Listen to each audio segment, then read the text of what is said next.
Okay, Councilmember Medina Dirksen, Always first. count always. Councilmember Burnett, Here. Councilmember Berkeley, Mayor Pro Tem Biala, Mayor Delgado. Yes. So if David Cardosa is with us professionally, we don't have any public, right? Do we have any changes to the closed session, Heidi? Good evening, Mayor. No, we do not. Right. And if everyone's okay with it, we'll continue this to 6:30 and we'll move into closed session now. And Mr. Mayor, there is a speaker, so I'm wondering if she understands the meaning of 6:30. I'll ask her. Christy, can you hear us? Yes, good evening. The link for the open session. Oh, I was looking at, yes, hi, Christy. So Christy, your special presentation will be at 6:30. Okay, then I'll log back in at 6:30. Okay. Okay, thank you. Bye.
our Thursday, October 6th, 2022, regular city council meeting.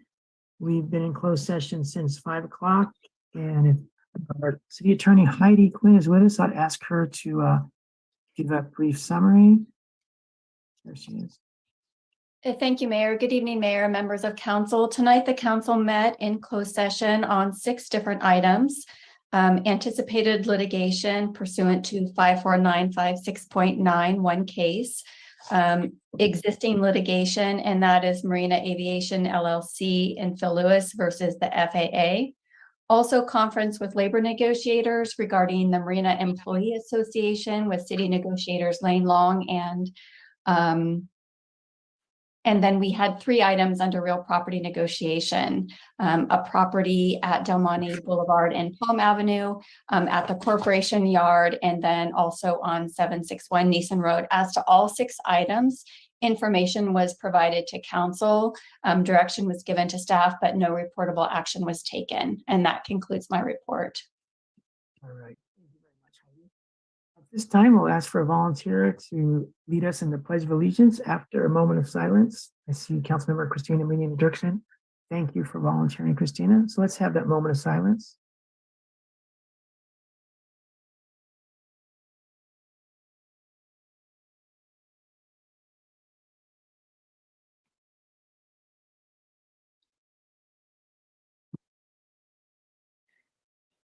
Please stand if you're able. I pledge allegiance to the flag of the United States of America and to the republic for which it stands, one nation, under God, indivisible, with liberty and justice for all. Thank you, Christina. All right, we're going to have a special presentation by Monterey Salinas Transit. They haven't changed their name yet. Vanpool. And who do we have speaking for MST? David, Councilmember David Burnett. Mr. Mayor, before Christy begins her presentation, I just wanted to ask that I had asked MST to represent this item tonight at our last MST board meeting. Christy did a wonderful job talking about this program that MST has, and I thought it would be a real interest to our community. The van pool service solves a number of commute problems that families have with, many opportunities, but only one car, opportunities for parking, saving gas and money. So I'm really hopeful, delighted that Christy was able to have time to present this to the citizens of Marina. Thank you.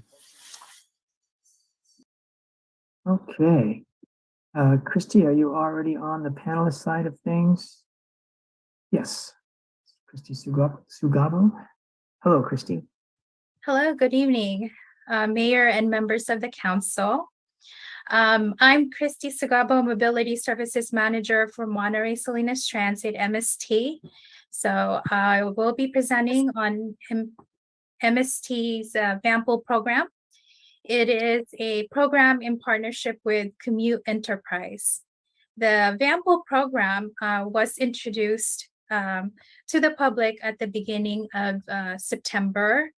So what I'm going to do is I'm going to go ahead and share my screen as I have a PowerPoint presentation.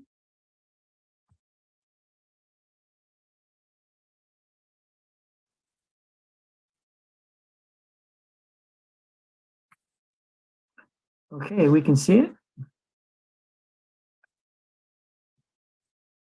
And now we can see it in slide mode. Wonderful. Thank you.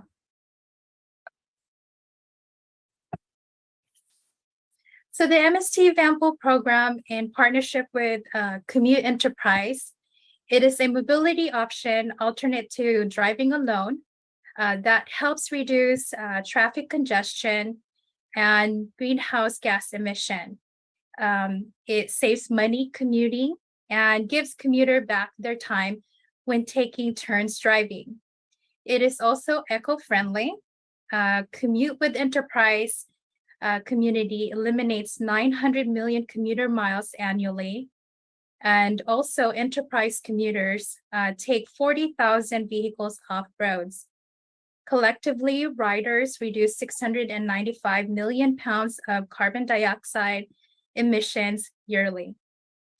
The van pool program is innovative and sustainable shared mobility. Many van pool riders receive federal or local subsidies or subsidies from their employers to help further lower the cost of their commute. So in partnership with Commute Enterprise, MST is offering a monthly subsidy, an incentive to help reduce the high cost of commuting. MST is offering a monthly subsidy of $450 to lessen the financial burden to participants. The subsidy is per van group per month to encourage participation. There are currently 29 van pools in the county that's been identified, and Commute Enterprise will be able to transition the participations to the MST van pool program.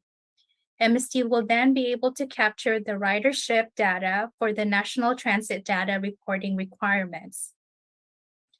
Employers can also support their employees by contributing to the van pool cost. It's a pre-tax deduction that reduces the amount of taxes on payroll. So it is an attractive option for their workforce. The van pool is customized to the participants' needs. Van pool can accommodate 4 or more van poolers. The remaining cost is split among participants. Each rider is paying a set fee per month. The monthly cost depends on the type of vehicles, commute distance, and amenities. Everyone in the group will split the cost of the ride and the fuel.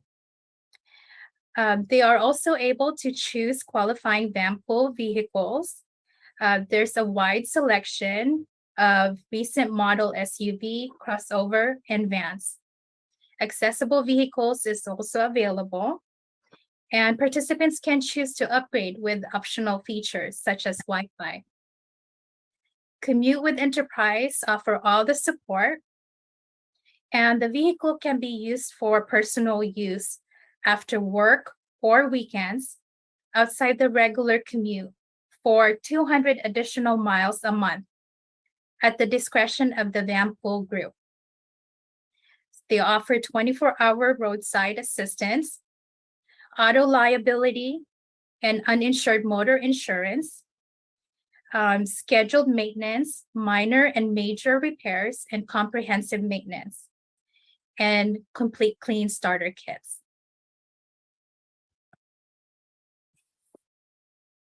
To participate, MST will make the connection. So there's 2 ways to enroll for the program: by visiting our MST website, and there's a link to the landing page for enrollment, or by calling the MST customer service phone line.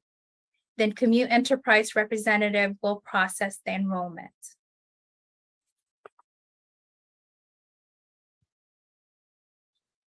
So I will end my presentation by quoting our general manager, CEO Carl Sidoric.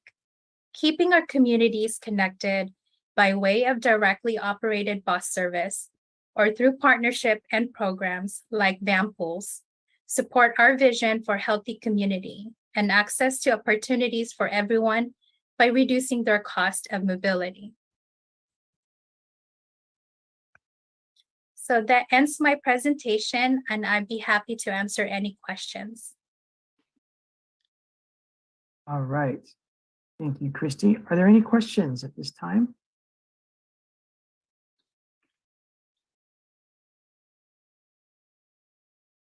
Let's go to Councilmember Christina Medina Dirksen. Thank you. Thank you for that presentation, Christy. One thing I didn't understand was whether this is available to just commercial operators or businesses, or is it available for regular people who can take advantage of this? What's your constituency, or who can take advantage of this? Yes. in terms of the hybrids and the vehicles? Yes, so the van pool program is open to organizations or individuals. So the selection from the pool of vehicles would mean, So the way it works is once there's enrollment, so the whole enrollment process, once you're enrolled in the program, then so if you are a group of 4 or more, then you get to choose the vehicle for the van pool. But if you're an individual that are not enrolling in a group, Enterprise will be able to connect you with existing van pool in the county.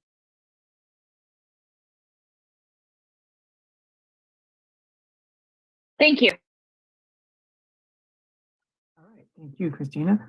Let's go to Councilmember David Burnett. Thank you, Mr. Mayor. Thank you, Christine, for once again a great presentation. I just wanted to reemphasize that this is a way of reducing our carbon footprint as humans as we commute daily, and that this program offers the opportunity for those, even though we may not be part of a group, to get a ride along the way. So if there's a pool that is going to meet, their office or their stop is a couple of blocks away, you potentially could join them and ride along with them, share their costs.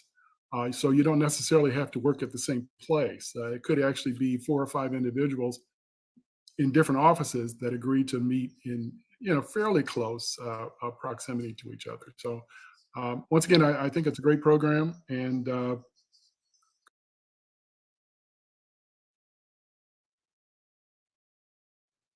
All right. Thanks again, David. Let's go now to Mayor Pro Tem Kathy Biala. Thank you, Mr. Mayor. Yeah, this is a very novel solution. And how long has it been in operation? It's just a month. So we started it just last month.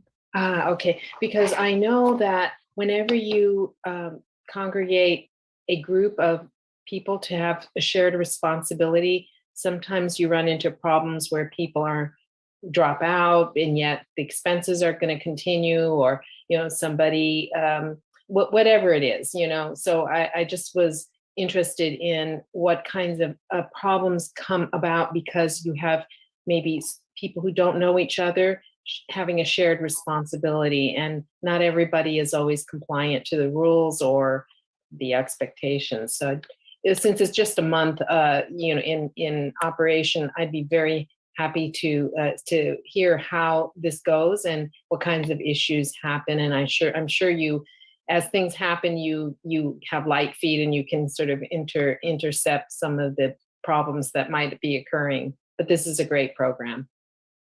Thank you for sharing it. Definitely. Thank you. And I'll just tag along and say I too think it's innovative and shows that MST is doing everything they can to try to get people out of their single occupant vehicles. And I hope it's popular. And thank you, Christy, for this presentation. And thank you, Councilmember David Burnett, for serving on Monterey Salinas Transit's Board of Directors and having Christy, encouraging her to be here tonight. Thank you both. Thank you, All Mayor. right. You're welcome. Thank you, Christy. So our next proclamation regards Red Ribbon Week. And would anyone like to lead us through that proclamation? Mr. Mayor, I can do that. Eddie Anderson of our Marina Police Department. Thank you, Eddie. Very nice of you. And good evening, everyone. And Mr. Mayor, I'm sure you're aware of this. I'm not sure if the rest of the council is aware, but in '99 through about 2004 or 5, I was the school resource officer and the dare officer for the city of Marina. So this is something that's near and dear to my heart. So it's my honor to read this to all of you this evening.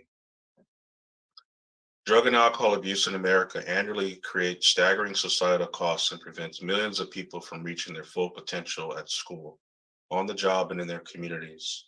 The Department of Health Human Services estimates that approximately 14 million Americans use illegal drugs, and 17 million Americans are alcoholics or abusers of alcohol. The rate of abuse of drugs and alcohol by our nation's youth is cause for alarm. Currently, 3 million young people between the ages of 14 and 17 have an alcohol problem, and more than half of America's school-aged children have tried illegal drugs by the time they have finished high school. That is the reason we must clearly communicate to America's youth that drug and alcohol abuse is dangerous and harmful to both their health and their future. The City of Marina, with the support of the Youth Services Officer Program and the Recreation and Cultural Services Department, will celebrate Red Ribbon Week by hosting activity at each of the Marina schools and recreation programs during Red Ribbon Week. These activities will be designed to be presented in a fun and safe environment in celebration of Red Ribbon Week and to bring forth this message to the youth of the city. The City of Marina will kick off another one-year campaign of education and engagement with our youth to create a drug and alcohol-free environment within the city for our young people. On behalf of you, Mr. Mayor, and the City of Council of Marina, we hereby proclaim October 23rd to the 31st of this year as Red Ribbon Week and encourage all citizens to participate in drug-free activities for the youth of Marina. All right. Thank you very much, Commander Anderson. Okay, our last proclamation regards Breast Cancer Awareness Month. And would someone like to volunteer to lead us through that? Mary, we've typically had Councilmember Berkeley, but she is not here. Does any of the council members want to handle this, or I can handle this myself? Sure, I'd be. Okay. Okay, Councilmember Christina Medina Dirksen. Councilmember Burnett had his hands up. You can go ahead. I think the topic is best. I think you're a good role model. Thank you. Okay. To the 30 attendees here, thank you for being here. I'm going to read you the proclamation for Breast Cancer Awareness Month, being October 2022. So breast cancer, whereas breast cancer is among the top 3 incidents of cancer in our communities, and 1 in 8 women in the US will develop breast cancer in her lifetime, though men get it as well. Although significantly less common, men are also susceptible to developing breast cancer. And whereas 3 major factors influence a person's risk for developing breast cancer, which are age, gender, and changes in breast cancer genes, certain breast cancer genes. And researchers have found females over 50 years old, I just turned 50 2 weeks ago, are most susceptible to developing the disease. And whereas these factors are beyond one's control, the Marina community can help reduce their risk of breast cancer by maintaining a healthy body weight, exercising regularly, getting enough sleep, controlling stress, abstaining from alcohol, and avoiding exposure to carcinogens and excessive radiation. And whereas regular breast cancer screenings, including mammograms, clinical breast exams, and breast self-exams also play an important role in breast cancer awareness and detection. And whereas there's currently no cure for breast cancer, researchers, organizations, and individuals are dedicating their time, energy, and resources to developing a cure to prevent future health issues and unnecessary loss of life from this devastating disease. And this council encourages all Marina residents to learn about the facts about breast cancer and take the necessary preventative measures to support individuals and their families who are currently battling breast cancer and honor those who have lost the fight. And whereas this October, we take the time to recognize the hardworking community members, organizations, and healthcare providers working toward a cure. We honor all breast cancer survivors and visitors for their strength, grace, and perseverance. It's resolved on this day, Mayor Bruce Delgado proclaims October 22 Breast Cancer Awareness Month in the city of Marina, dated this day, October 22nd. You're on mute, Mr. Mayor. Thank you very much, Christina and Eddie before you, and of course, Christy for her presentation. So now we're going to move on to special announcements from the public and the council. Anything that's on your mind or things coming up you want to announce, please raise your hand. We'll go to the public first. Tanya Roos, welcome. Good evening, Mr. Mayor. Yeah, hold on, Mayor. I have to get the clock set, please. Okay, let's give Tanya 45 minutes.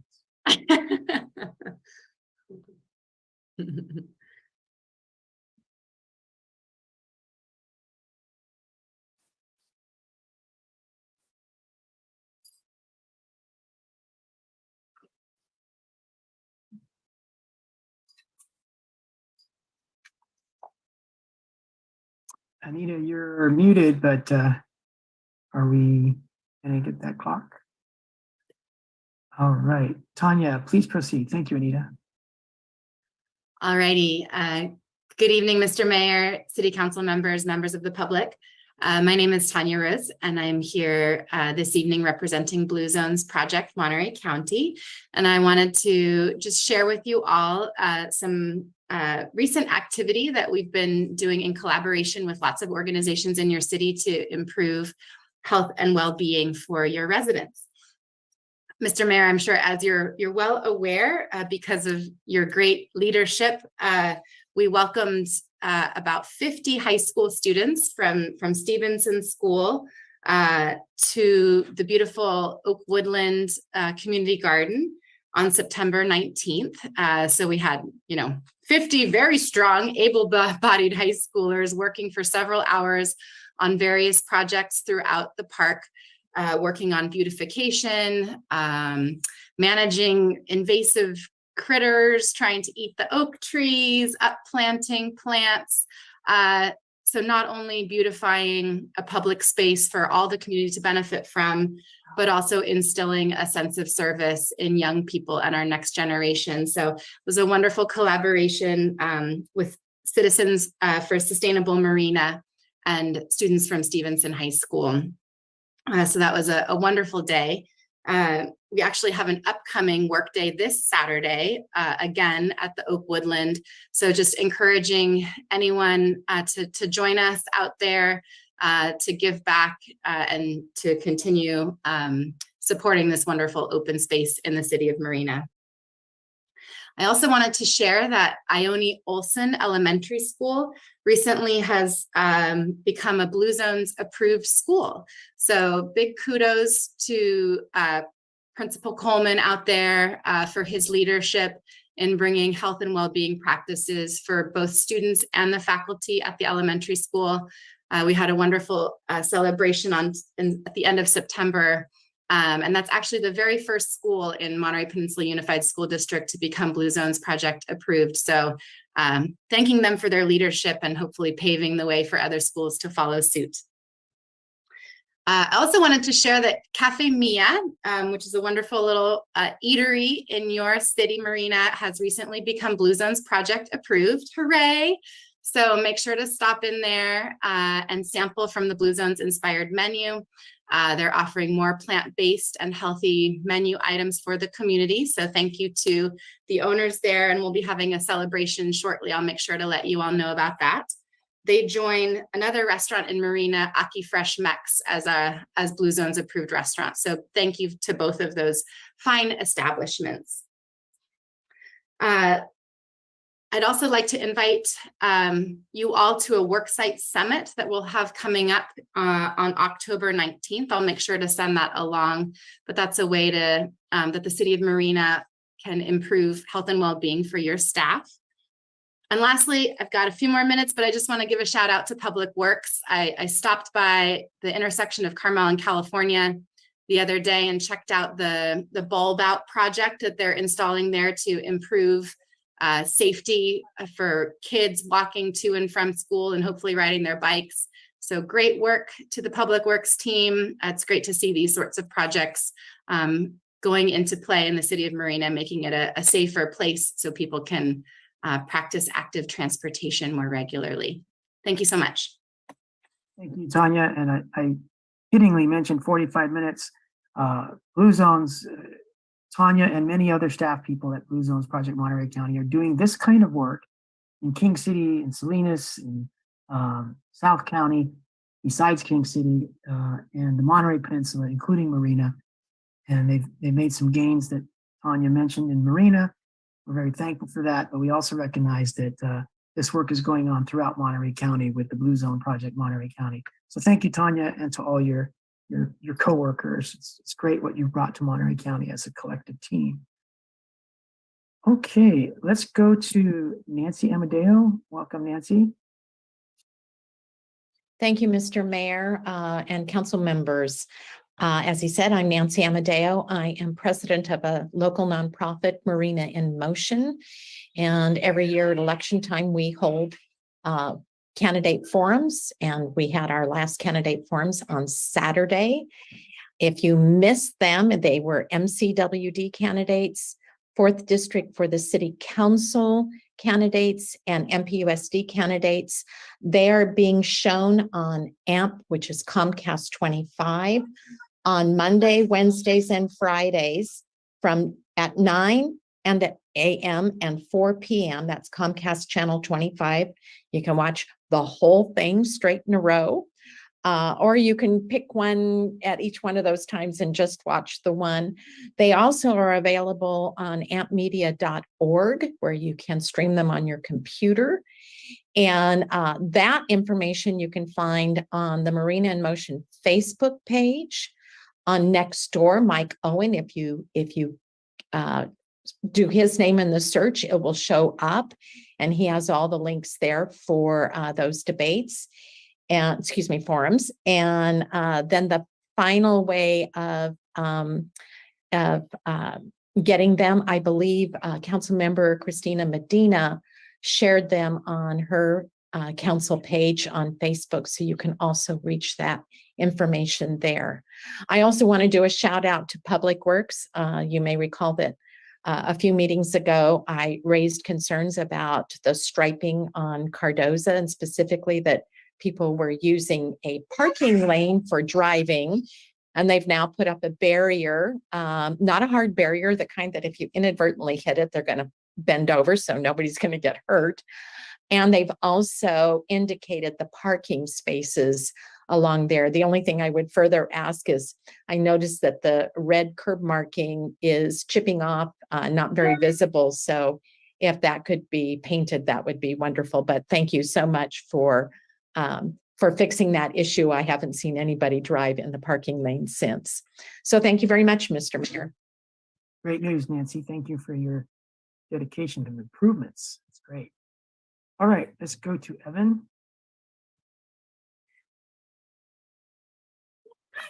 Hello, how are you? Good evening. This is Evan Jacobs. I'm with California American Water. Wanted to check in on the Monterey Peninsula Water Supply Project. I think as many of you are aware, we are anticipating a California Coastal Commission hearing in November for the coastal development permit on the ocean intake wells we have proposed as part of the project. Since August, we have conducted 10 community workshops and additional outreach around Monterey County to discuss the project.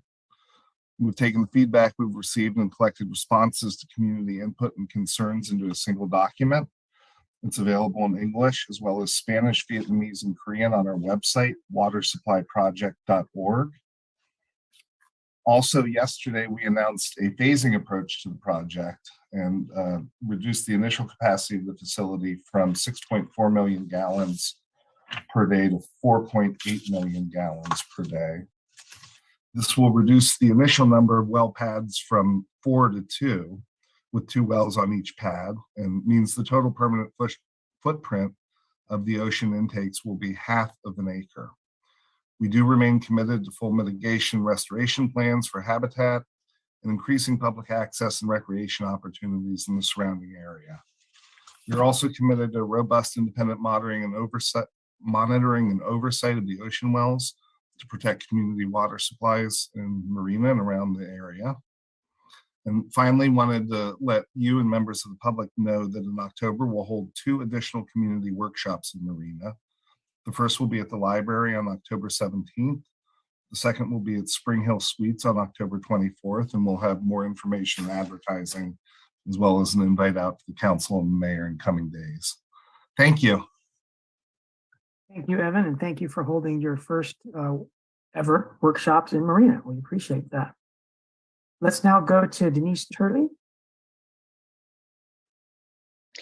Good evening.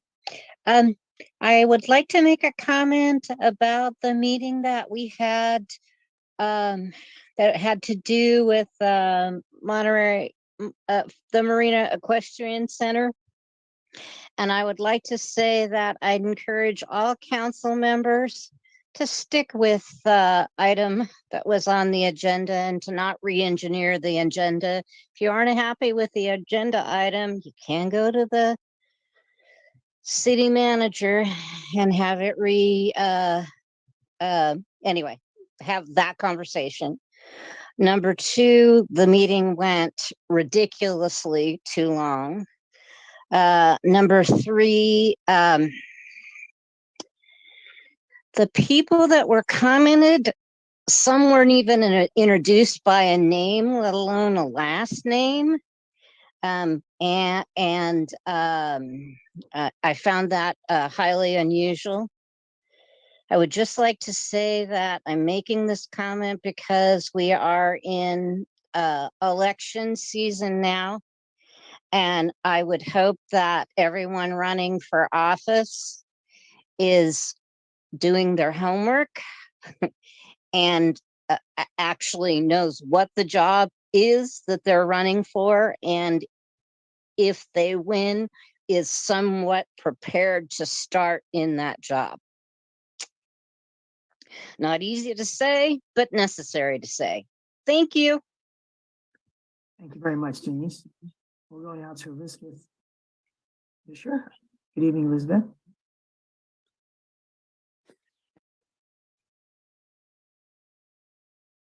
Let's try one more time. I'll try again. Good evening, Mayor Delgado and City Council. This is Lisbeth Visser, Chair of Citizens for Just Water. I would like to ask all Marina residents to note two important dates. The first one is Thursday, November 17. The Coastal Commission on that day will have a hearing in Salinas for CalAmp's proposed desal project in Marina. Hearings usually last all day, and we need speakers.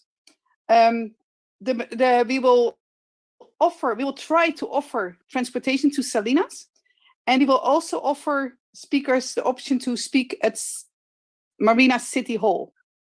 And there's always the option to give comments via Zoom. The other date is Thursday, October 27. The city will host a public forum in the library, the Marina Library, from 6 to 8 p.m. Please attend to get the facts and to learn why Citizens for Just Water is opposing this project. And we also are still, each Sunday you can find us at the farmers market at our booth from 10 a.m. to 2 p.m. The last option to learn more is to visit our website to get informed, citizensforjustwater.org. So please remember the two dates: public forum in the Marina Library on Thursday, October 27 from 6 to 8 p.m. and Thursday, November 17, Coastal Commission hearing all day in Salinas and in Marina and on Zoom. Thank you very much for your time. Thank you, Elizabeth. And do we have anyone else? Anyone else wishing to speak that hasn't yet? Please raise your hand before we close public comment in a couple of moments.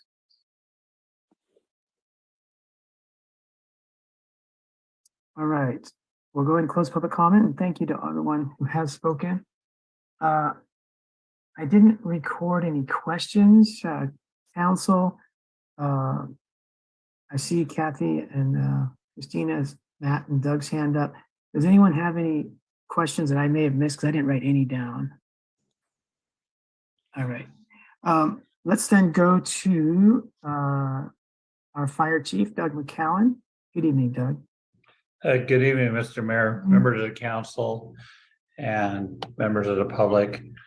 I would like to take this opportunity to invite everybody to our open house, which is going to be next Tuesday night from 4 to 7 p.m. at the Marina Fire Station at 208 Palm Street. We're going to have we always have a lot of events. We always have a lot of things for the kids to do. We're going to have the fire truck tours. They can climb in one of our fire engines. We'll have a hands-on CPR demonstration. We're gonna have arts and crafts and face painting and popcorn and, get a chance to meet and ask any questions of our local firefighters. And the theme, October is National Fire Prevention Month. And this year's National Fire Prevention Month is Fire Doesn't Wait, Plan Your Escape. So we're encouraging everybody to plan their home, where their escape routes and their meeting locations and everything else. So it's always a fun opportunity. And I know that there's other things going on that day in the city, but I think this kind of falls in between all the other meetings. So we look forward to seeing everybody, and I encourage everybody that's on the meeting to tell their friends, tell their family, tell everybody. It's going to be a great time. Thank you. All right. Thank you, Chief McCowan. Let's go to our Assistant City Manager, Matt Mogeson. Thank you, Mr. Mayor. I wanted to take this quick opportunity to introduce the City Council and the members of the community to our new Airport Services Manager. His name is Matthew Nelson, and I can tell you that after a extensive nationwide search in which we interviewed many qualified people, actually somebody in Africa as well, so I guess it's beyond nationwide, we found that the best candidate for us was by far was Matt Nelson, and he's right here from our backyard. So I wanted to introduce him and give him a chance to tell you a little bit about himself. Thank you, Matt. Mayor Delgado, City Council members, members of the public. As Matt Mogensen alluded to, my name is Matt Nelson, and I'm a longtime resident of Monterey County. We moved here back in 1979. I'm a former commercial pilot from Southwest Airlines and transitioned into airport management. Previous stints include Director of Operations at the Mojave Air and Spaceport down in by the Edwards Air Force Base out there, if you haven't been there. And most recently at the Monterey Regional Airport in properties, leases, contracts, business development. Very excited. I am over the moon with this opportunity. I know there's a lot of great things occurring there at the airport. Thank you for entrusting me for this position here. I know it's a tall order to assume, but I will endeavor to do my best and be as transparent as possible. The door is always open, and I look forward to anyone stopping by the office there at the airport. And thank you for the opportunity to serve. All right, welcome aboard, Matt. It's great to have you. And you just listed some great experience, and all of which is going to have some bearing on what you do for us. And we wish you the best, of course, with all that you're doing for our community, our city. Thank you. Thank you, Mayor. All right, so let's go now to Councilmember Christina Medina Dirksen. Perhaps Mayor Pro Tem would like to go first. I try to have the Mayor Pro Tem and myself go last. So if you could proceed, that'd be great. Absolutely. I want to just give an update on a few things. I spoke for Mayor Delgado as a guest on the dais at the Monterey Peninsula Chamber Leadership Luncheon. Topics of interest were water and housing, and I gave a very nice answer about collaborating on the water issue, but not at the expense of Marina. Our water. Last Thursday, I represented the city at a reception at CSUMB for the new president, Vanya Quinones, who's very excited to be here. She came from New York, and she's a scientist. So we're looking forward to creating new relationships there. Last Friday, I also went to Monterey Bay veterans, had their pre-derby spaghetti feed here in Marina at our Veterans American Legion. They were very happy to see somebody representing the city. I gave them our best and our thanks for all they do. Yesterday, there was a ribbon cutting, a $70 million, 142 unit, 1, 2, and 3 bedroom affordable housing at the corner of 4th and Imgen. This is a partnership between Shea USA Property and the city. And I'm not sure, I was told there's a waiting list to be had on the city's end, but rents will start from 1 bedroom at $600 a month up to 3, and if I'm not mistaken, possibly 4 bedrooms, which is about $2,000, just depending where you fall in the median income. So I was very excited to be there. There was a problem with some of the emails that went out, so not all of us got the memo. I was going to give a hats off to Citizens for Just Water. Elizabeth went ahead and said that they're going to be at the farmers market on Sundays. Friends of Marina Parks is doing a tennis court pickleball prep on October 15th. I'm looking for volunteers out there. Check the Friends of Marina Parks Facebook page. And I wanted to thank Marina in Motion also for the candidate forum. And that's all I got. Oh, one last thing. Friends of Marina Library is having their dads read a Halloween costume swap and free clothing swap this weekend. Lot going on in our city. Thank you. Thank you, Christina. All right, Mayor Pro Tem Kathy Biala. And sorry, Mr. Mayor, Mayor Pro Tem Biala, I just wanted to say hello and let Anita and you all know that I'm here. Thank you. You're welcome. Great. Good evening. Thank you, Mr. Mayor. So I'll be the fourth person now to talk about the water issue, but I just want to really reinforce what Lisbeth Fischer just said to the public about the free water forum that is being hosted by the city. It's on Thursday evening, October 27th from 6 to 8 p.m. And it's in order to learn about the facts related to the Cal-Am slant well desalination project. We are going to have the experts speak to us, and they will be the MCWD General Manager, Rem Scherzinger, Monterey One Water, Paul Schuto, and then the Monterey Peninsula Water Management District General Manager, David Stoll, and then representatives from the city of Marina. So this is a really high level forum for us. So I hope that all of Marina will show up to learn what the issues are related to the Cal-Am desal slant well project. And so we'll be posting those kinds of things on the website, I'm sure, and handing out flyers shortly, but please mark your calendars, very important. Thank you so much, Mr. Mayor. Thank you, Kathy. And I'll pick right up on the water issue because a lot of people in the public, understandably, might be confused by what's going on because they'll remember that years ago in 2019, this issue, whether or not to build a desal plant with slant wells on our coast, taking water from underground of Marina, came to a head in 2019. We expected the vote to happen. And the night before it was going to take place, the applicant, California American Water, pulled their application without reason and basically delayed the whole thing until 3 years later. We pick up now right where we left off, except that there will be a new staff report at the Coastal Commission for the November 17th hearing.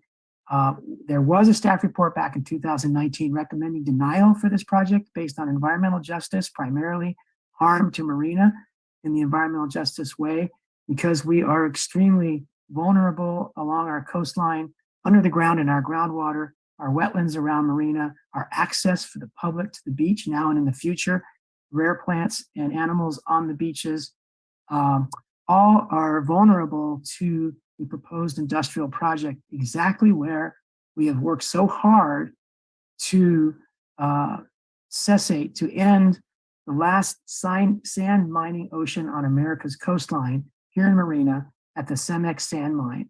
So that sand plant is going away. It's in the process of disappearing by December 2023.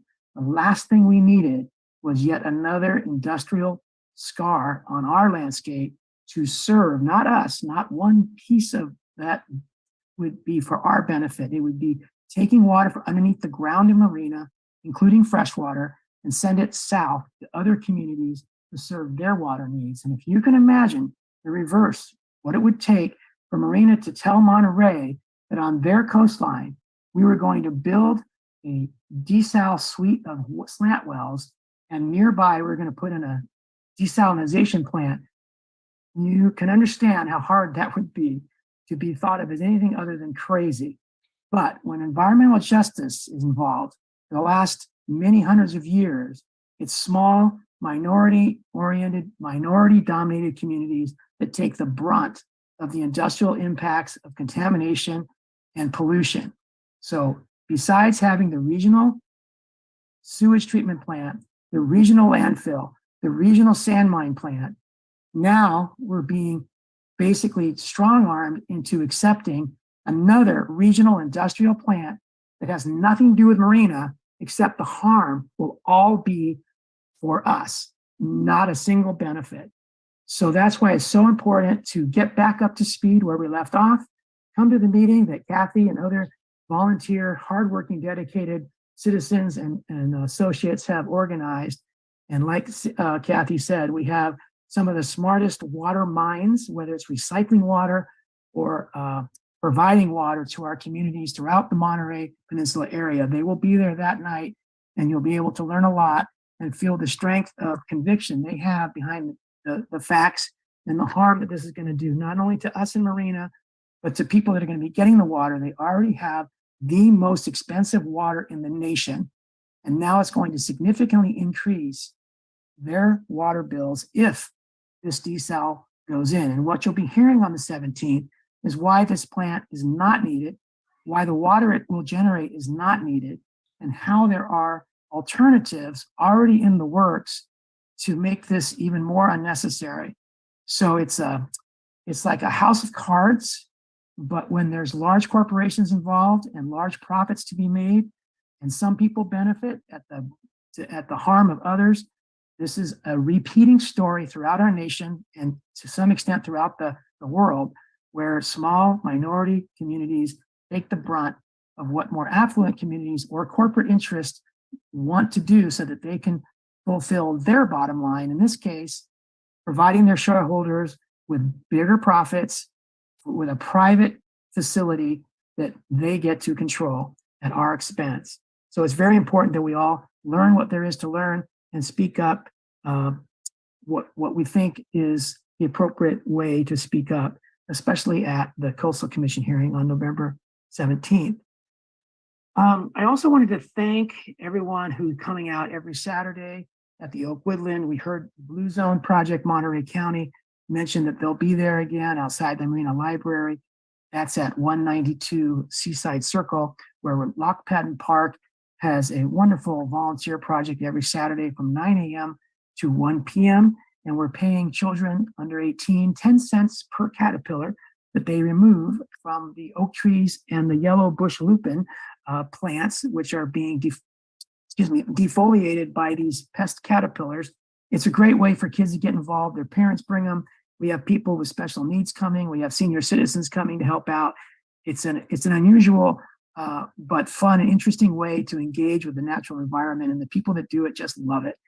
The Herald was out last week, and they'll be doing an article on the oak defoliation going on around our vicinity, Fort Ord, Marina, and the kids pulling the caterpillars off. It's going to be an interesting, fun article in the Herald. Last thing I wanted to say is that we heard earlier about the hard work that Marina in Motion has done every year for many years, every election cycle, to put on these candidate forums. And Nancy Amadeo, our former city councilwoman, she talked about where you can get those recordings from the Marina candidate forums. But I also wanted to mention that Ruth Krotzer, another Marina resident, is helping to organize a similar candidate forum in the Marina Library for the United States congressman position. So Congressman Panetta will be there, and Mr. Jeff Gordon will be there, along with other candidates. There's a couple other candidates, I believe. So that's in the Marina Library this November. I think it's the 19th. Wednesday, October 19th at 5:30 begins kind of a social time. At 6 p.m. to 7 or 6 to 8 p.m. I think is the forum itself. And there'll be hopefully time for questions. But anyway, the point is that if you want to hear congressional candidates doing a forum, it'll be the official part is from 6 p.m. onward at the Marina Library, Wednesday, 17th. All right. Thank you again, everyone, for your comments. And now we'll move on to the more meat of our Mr. Mayor, I'd actually have a couple of comments. Oh, yes, go ahead, Councilmember Lisa Berkeley. Thank you. Again, following up on all of the water, I've been hearing some rumors that have come back to me about how Marina is standing, and that Marina, I've heard, would compromise with Caliam as long as we got some of their water too. And that's a huge misinformation. Our stance as the city is we will not compromise on this project. This is a bad project for Marina. There is nothing to compromise here on. So if there's a future desalination project that we can be part of and a future desalination solution, that may be something to discuss in the future. But for this project, Marina has a very hard line of no. So I want us to be really sure that we're clear on that. Okay, and then on the subject of our inclusivity of this wonderful city, I really would like to take a moment and thank staff for postponing this week's meeting in honor of Yom Kippur. As somebody who celebrates Yom Kippur, I cannot tell you the relief that I had in being able to not have to think, oh my gosh, do I have to go to a city council meeting instead of honoring my spiritual practice? And so I really thank the city for your inclusivity of the Jewish high holidays and postponing our meeting. So thank you. And I hope that we will continue to reflect inclusivity and diversity in all of our future calendaring events. Thank you very much. And on we go to our agendas. Thank you very much, Lisa.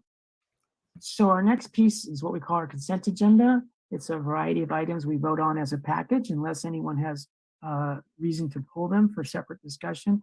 Does any member of the public wish to make any brief comments or questions on our consent agenda items or pull them for further discussion?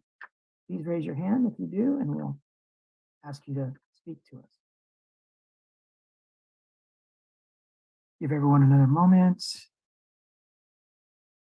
And let's ask council the same questions answered, comments briefly, or you wish to pull something. Let's go to Councilmember Christina Medina Dirksen. Thank you. This is a question about the check registry, page 9. Our PG&E bill was $22,915.99. I've asked once before. Most recently, I met with I ran into and met the community energy liaison, our new executive director, and I'm wondering if we can take a look again at what we're doing, because that is $22,000, and this is what, twice a month that we have such bills. So it's concerning to me why our bills are so high. Are there some things that we're carrying on, like, for example, lights at parks or baseball lights or anything like that, that we can put timers on? I'm concerned about the cost.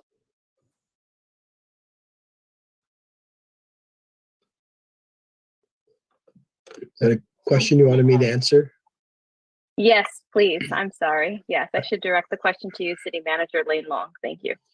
You know, we've had at least 4 or 5 different organizations, including the electric utilities, come in and evaluate all of our facilities for making them, improving them as much as we can, and we have made all the conversions that we can.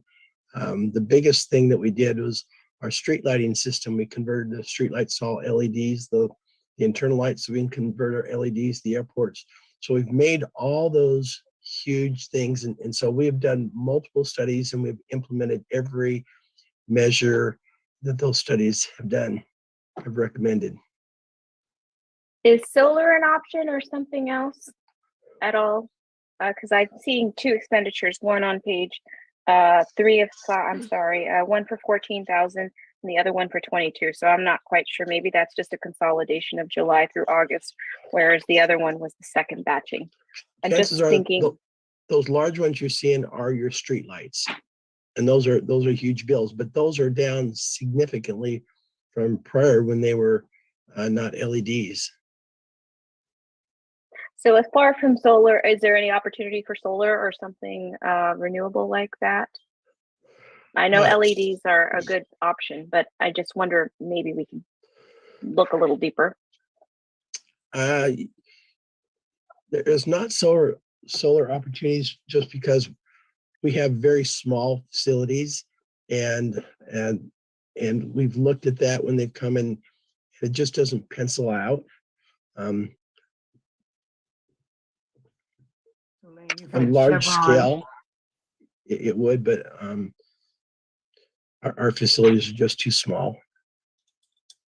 So are you saying there's nothing that can be done? We have done everything that we're aware of that we can. Mr. Mayor and council member, I am not aware of the exact charge on this, but the city also has bills from PG&E related to leases out at the airport that get passed on to the tenants. And I don't know if our finance director is able to check on that, but there are some fairly large industrial operations that are going on out there that do incur some fairly large bills. So it may be related to that. Okay, possibly. I just am raising the concern that I'm hoping we might find some other ways to bring these bills down. The other question I had for Mr. Lopez is I'd asked before if our registry could be broken down by departments, just so we can see which department is spending what. Yeah, so I think I remember that question, and I think we can talk offline about the exact format you want, but if it's monthly broken out by department, essentially like a kind of income statement format, we can produce that type of report. Yeah. But to Brian's point, some of those facilities, the bigger expenses are out at the airport, and we recently transitioned some PG&E accounts to the tenants at the airport. So there's going to be a slight drop in what we pay directly to PG&E, as opposed to us paying directly to PG&E and then seeking reimbursement from the tenants out there. But I think Lane gave a good history on the steps the city's taken. I'll say my 2 cents on it is that if we can consolidate into one, perhaps city hall and public safety building, that might get some economies of scale. If the voters so choose that path, if we go down the path of a general obligation bond, then that would help, of course. Yes, I'll discuss with you. I'll send an email and we can discuss what format you'd like to see, whether it's by department, and how we want to present that next time. I really appreciate it. Thank you very, very much for this and your staff who put this together for us. It's very informative. Thank you. That's all I have. Thank you, Councilmember Medina Dirksen. Let's go to Councilmember David Burnett. Thank you, Mr. Mayor. It relates to our procedure. And with the consent agenda, you made an announcement prior to this item about folks the public being able to pull an item. Could I ask that in the future that this be detailed a little bit more? I had a question a couple of weeks ago from someone in the public, and they weren't sure how to address the consent agenda. And you mentioned it in the opening that if we're going to go out to the public, but I would ask that you maybe emphasize that a little bit more, that the public will have an opportunity to pull an item and that we would be able to discuss. Thank you. You're welcome. Okay, so I'll motion that I'm sorry, let's go to Mayor Pro Tem Kathy Biala.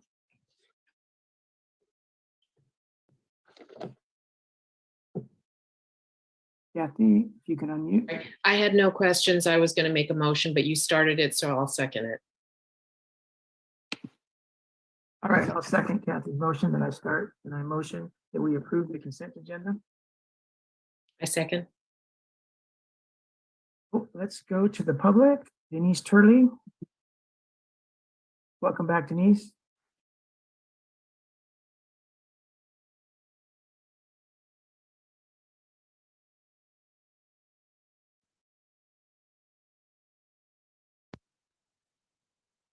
Sorry, new phone, just trying to figure out buttons. Okay, so no comment at this time, Denise? Correct. Thank you very much. Can you have a roll call, please, Anita? Councilmember Medina Dirksen, Yes. Councilmember Berkeley, Yes. Councilmember Burnett, Yes. Mayor Pro Tem Viola, Yes. Mayor Delgado. Yes. Thank you, everyone. That passes unanimously. Moves us to our first hearing regarding a tentative map for Phase 3 at the dunes on Monterey Bay. And Lane, who will be leading us through this? We'll have Guido make a brief introduction, and then our consultant Brad will be leading this discussion. Good evening, Council. We're here before you for the tentative map for the dunes, and Brad from RGS, our private consultant, is going to be giving the presentation to the Council. Good evening. I'm Brad Evanson with Regional Government Services here consulting to the Planning Department. And let me go ahead and share my screen and start this off. Okay, this is a tentative map amendment for Phase 2 West and Phase 3 of the University Villages Specific Plan Area. Work. Technology, it's great until it's not. There we go. Okay, as many of you know, back in 2005, the City Council certified the EIR for the University Villages Specific Plan and established a development agreement between the City and Marina community partners to process the specific plan. And on May 19th, 2020, the council adopted resolution amending the original tentative map, determining that the changes were not substantial and they were consistent with the EIR.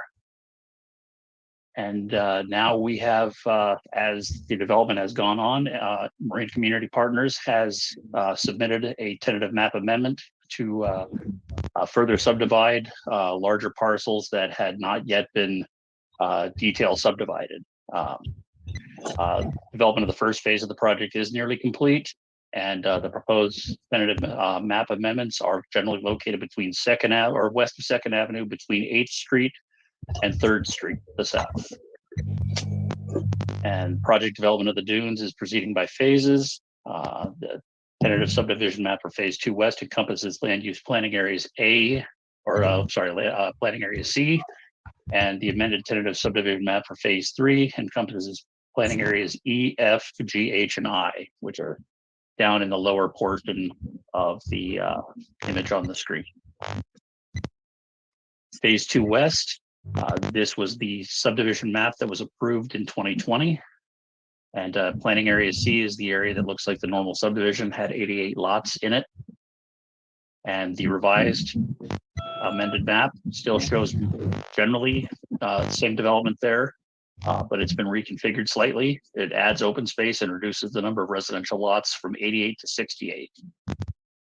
And you can see side by side how on the image on the right, there's kind of the open space area there. And then here at the west edge, along, I believe it's second or first, there's the open space fronting the residential lots there. Phase 3, this was the configuration as it was subdivided in 2020. It was one large parcel that encompassed all of the reference planning areas. And then the revision is mainly there in the center.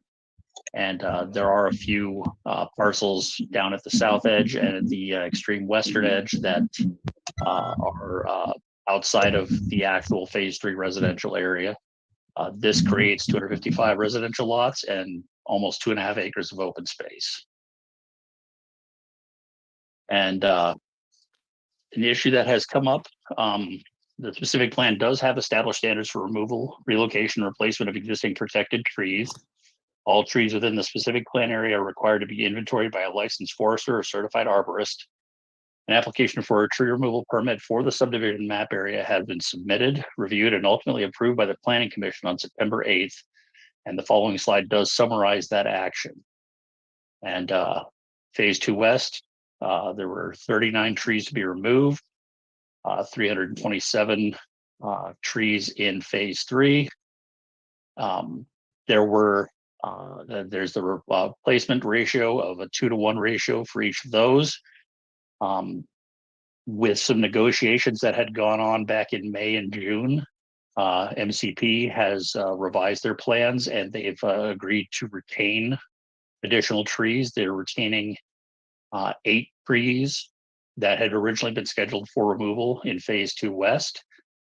And they are preserving 28 trees that have been scheduled for removal in phase 3. So that will reduce the number of replacement trees because they're preserving the healthy trees. There was also the row of trees that was removed without permits inadvertently during a water district pipeline job. And those will be placed at the ratio for non-permitted removal of 6-to-1. So the 7 trees that were removed will be replaced with 42 new trees. And so the Planning Commission took action on that in September.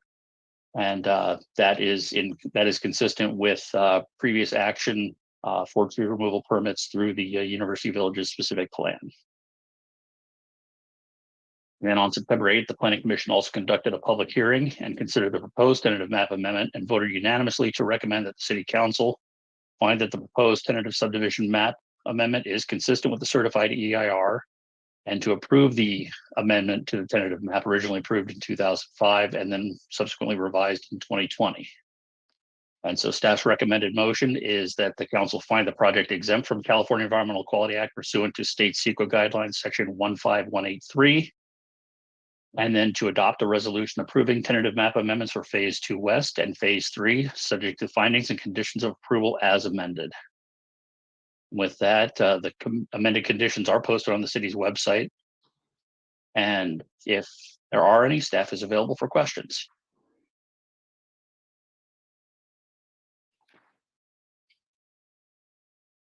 Thank you, Brad.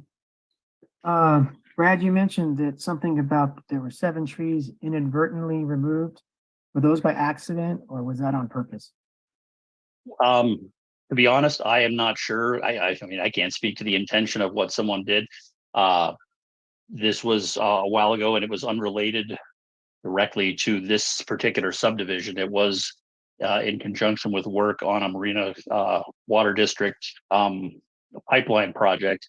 So whether they were purposely removed with ill intent or purposely removed thinking that there was no issue because of the project, I can't speak to that. But that was determined that they were removed illegally without permits, and thus they are being replaced at the ratio of 6-to-1 for each tree removed. All right, thank you for that clarification. Can you put up one of the slides that showed the housing layout? You had several slides, just any one of those.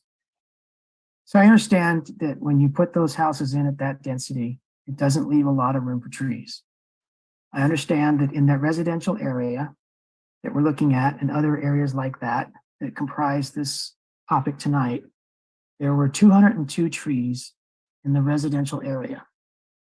Of those 202 trees, 175 are going to be cut down. 19 are going to be retained. My question is, why couldn't, like we did in previous phases, why couldn't we have relocated some of those beautiful, large, iconic trees to get them out of harm's way during construction so that you could build the homes as shown here and relocate them instead of just cutting them down, basically destroying them? 175 out of 202 trees. Is that, I guess that's more appropriately a question for the developer. Is the developer going to be giving a presentation tonight, or they're just available for questions? They're giving a presentation tonight. Guido may be able to Yeah, confirm Mr. that. Mayor, I believe they are going to be giving a presentation, and so. Okay, well then I'm a little premature here. Let's wait for that to go through. Does any other council member, we're going to go to Councilmember Christina Medina Dirksen. I just lost that second part. There's going to be a presentation on what now? The applicant, the developer, Marina Community Partners, they are here tonight, and we expect that they will be giving a presentation. Yes. Okay, then I'll save my questions for that because I had some aware timeline, housing types, and the tie into affordable housing. So I think that's probably for them. Thank you, Christina. Let's go to Councilmember David Burnett. Thank you, Mr. Mayor. I'm just curious about the staff report where it says the physical impact is none. And in my reading of this, the number of residential lots was reduced by 20 units. Does that not impact the tax that the city would ultimately receive, or am I missing something? What is happening is the 20 units are being made up in phase 3. So what within the University Villages specific plan, it is possible to shift units from one planning area to another, so long as the total number of units approved in the specific plan is maintained, and that so far is still being done. And we check with each application that comes in for a new subdivision map, any kind of changes, we look to make sure that they're demonstrating that they're still maintaining the required amounts of residential lots, required amounts of open space, that sort of thing. So the lot size and building type are going to be maintained. They generally will be. There was not, I mean, the lots and the lot types were generally described in the UVSP, but they were not explicitly detailed out as to somewhere this unit is between 2,000 and 2,300 square feet and anything like that. Generally, the idea is that they're being maintained, the similar number of units, similar number of bedrooms, that sort of thing. As to whether they're exactly aligning with what was previously, that is probably not the case, just as knowing how development goes. But it is generally still consistent in terms of typologies of the duets, the multifamily, the single family detached product. So the specific plan does indicate the total number of units and the acreage devoted to housing, correct? Correct. And so this revision to the map continues that call out by the specific plan with no major change or reduction or expansion of those initially agreed upon designs. Right. Thank you. All right, let's go to Mayor Pro Tem Kathy Biala. Did Councilwoman Christina Medina, did you want to, are you, here's Go your ahead, hand? Kathy. She already kind of spoke. She did, once. okay. All right, a real quick one, and I always say this, we always get the slide presentations, which are wonderful, but they're not in the packet. And so may I please have this slide presentation sent to me? I often later have people contact me about the content of the issue, and I like to just send them the slide presentation instead of the whole packet. So if you wouldn't mind doing that, I appreciate it. Thank you. Okay, so that's it for council questions. Can you proceed with your presentation, Guido, or invite the developer to follow you? Absolutely, Mr. Mayor. Yeah, usually the process is we give the initial presentation and then the council asks the applicant to give the presentation. So I believe Don Hofer is here from MCP. Okay, welcome, Don.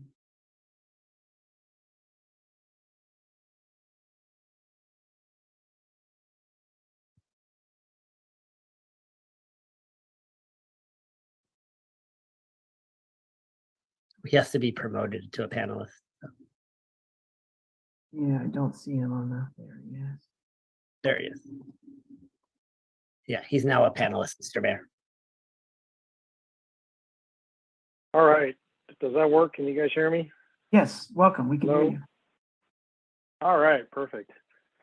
Well, good evening, council and mayor and staff. And my name is Don Hofer.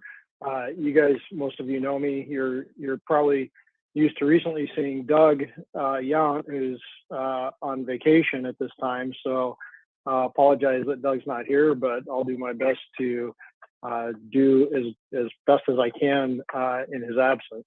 So I'm going to go ahead and share my screen. We do have a little presentation we put together that, let's see, I'll put up here. Hopefully you all can see this. Is this coming through now? Yes. All right, perfect. So thank you, Brad and staff, for your presentation. I'm just going to quickly go through a few things that will hopefully help you this evening. We'll quickly go through the proposed tentative map amendments for both phases 2 and 3. As staff pointed out, we're talking about the area that is just south of the VA DoD clinic and to the west of the city park as phase 2 west. And then in addition, further west of that in the blue area here is our phase 2 west, or I'm sorry, phase 3 residential area, plus the future office park known as sites OP3 and OP4. And so it's an exciting time for the dunes. We've got a lot going on throughout the master plan, but tonight I just want to point out a few of the benefits and give you a little bit of the background.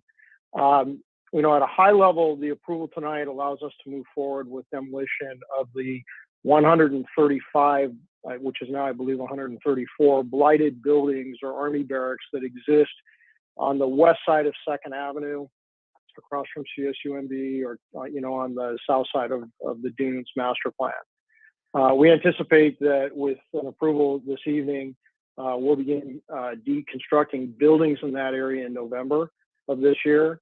And as many of you who maybe drive in that area or have been in that area recently, you know that we've already started cleaning the area up really pretty extensively in preparation of building deconstruction. So things should move along pretty quickly from this point with actually removing the blighted buildings in that area after tonight if the project amendments are approved. This also tees us up for purchase of the phase 3 property, which is the final phase of land takedown that we have from the city. And that purchase price is about just under $19 million that will be, which was decided back years ago when we agreed to the project originally. At a project level, currently there's a lot happening, but there's a lot that of course continues to happen once we get through the approval of these map amendments. In particular, staff has already talked about the construction of the 68 residential units in phase 2 west, the infrastructure that goes along with that. And I want to point out that there's, in phase 2 west alone, there's over 3.5 acres of linear parks. Phase 2 west has more linear parks in it, and I'll point this out when we get to it, just because of the nature of where they fall. So it's kind of a neat thing in a sense that we're going to really see the park concepts on the west side of the Dunes master plan to come together with this phase of the project moving forward. As staff also pointed out, there will be the construction of 255 residential units in the phase 3 area. And continuing as part of the master plan, of course, is the infrastructure that is going on in phase 2 north that serves the hotel sites.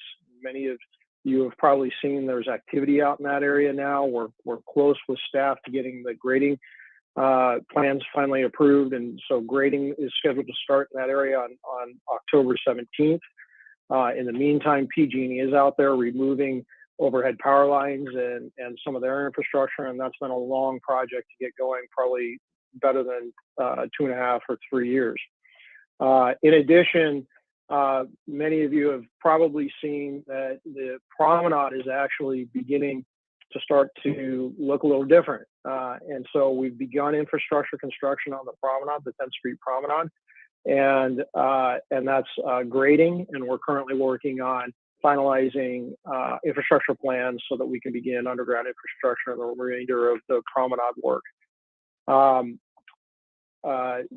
So on this next slide, further in the promenade area, the anticipated construction of commercial buildings are scheduled to begin in June of next year, and residential buildings starting likely in April of next year once the infrastructure is far enough along.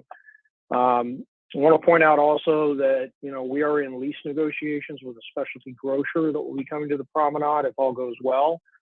The phase 3 and phase 2 west area is really an important aspect to that, in that for any grocer, they want to make sure that their market area is mature, and that includes rooftops. And phase 2 west and phase 3 are a significant part of that. In addition, the blight that exists there is a significant detractor to the market area for any grocer. So they're very excited that that the blight removal is going to be moving forward quickly. Fiscal effects of the approval of what happens tonight, and Councilmember Burnett, I appreciate your question this evening. While the action itself, because it was in theory part of the original Dunes master plan approvals, doesn't specifically have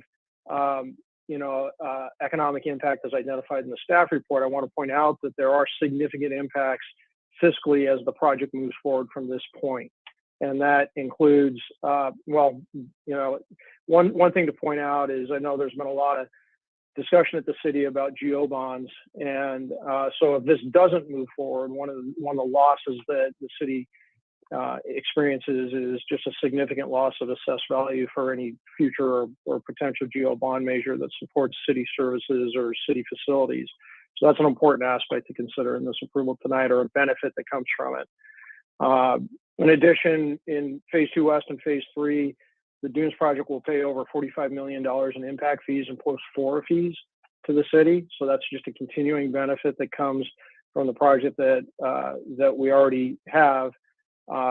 We also will be paying an additional, I'll put this out, an additional $4.67 million to the city's park program for the Dunes Community Park. So that's that big park that you guys are talking about. And in total, for parks in the city, when you add up not just that contribution, but the contribution we made when we started the affordable housing project, which was $3.8 million, plus an additional $11 million that comes in impact fees just for parks, the Dunes project in total contributes approximately $20 million to city parks in the city. And this is a significant part of that for tonight. Lastly, I want to point out that there is I pointed out on the site plan that there's a business park on the south end, what we call the phase 3 business park, or OP3 and OP4. And that business park today is already beginning to take form. And so it's exciting. I wish I could be more disclosive, but what I can tell you is there's a 10-acre user that we're in negotiations with for a medical office building in that area that will be a significant contribution to sort of that south 2nd Avenue area. They're looking at developing up to 50,000 square feet in a medical complex for that area, which would be just fantastic. We're very excited about it.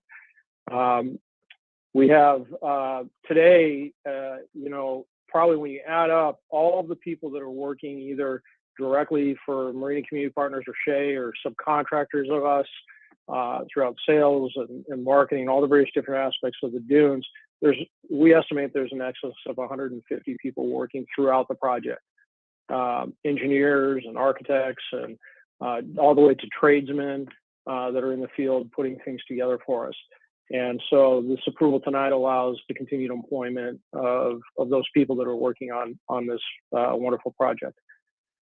So, I think Brad did a fantastic job. So the phase 2 tentative map, just to point out the amendments on the left, you see the tentative map that was approved in May of 2020.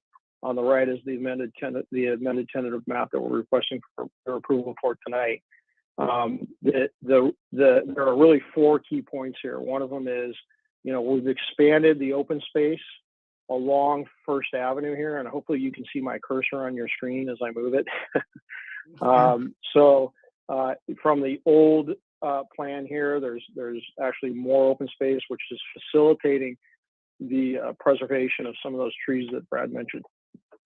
In addition, as part of that, this intersection that existed at First Avenue just south of 8th has been removed, and really that's to help create just a little more intimate neighborhood in that area. We anticipate with the future arts district in the city and the entrance to the beach and the future state park that this will be a benefit to the community. But we have kept, as you can see on the screen here, a little green area, which will be a pedestrian walkway that will provide access out that way. We have also pulled back from some of the residential lots you see up here in this sort of triangular area. And now what you see is considerably more open space along 8th Street. And a lot of that has to do with the fact that there is a gas line, PG&E gas facility that we couldn't build obviously on top of. And in working with staff, it was felt that rather than have sort of an island of the homes out there in that triangular area, that it might be better to just use it for open space. And so we think that's going to create really a nice presence as you come through the roundabout and head out towards the beach. And so those are and so as part of that, then of course, Councilmember Burnett, those 20 units got shifted out of the Phase 2 West area that were in that general vicinity and ended up down in Phase 3. So those are the major changes to the Phase 2 map.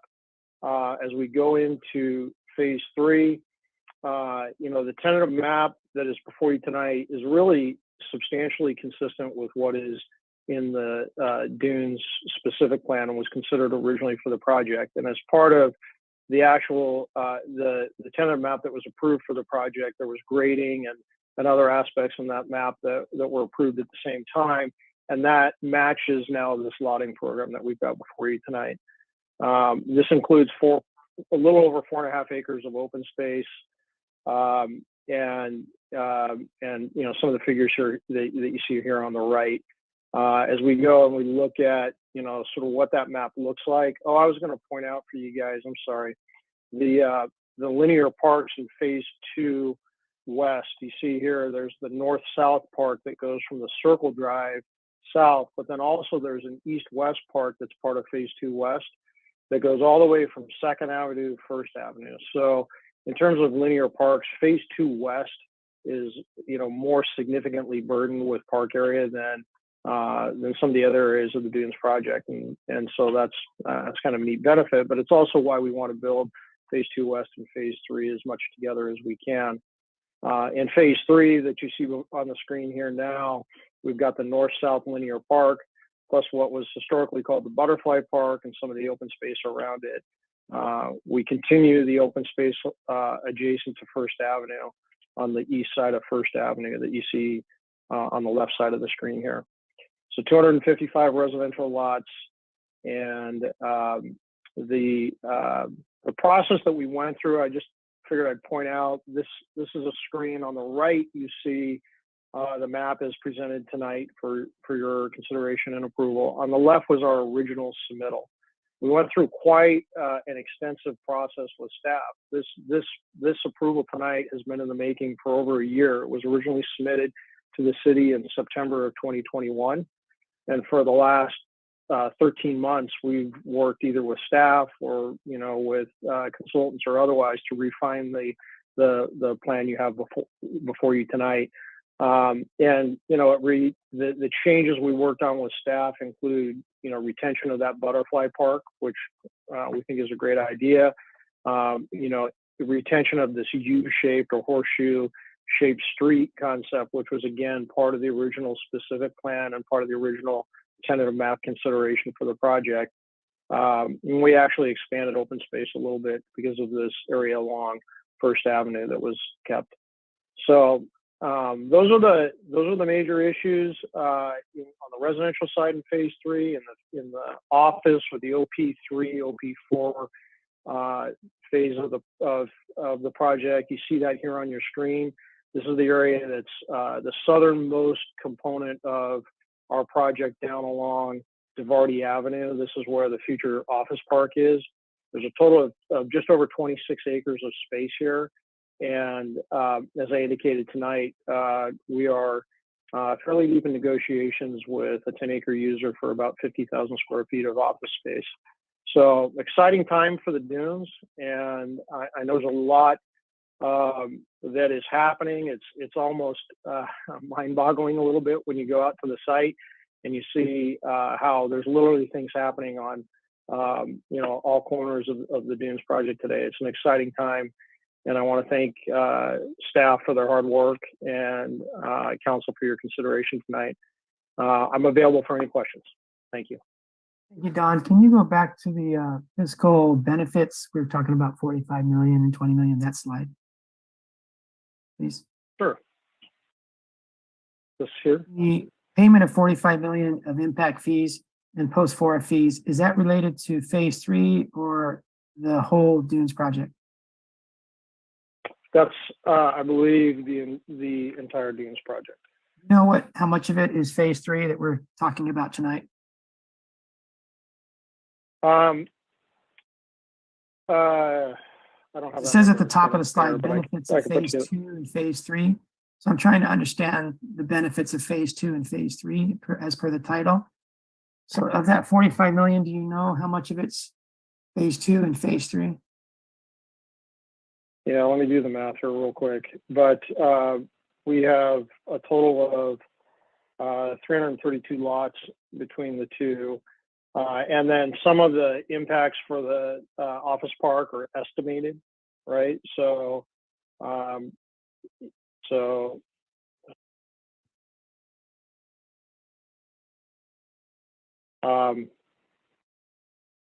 yeah, it's going to be. When I do the math quickly here, it's a little less than half of that, which comes directly from phase 3, Mayor. Okay, and then the 20,000 for parks, that's the entire project, some of which has been 20 million, and it's 4.6 million for phase 3. Right. So what happens is we pay, I believe it's about $11,000 a unit in park impact fees for the project, and so we there's about, of that $20 million, there's about $11 million that comes from residential building permits.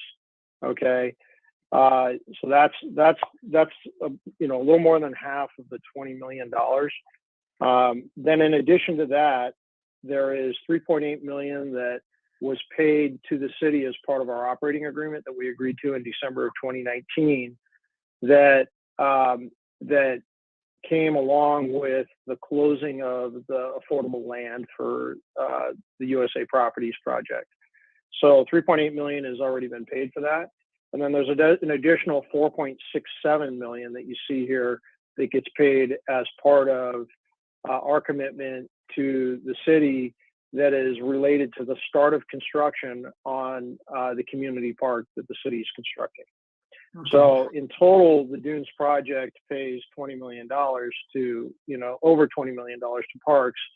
But in addition, we construct parks, right? So we're constructing, this is not part of this, is the construction of Hilltop Park, the construction of the linear parks, the construction of the parks we've already built on the east side as part of phase 1 and phase 2 east that we've already constructed. And so, in total, our commitment to parks is huge. I don't have the total number here tonight, but it's much larger than $20 million. So would you consider these payments part of your expenses overall? They're part of developing the project, right? They're part of the commitment we've made, and as we develop, we pay these in fees or per our agreements. So do you consider them on the expense half of your ledger as opposed to the revenue half, obviously, right? So these come out, these are expenses you have to pay. Okay. And then your revenue comes from selling the homes and the properties and other ways of getting revenue by the users of your property, correct? Correct. And these were all part of the agreement between the city and Shea or MCP, right? So if you go all the way back to 2005, and then you update it again on what we did in 2019, there's a whole pro forma that we all agreed to, right? That had these costs and these projected revenues for the project that were part of it. So it was part of what we all agreed to. And there was a second implementation in 2008, wasn't there? And then there was, in addition to that, an operating agreement in December of 2019. Yeah. Okay, so you have expenses and some of them are listed here.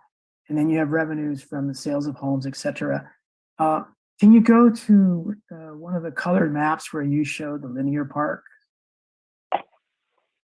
Sure, the phase 2 linear park or which one? It's phase 3. This is the phase. This is phase 2 here. And then this was phase 3 here. Okay, so you have a linear park basically north to south, top to bottom there in the middle. Of the 19 trees that are going to be kept out of the 202 that exist there today, are they in the linear park? Or are they in the areas where they're shown as homes going in? So they're throughout various areas. Quite a few of them are along First Avenue. The large trees that are along First Avenue that you know, anyone who's driven in that area, you've probably seen them. There are a few trees that are within the linear park that we were able to save, and I think one that's within this little open space next to the butterfly park.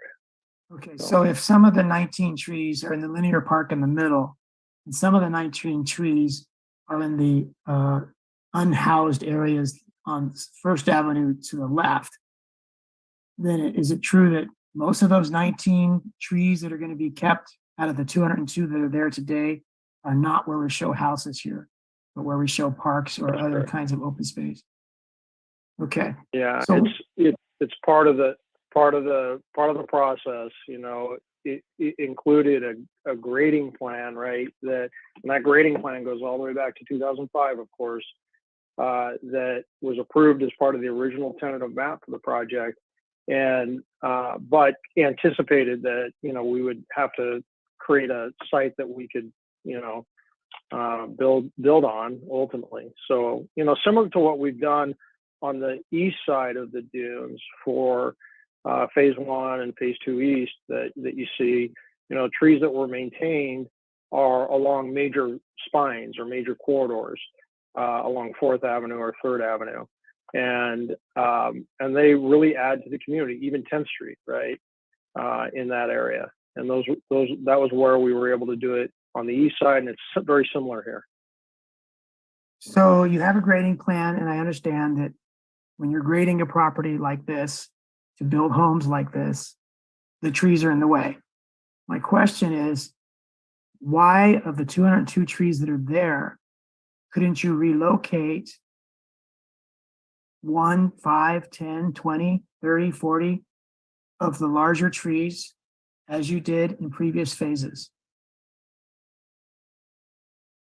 So in previous phases, and in phase 1 of the project, there were some trees that were relocated. They weren't as large as what was preserved in place along 10th Street or 3rd Avenue, or even along 4th Avenue for the project on the east side.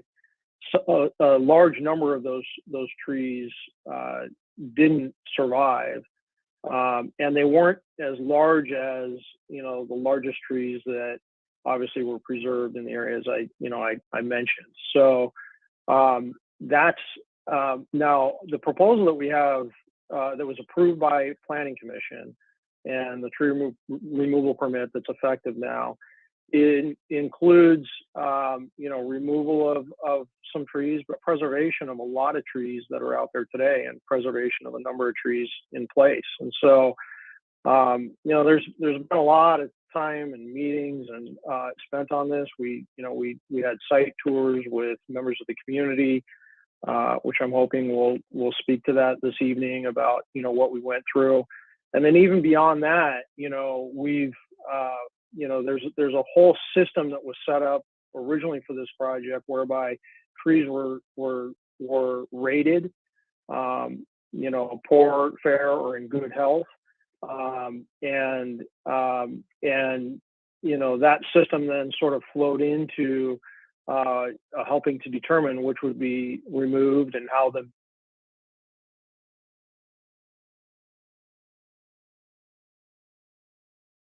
we are removing trees, but then we're also planting a tremendous back, right? Many more than the mitigation would require.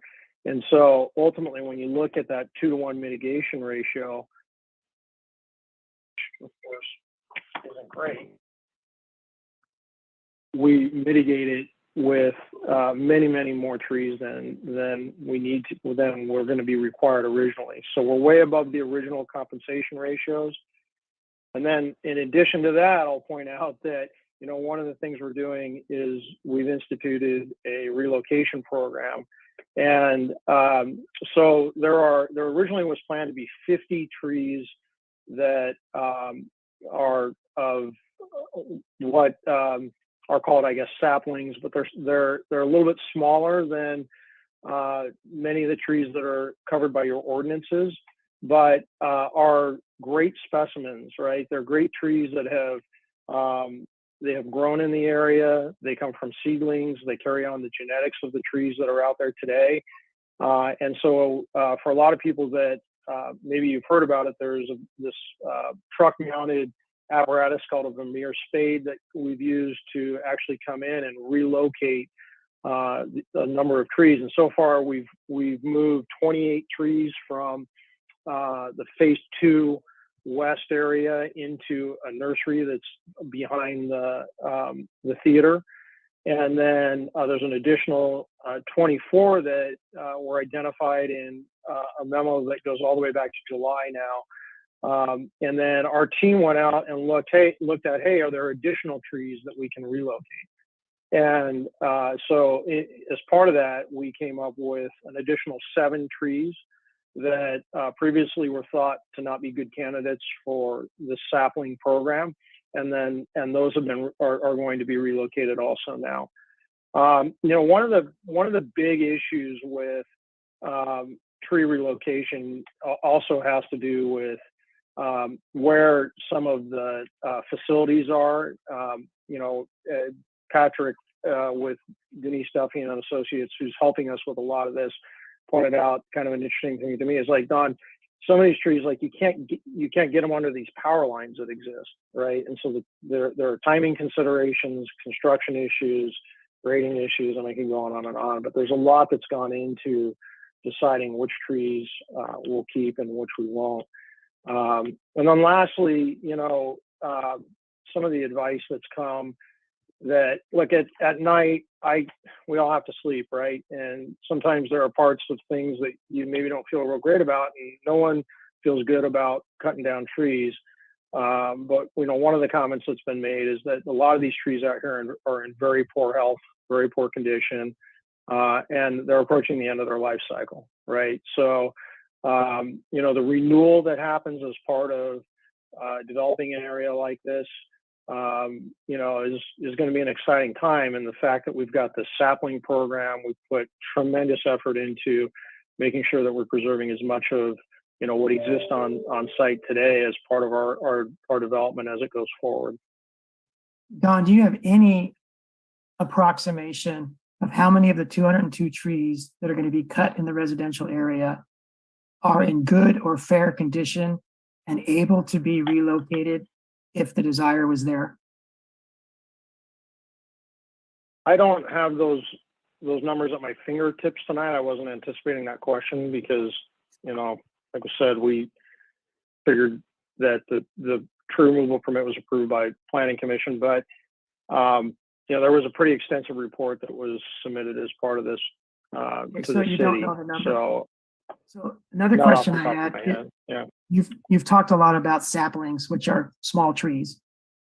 Is it true that those saplings that weren't even inventory because they don't meet the minimum standards for trees?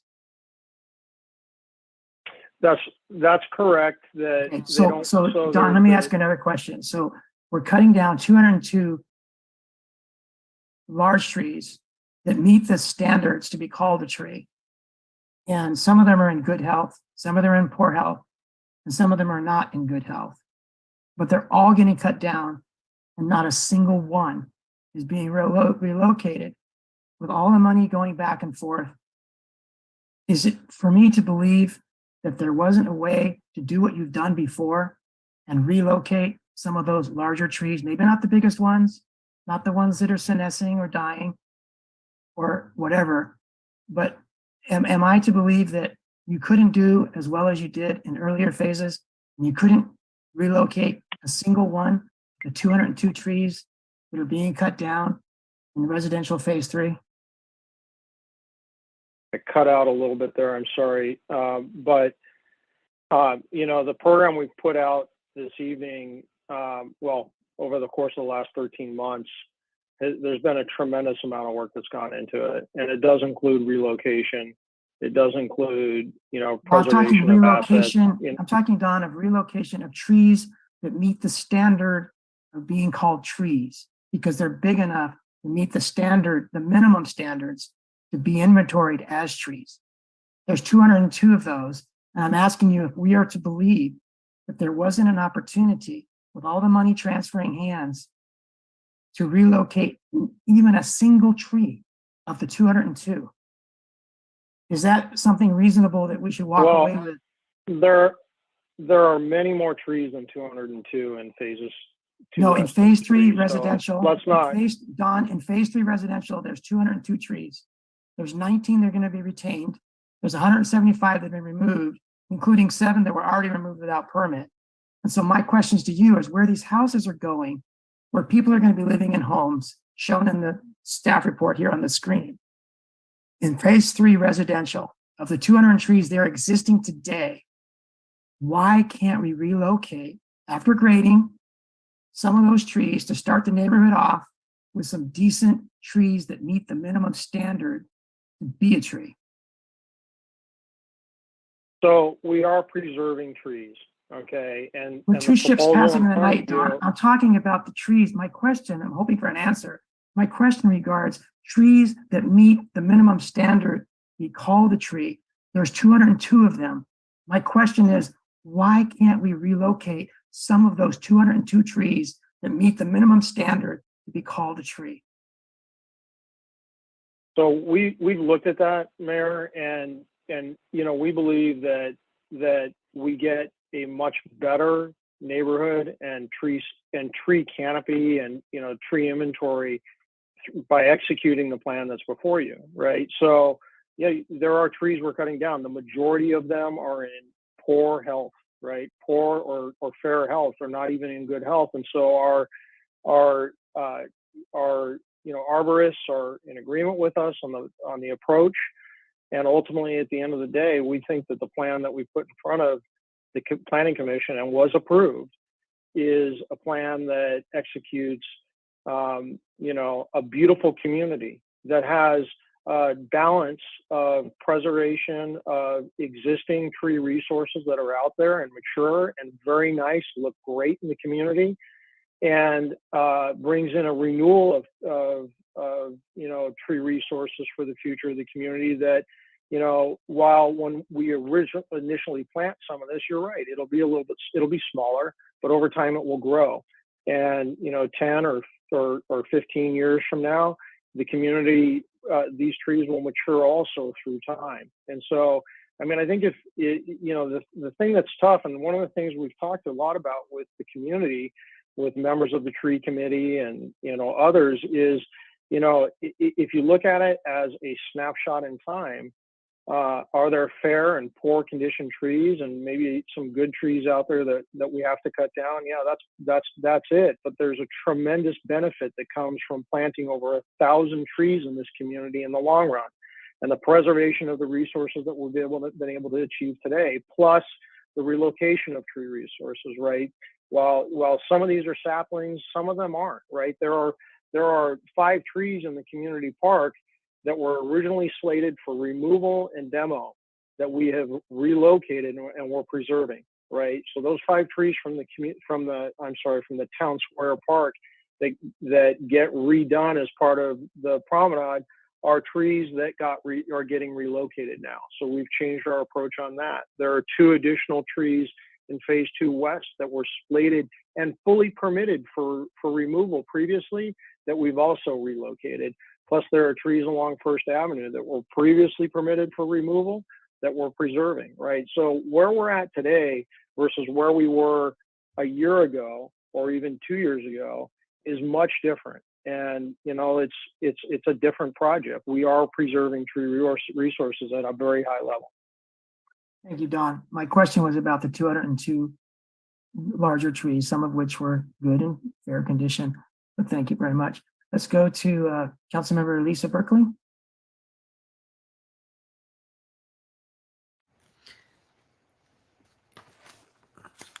Whoops, do you hear me there? Yes, we can hear you. Great, thank you. You know, while I appreciate this discussion about the trees, my understanding is that that our focus really is more on approving the map.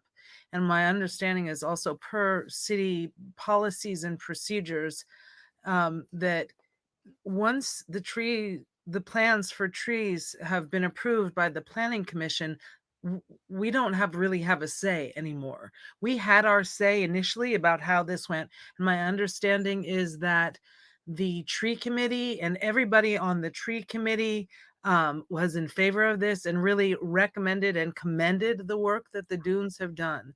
And so I kind of think that this is a conversation that we've actually already concluded, and that's not where we're supposed to be focusing our energy on discussion this evening. And city attorney, can you please correct me if I am mistaken that our job as council, we don't actually have a say on changing the trees because this has already been approved by the Planning Commission?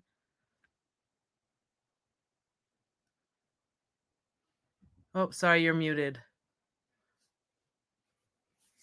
I actually, through the mayor, yes, the issue before the council tonight is the approval of the tentative map. And the tree permit was approved by the Planning Commission and that decision was not appealed. So that is a final decision. Okay, so thank you. So given that, I'd actually would like to make a motion then. I'd like to, I don't have, whoops, 1 second. I'd like to make a motion that the city council has opened and received a public hearing, taking public testimony and consider adopting resolution 2022, determining that the proposed tentative map amendment is consistent with the certified EIR number SCH number 20040911167 and adopt University Village specific plan from the Dunes on Monterey Bay, approving an amendment to the tentative subdivision map originally approved in 2005, resolution 2005-131, as amended resolution number 2008-209, approving tree removal permits for phase 2 west and phase 3 residential of the Pacific Plan as unanimously recommended by the Planning Commission of the City of Marina. Is there I'll a second it. Okay. I'll second Heidi for Quinn. discussion, but I still had some questions. Tell us, Heidi Quinn, we haven't had a public hearing yet. Is it okay to have a motion before we have the public hearing? I think that's the discretion of the council. Sometimes you make a motion, go out for public comment. Sometimes you have public comment and then make a motion. So I know that's something that different than a public hearing. Public hearing is the same. I can check the rules. Usually when we have a public hearing, we go to the public for the hearing, and then we come back for the council decision. You are the mayor too, so. I just want to make sure it's okay. It doesn't matter to me either way. Just want to make sure it's okay to have a motion before the public hearing. Yeah, I don't see that restriction in your rules. So let's go to So it's just really the practice of the council and the desire of the council. Yeah, it's usually our practice, but it's okay to do. And I thought we were following what I was known to be most of our practice, which is we make a motion and then get a public comment, a feedback afterwards, and amend if necessary. So yeah, a public hearing is slightly different. But let's go to Mayor? Councilmember Christina Medina Dirksen. Go ahead, Christina. Thank you very much, and thank you for the presentation. Councilmember Berkeley, there were still some questions on the floor, so I think Oh, a motion was still, it was a little premature because we had some. I would be willing to support it in the future, but I think it was premature because myself and Mayor Pro Tem still had some questions. I apologize. I actually thought you had gotten your questions answered. So my apologies. That's okay. So do we have a motion on the floor? Are you willing to? And I take thought it you off? seconded it, Well, Christina. I did, but I'm wondering if you So would. we have a motion on the floor. We have a second, and now you're on the floor for your questions or comments, Christina. On the motion or on the project? It doesn't matter, either one. Then I'm going to take back my second. Can we do that? Heidi's raising her hand. Yeah, I'm sorry, Mary, I was just checking the rules, and so you are correct that in the public hearings, you do have a procedure that you're following.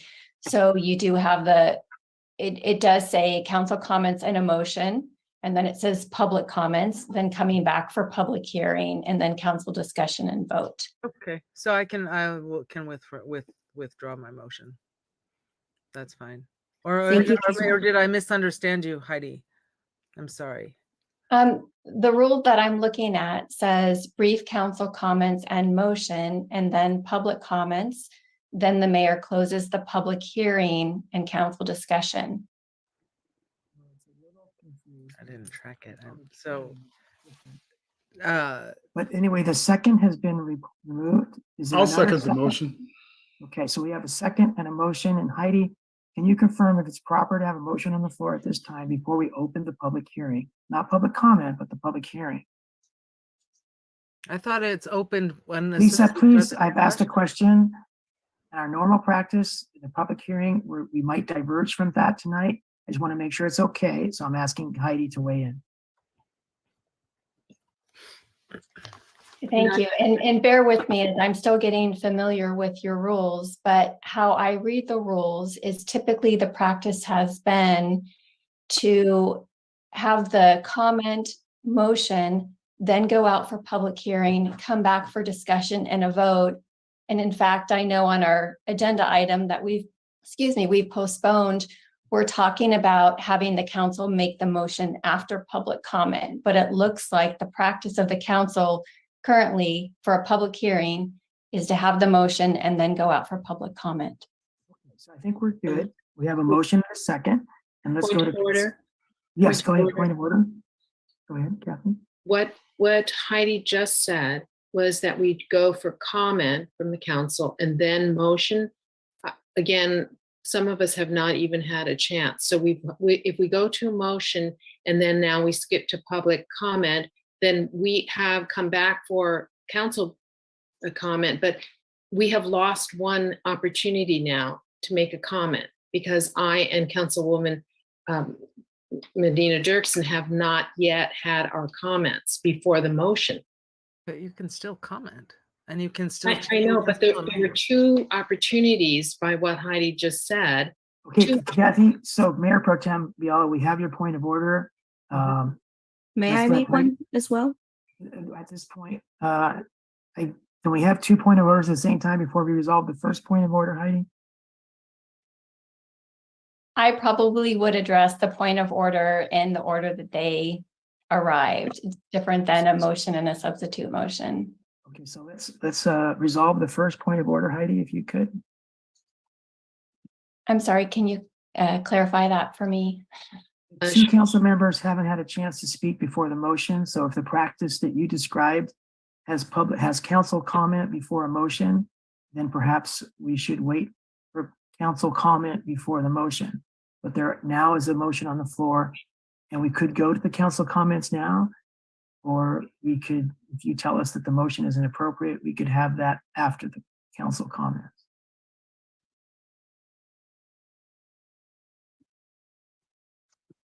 How the rules read currently for a public hearing, and this is what has been done so far, that item is introduced, staff gives a presentation, the applicant gives a presentation, city council asks clarifying questions, the council makes comments and then a motion, then goes out to public comment.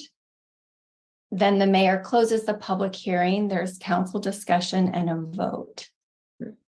Right. So, Mr. Mayor, two of us have not had the chance to make questions. Right, and that's your point of order. Yes. So how do you describe the process regarding the point of order? It sounds like we should have council questions before the motion.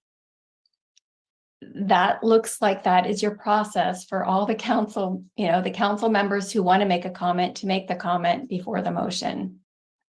Okay, so Councilor Lisa Berkeley, are you willing to temporarily withdraw your motion to let two council members speak that haven't asked clarifying questions? Of course. I'm sorry, for some reason I thought Christina had already gone and I didn't see the Mayor Pro Tem's hand up until after I made the motion. That's fine. Thank you, Christina. So we no Apologies. longer have a motion on the table. Christina, do you have a point of order? I'll remove it. I was just simply that I thought Councilmember Berkeley had withdrew her motion. Thank you. But I do have a question. So now it's you have the floor for clarifying questions, Christina. I want to thank you, Mr. Hofer and the presenter. This is a comprehensive information you've given us. Would you speak to the parking?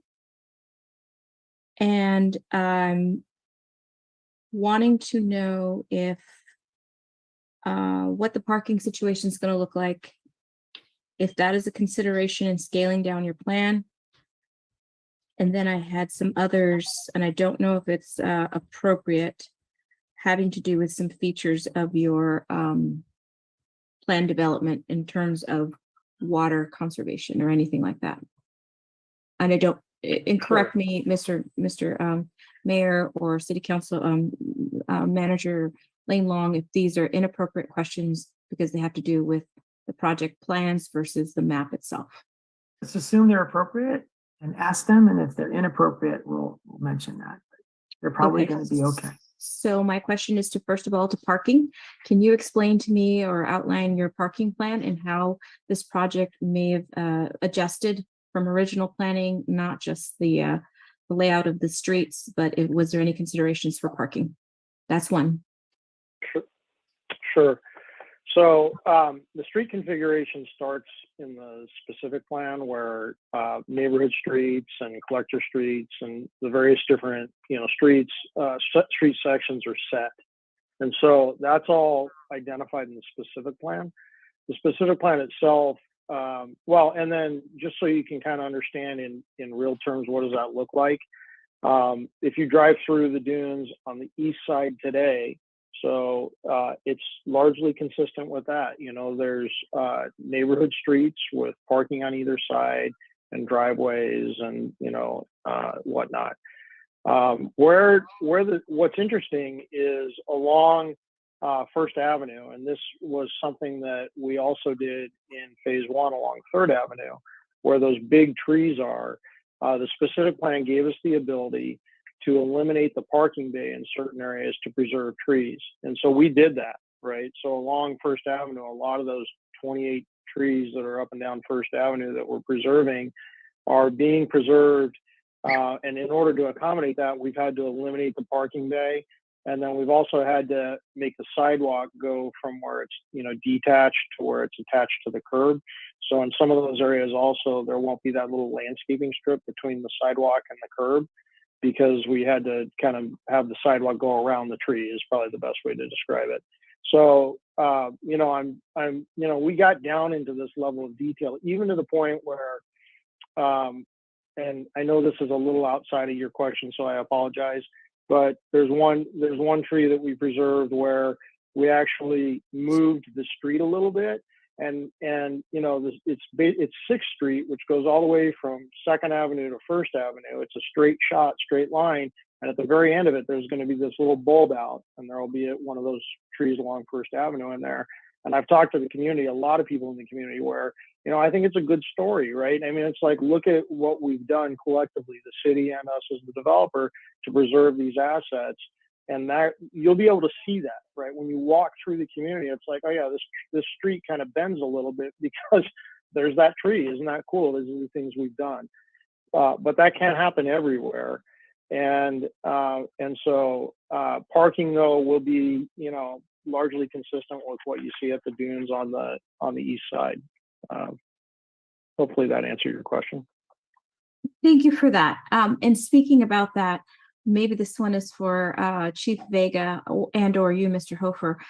Is there adequate room for turnarounds for the fire department? Have they driven through similar type streets? Perhaps Chief Vega can speak to that. I'm just wanting to. I know the streets get very narrow. What considerations were put in place, or what plans were put in place for emergency vehicles ingress and egress? So I don't mind throwing a couple of thoughts out there, and then if the chief wants to jump in. So originally when the specific plan was put together, there was a lot of effort put into those street sections that I mentioned and how they would work. And the planner at the time that worked for us in the city is a lady by the name of Lori Felberg. She described, they went out and they drew out these streets in the parking lots that existed on the base previous, and they brought fire trucks and police trucks and police cars and whatnot out, and they drove them. But in addition, as we present our improvement plans now after this, right? So we have a whole team, Andy Hunter and Whitson engineers out of Monterey will be engineering all of this. Those plans go through a plan check process with your staff. And part of that is they'll go to your fire chief for him to look at and review and make comments to make sure that, there's adequate turning radiuses and ingress and egress for emergency services. If I can add there, council member, we have gone over these plans and they've had to make a lot of minor adjustments to allow our fire equipment to make the proper turns. They've ranged anywhere from widening entrances and exits to rolled curbs to moving, making things wider for our fire engines.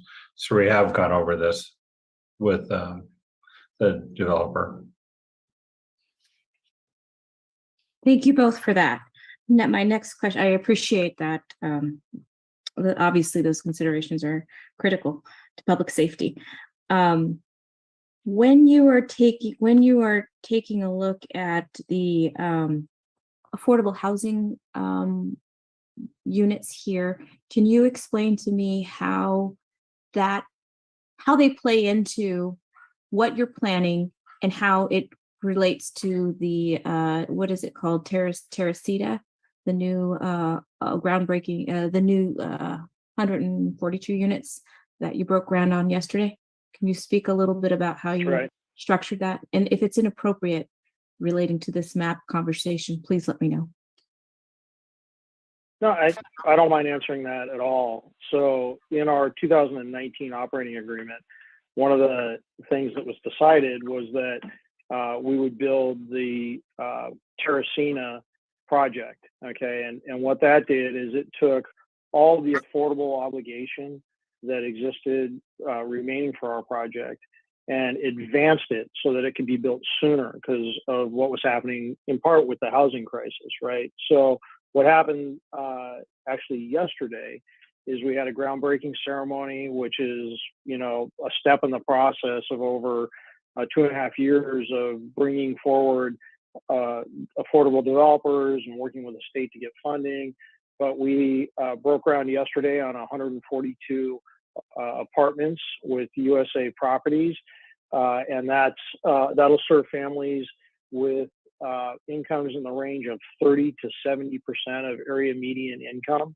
And I think, as you pointed out in your comments earlier in the meeting, that's anywhere from a 1-bedroom apartment for $800 a month to a 2-bedroom, 3-bedroom, 2-bath apartment for $2,000 a month. And so there's 142 of these units. Marina Community Partners has advanced about $20 million in total to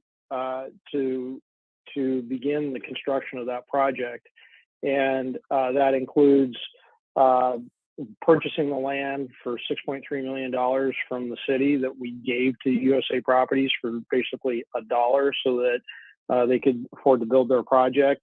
There was a direct subsidy to USA Properties, and I mentioned earlier some of the infrastructure work that we're doing. So it's a huge project that we've advanced, and that satisfies the affordable housing requirement for the Dunes master plan. So 20% of the Dunes master plan is affordable housing, and then 5% of it was deemed to be workforce housing, which is a little bit higher income level, which we dealt with also 2 years ago in a program with you guys. So in total, the project has done a lot for affordable housing in the community, and that's all advancing already or has already been paid.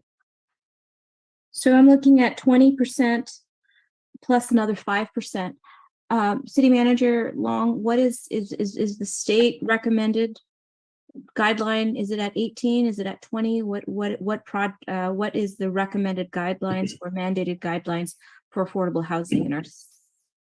So for the guidelines that apply to this project were set by 4, and so it's 20%. Okay, so they're giving us 25. Is that correct? With the workforce? Yes. Okay. Thank you. Thank you for that. I wanted to get that clear. The financing on that, you said it was 6.3, and then about advancing. You mentioned something about prevailing wage. Is this a project that is prevailing wage? And is that increased your cost? Oh, of course, yeah. The entire project is prevailing wage. Yeah, the entire Dunes master plan is constructed with prevailing wages. That does increase costs a lot. Okay, I wanted to point that out. Thank you for supporting unions. And I know that it probably was part of the 4 agreement too, anything that's built out there.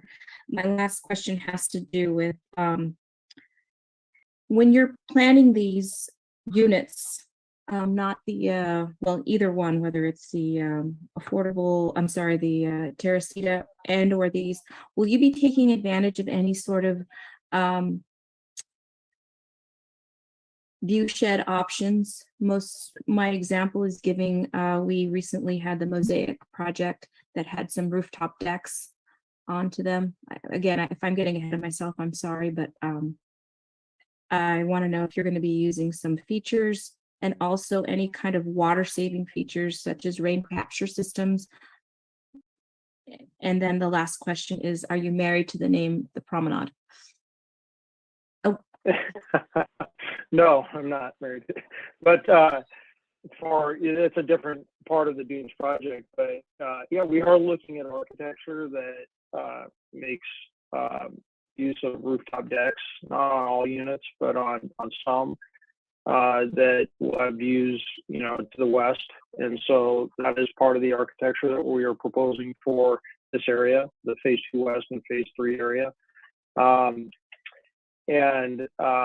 I think you mentioned Mosaic, which is the Promenade, which is now, we call it, that product is called Rooftops. It's a project that was approved by the city, I want to say about 1.5 years ago now, maybe a little less than that. And we've been advancing construction documents that are in plan check for rooftops, and so that product is advancing, and that also has a rooftop deck for many of those units.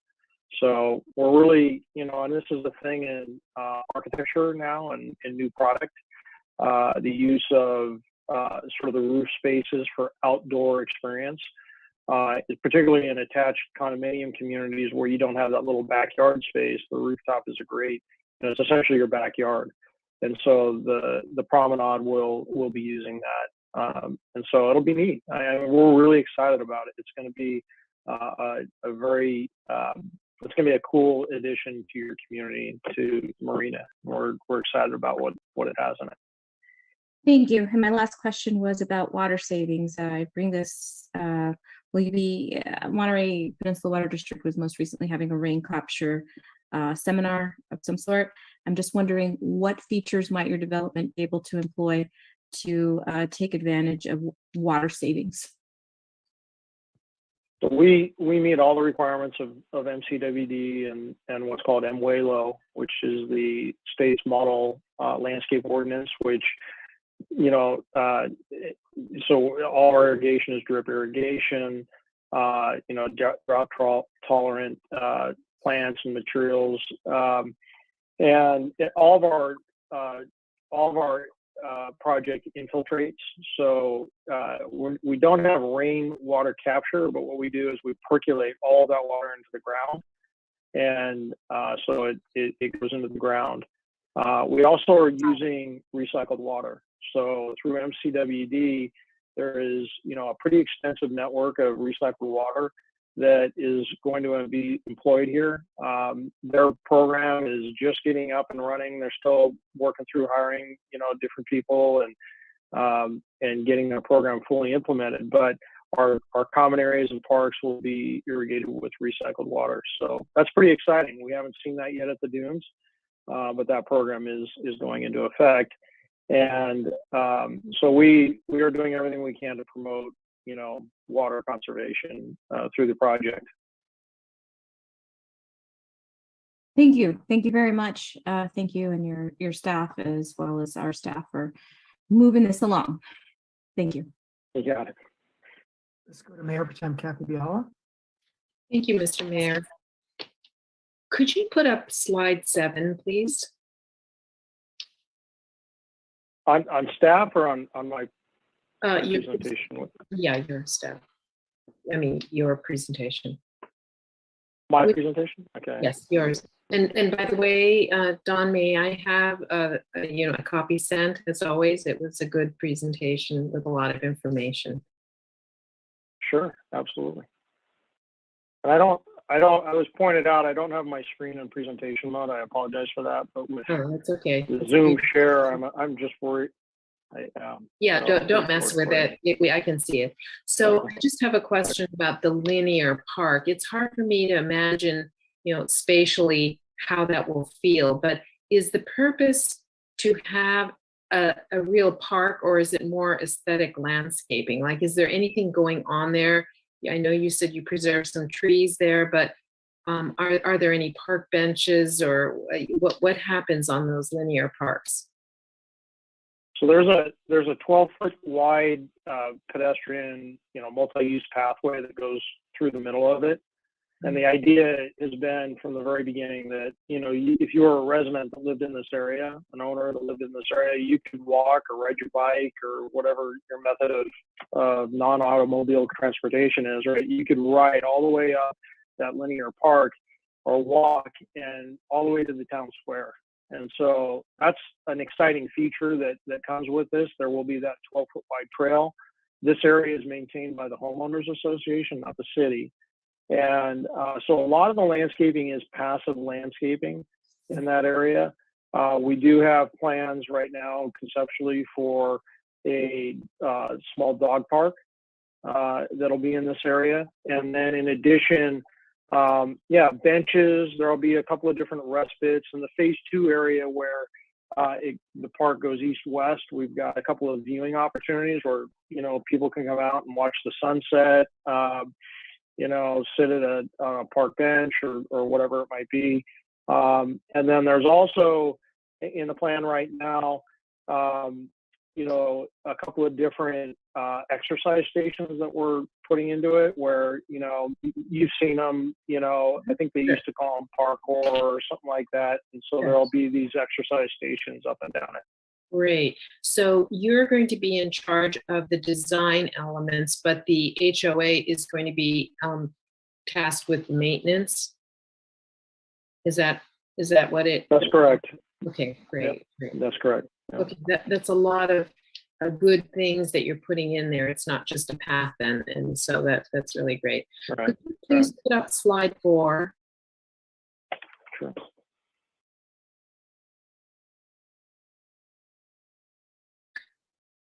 This.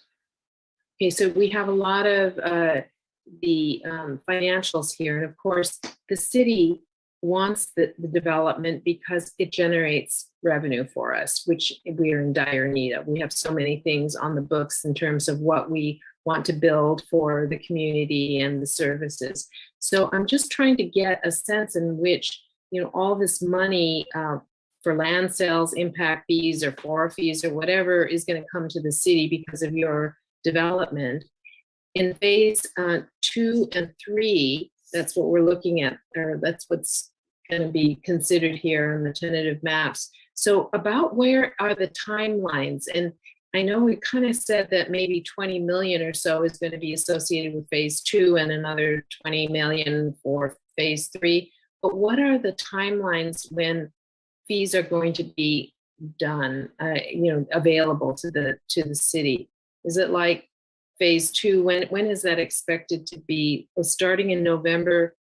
Oh, that's the demolition. But what is your estimate for phase 2, and when does phase 3 begin? Sure. So for phase 2, well, so impact fees get paid at the time of building permit. And so for phase 2 west, the first part of your approval tonight, we're anticipating that the initial units will start construction about May of next year. And so right about that time, we'll start paying impact fees with building permits. And then, there's 3 product lines here. And, I think we're probably anticipating, a pace of maybe about 3 a month, maybe 4 a month for each of those product lines. If we just say 3, if we just figure 10 permits a month, right, it's about 7 months or 8 months for us to pull the permits and build out of phase 2 west. And so, I would say that the impact fees would get paid for phase 2 west over the course of, let's say, a year, as long as the market conditions allow for that. And then for phase 3, how much, I'm sorry, Don. So just so I understand, so the 3 product lines, and they're going to be they're going to be available serially. You're not going to start all 3. You finish one and then you go to the next. And each one of those product lines, how much do you think will come to the city for those? Well, okay, I'm going to do some quick math here, but let's see. So, so we're actually going to build the product lines in parallel. Okay. All right. Got it. And so, yeah, so, I think on average, I think we're looking at about, for 10 permits, it's on the order of about $700,000, okay, for 10 building permits, right? And there's 68 of them. So, you can do the math there over the course of a year. Okay. And then when you get to phase 3, we anticipate that in phase 3, we'll be starting, as you see on the screen here, about a year after, right? So let's say May of 2024 for starting phase 3, and so that revenue stream would continue for the city into phase 3, because what we're doing here is we have a little over 300 lots total, right? It's 330 lots in total that we're constructing on the west side when you combine phases 3 and phase 2 west. And there'll be 3 product lines. And the idea is it's sort of one big neighborhood, right? So we'll start in phase 2 west and then continue into phase 3 until the end.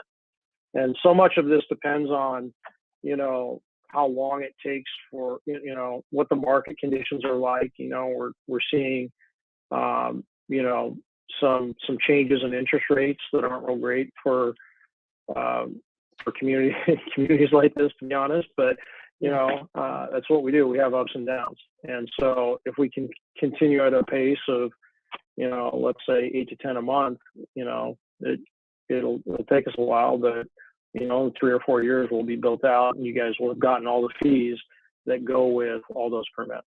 Right. Okay. And so all along the city is receiving incremental fees or monies for development. So that's something that we can count on. Okay. Thank you very much.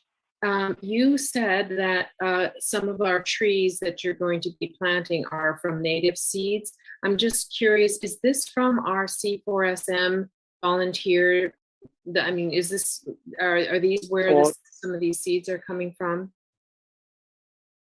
Well, Yeah, that's different. That's the Hilltop Park effort. Oh, right, which is- okay. Yeah, Right. there's a lot going into that, and there's a tremendous effort by the community, which we're really excited about, and we're working with CSUMB now in a program for their greenhouses there, where the community is collecting seed and propagating that seed, and then eventually when it gets to the Right. point, it goes into the greenhouses, and then eventually will be planted on Hilltop Park. That's a different program than what we're talking about on the west side. On the west side, the sapling program is what has been coined, and it's a combination of saplings, which are less than 4 inches, which is your city's ordinance in standing breast height diameter. But then also some trees which have been permitted for either removal or as part of the program we've agreed to relocate are part of that. We're not necessarily planting from seed, Okay. but we are taking there's been a tremendous nursery out there that's created some really great product that we're going to combine into the project and move forward with. So it's kind of cool. Mhm. Well, from the experience with Hilltop Park, I think that you get our emphasis on natives, and you get that emphasis that from the community. So I think you have learned that, and hopefully you'll continue to promote that no matter what the development is that you're in the process of building. Just a note on the affordable housing.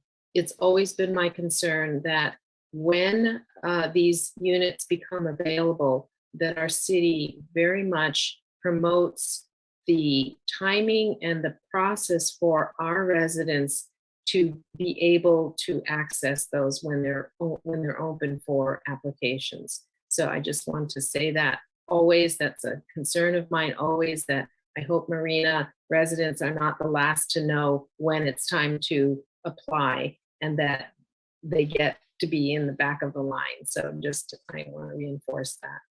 And the last thing is, please again forward this presentation, because I think it's concise, and it's got pictures, and it's a lot easier to share with people. Thank you, Mr. Mayor. Thank you, Mayor Pro Tem. Let's go to Councilmember Lisa Berkeley. Okay, second time's the charm. Now that everybody has had something to say, and I see that David Burnett's hand has not gone up, I'd like to make a motion, as I stated before, same motion, that City Council has opened a public hearing, which we did, my understanding is on September 7th. We take public testimony and consider adopting Resolution 2022, determining that the proposed tentative map amendment is consistent with the certified EIR number SCH number 20040911167 and adopted University Village specific plan, now the Dunes on Monterey Bay, approving an amendment to the tentative subdivision map originally approved in 2005 by Resolution 2005-131 and as amended by Resolution number 2008-209, and approving tree removal permits for Phase 2 West and Phase 3 residential of the specific plan as unanimously recommended by the Planning Commission of the City of Marina. Heidi, I saw your hand raised right when David was saying a second. Did I make a mistake or forget something? There is a mistake on the agenda. The actual agenda talks about an approval of the tree permit, but if you look at the staff report, that is the correct action before council. Okay, I do not have this. I spilled coffee earlier today when I was reading my packet. So I would like to make a motion that we approve this item as it is written in the staff report, not in the agenda. Second hold. Holds. Okay, now we go to brief comments by council members before we go to the public hearing. My brief comment is that I understand that we have no legal basis to do anything but approve this tonight. I'm disappointed. Mr. Mayor, we can't hear you. Can you hear me now, Kathy? Very low. I don't understand why. All right, I'll talk up. Okay, there. So I understand that we have no legal basis to say no to this tonight. I remain extremely disappointed that of 202 Many, maybe most of the 202 trees are in good or fair condition. Many of them are iconic, beautiful trees. Every single one will be cut down except for 19 of the 202, and not a single tree will be relocated. Although in the past phases, some trees have been successfully relocated, and it's great for the community. We all love those trees. We would love them again, but it's not going to happen. I understand that we can't require anything but what the developer is coming to us tonight, but we can ask, we can beg. These trees don't have voices. So this is the last stop before they get cut down. So it's completely appropriate to ask the developers if they'd be willing, with hundreds of millions of dollars being exchanged, to try to relocate, as they've done in the past, some of these beautiful trees that are in good or fair condition. That's what I've been trying to do tonight. We put a lot of effort into this tree protection the last 6 months. Many of us here on this call tonight, and I've seen these trees. We walked these trees, some of them. We haven't walked all of them. And so it's just extremely disappointing that in this phase 3 residential area of 202 trees, 19 will be retained, the rest will be removed, 0 will be relocated. And the only ones that are going to be relocated don't even meet the minimum standard to be called a tree. They're not even inventory. The ones that we're relocating have not even been inventory because they're too small to meet the standard of being a tree. And in this day and age, if we can't do better than that, something's wrong. All right. Any other comments or questions before we go to the public hearing?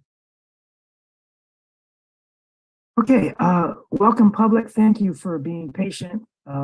Let's go to Les Martin. Welcome, Les.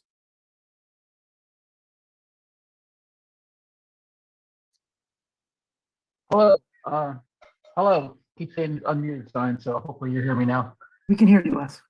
Yeah. Hey, I live in the dunes and develop in, I guess it's 1C. I watched the phase 2 go up here very, very fast. I was kind of surprised to see that other section by the VA hospital was also phase 2, way behind, but I'm glad to see the plan. I thought it looks great. I think the whole plan looks really, really nice. I think to the mayor's point, we rented a place here for the first year right next to one of the old trees they maintain. You can hear the owl in it howling all the time. It's kind of nice. I would be concerned as a homeowner to have one of those big old trees very close to my home. I know the roots can do a lot of damage. Yeah, this was very dense, this new map, but it looks really, really nice. I'm happy to see the progress that's going to happen on tearing down the old barracks. I did have one question. I think there was a couple of areas in there that didn't belong to the developer. So when the developer's done and we finish the park demolition, will there be more barracks to be demolished, or just going to be all of them? It seems to me there'll be some section I thought the city might be responsible for. But I recommend approving the plan. I thought it was very, very nice and a really great discussion tonight. Thank you. Thank you, Les. Let's go to Mike Owen. Welcome, Mike. Yeah, can you hear me? Yes, we can hear you. Okay, Welcome. great. I was very happy to support the Planning Commission's approval of the tree removal permit 8 September.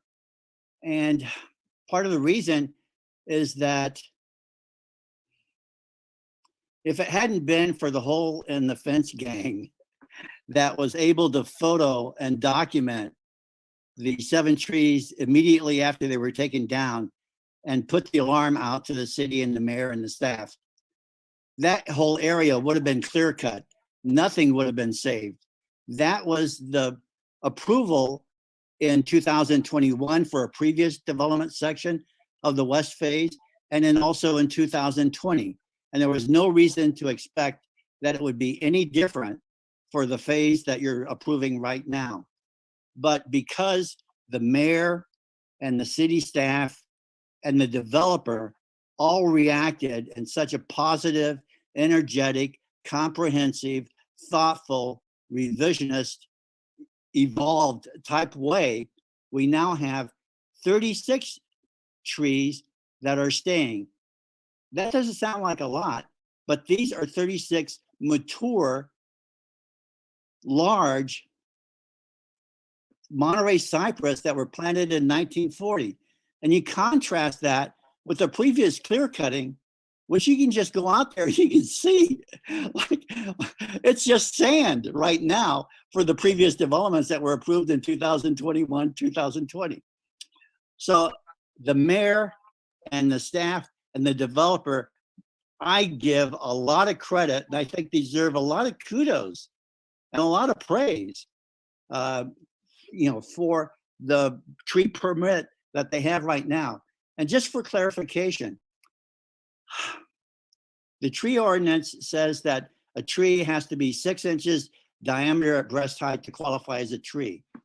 Normally, when they have replantings, these plantings are like 1 inch in diameter when you buy them from the nursery and they stick them in the ground. The trees that are being transplanted by Don Hoffer, about 54 of them, they are like 2 inches, 3 inches, 4 inches, 5 inches, much larger. I mean, those are significant. They're not just saplings. They are significant trees that are going to have, also because of their young, they're going to have much better chance of surviving and thriving and doing well than if you planted old trees. When the mayor talks about the trees that were planted, that was like about a dozen or more years ago. The largest size that they could do was like 35 inches diameter breast height. A lot of these mature trees were like much larger than that, and they wouldn't be able to be transplanted successfully. But I mean, just like the machinery doesn't exist to plant. Well, I mean, unless you spend a heck of a lot of money. They did transplant one large cypress tree at Pebble Beach, but that was like about $1 million. So I think the developer really needs to be given much more credit when you realize that these transplanted trees that normally would have just been eliminated, like are dug, replanted, and going to be replanted again. And those are significant trees. I mean, a 5.5-inch diameter breast height. I mean, that's to say it's not really a tree is like really sort of quibbling and like really missing the point. So I'm very happy to support the tree removal permit that was approved. Thank you. Thank you, Mike. Let's go to Nancy Amadeo. Welcome, Nancy. Thank you, Mr. Mayor. I think it's interesting that this item is about the tentative map for phase 2 and phase 3, but comments are about tree removal. The Planning Commission already approved the tree removal permit. I was happy to hear that Mike liked it, but I think that we should all be focusing on what's on the agenda. If I were a council member now and heard all of the comments about trees from the members of the council, I would be doing a point of more order that they were not speaking to the item on the agenda. And I would like to remind the mayor and the council members that that is what they're supposed to be doing. The tentative map, I'm pleased to see that some things actually went back to the original tentative map because it actually works better. It makes a better sense of community. Some people think that grids are great. I personally don't like nothing but gridded streets. You either go north, south, or east, west. I like those little areas that add a little character, and that's what this tentative map does for both phases. It adds a little bit of character to the streets, makes it feel, to me, more of a neighborhood, a place where people are going to gather together and get to know their neighbors, not a pass through to someplace else. So I'm pleased to see that this is getting broad support from the council for this tentative map. And I'm anxious to see this finally come to completion in the next few years. It's very exciting. This started in 2005 and we're still working on it. But the end product is going to be good for the city of Marina. It's going to generate revenue. It's going to bring new people to our community who will support our community, do good things for our community, make a difference in our community. And I'm very excited about that. Thank you, Mr. Mayor. Thank you, Nancy. Let's go to Elizabeth Vischer. Welcome, Elizabeth. Yes, good evening. Good evening again. Just a remark regarding the width of the streets that Councilmember Medina Dirksen mentioned. In the existing phase, there is enough space for the fire truck, but not enough space for large moving trucks. And those, including 18-wheelers, now and then do go through our neighborhood, damaging the landscape at the corners. It's not very major. They have they always manage to miss the irrigation, but the landscaping needs to be made nice again. So just a remark. And since I was one of the residents who did speak about inadvertently removed trees, I think I can still give comments now about trees, although it's not on the agenda. Just like probably all residents, I don't like seeing trees being cut down, but the city has no other choice than to approve tree removal applications or the planning commission already has approved. They did not have another choice because of grading plans that have been approved more than a decade ago. We cannot blame the developer for this. I hope, as I've said before, that for future developments, that the city will require developers to start with looking at the terrain and trees that are already there, so that we don't end up with trees that cannot be retained because they're hanging up in the air or are in the ground, too deep in the ground. Transplanting large trees is expensive, and it is hard to keep those trees healthy. Just like Mr. Mike Owen, I would like to thank city staff and Marina community partners for the negotiations regarding the tree removals in these phases and for having involved the public, especially the concerned residents who had discovered the unpermitted tree removals. It is fantastic that several trees that already had been approved for removal will be retained. And I love all those saplings that have been moved to the nursery and that will be planted back into the neighborhood. As a proud member of the Hole in the Fence gang, I'll be smiling every time I'll see the saved trees on First Avenue, and especially that one particular drone tree with that curved curb. I hope that council will approve the amended map. I am looking forward to the construction of the next dunes phases, including that grocery store that we're all anxiously waiting for. Thank you very much. Thank you, Lisbeth. Let's go to Denise Turner.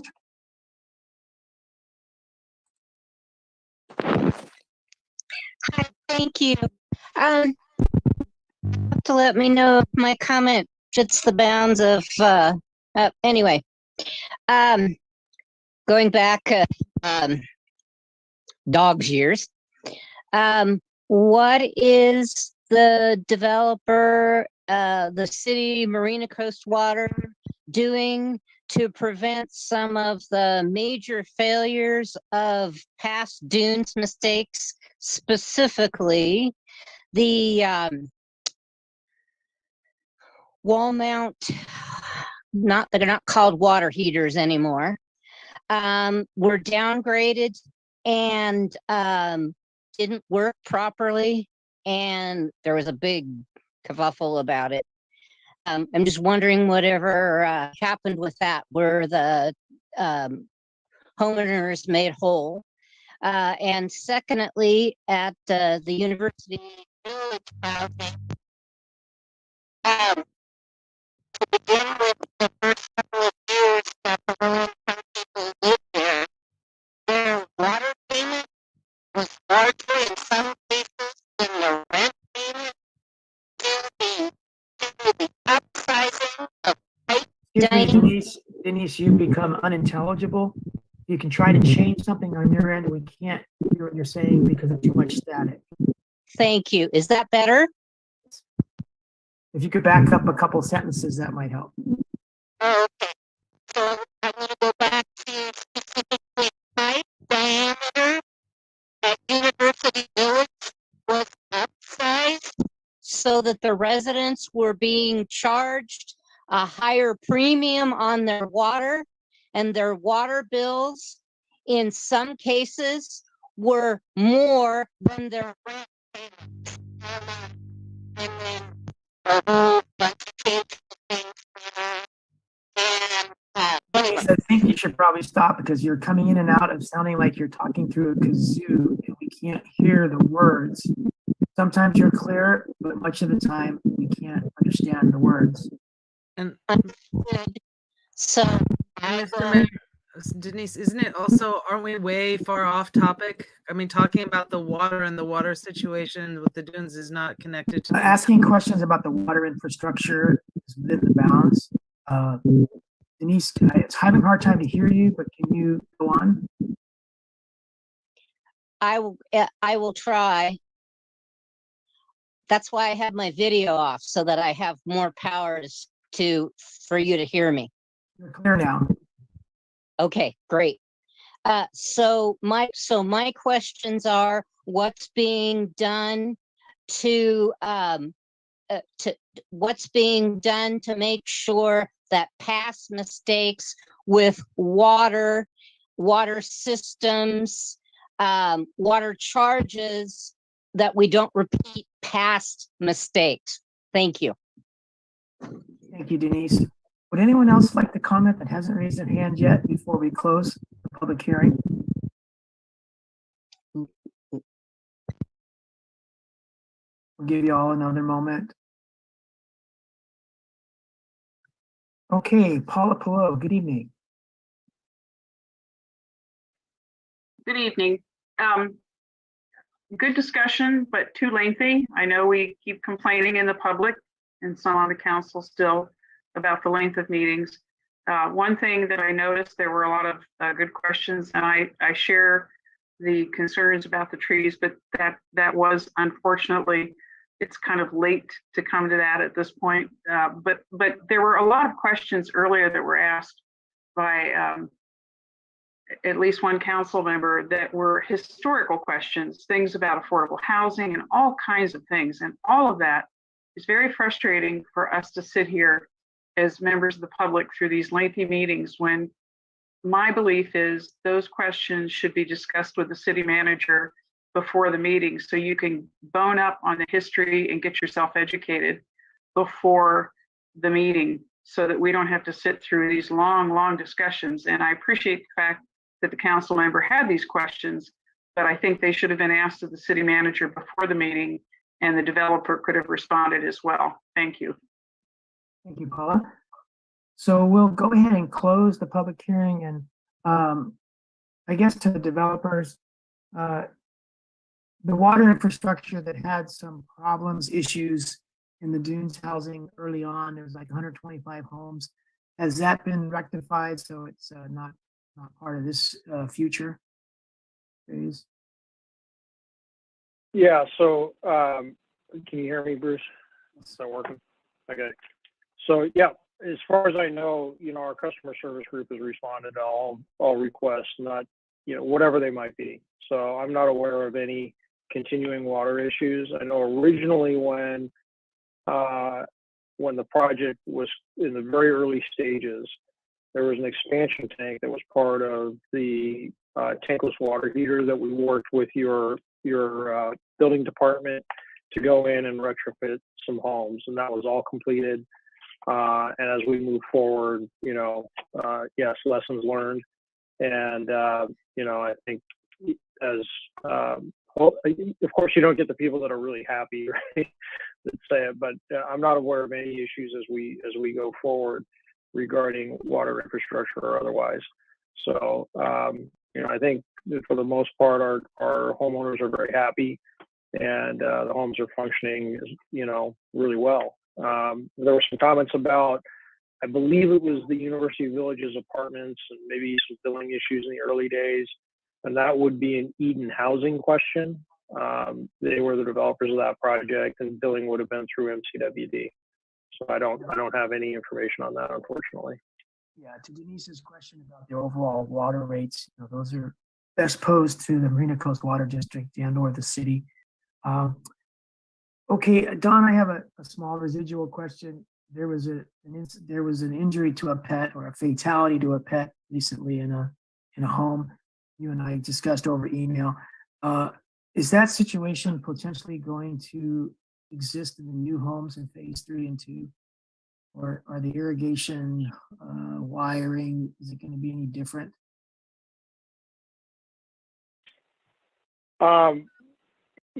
It's that's a hard question to answer. I don't I know there was a lot that I understood kind of went around on Nextdoor about that incident. We're really sorry about what happened. It was unfortunate. You know, I have pets too. We all understand that. You know, there seemed to be an issue with irrigation wiring that we went through and inspected to make sure that it was all resolved and that there were no issues associated with that. And so, you know, we continue to review to make sure that our projects are safe and there are no risks or liabilities. We're always willing to refine if we need to. And so that issue shouldn't be a problem as we go forward, Mayor. All right. As a layperson, when I went to check it out with the homeowner and saw some exposed wires that a pet had been fatally entangled, it just seemed logical that, yeah, there's wires there and one animal got entangled. So it could be other times too. Is there a way to cover up these wires so they're not exposed like that? But, you know, if you're looking to try to fix that in the next phases, then that's all we can ask. Okay. So if this is the time for final comments or questions, and then we'll go to a vote. And the only comment I have very briefly is I understand that tree permit was already approved. This is the first and last time the council has to talk about trees. We can't require the developer to do anything more than they're already doing with trees, but it was an opportunity to ask them. There's nothing wrong with asking the developers to go a little bit further to protect some trees, and that's what, at least that's what I was doing. All right, so we can have a vote, a roll call vote, please, Anita. Councilmember Medina Dirksen, Yes. Councilmember Burnett, Yes. Councilmember Berkeley, Yes. Mayor Pro Tem Biella, Yes. Mayor Delgado. That motion passed unanimously. Thank you to everyone being involved with that. We'll move on to the Sports Center and Aquatic Center. Mr. Mayor, could we just have a 5 or 10 minute break, please? Sure. Let's meet back here at 9:30. It's 9:23 now. 9:30. Great, thank you.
on the Sports Center, Aquatic Center, and Sports Pavilion.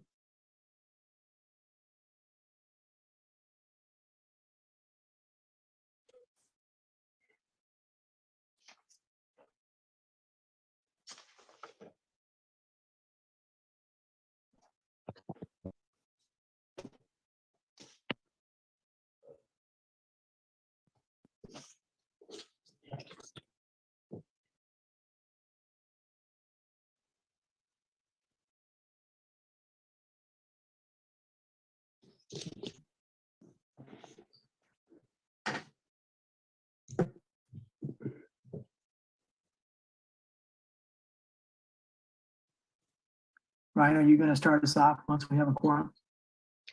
I'll just do a brief introduction of the team making a presentation, and I think they all went to bed.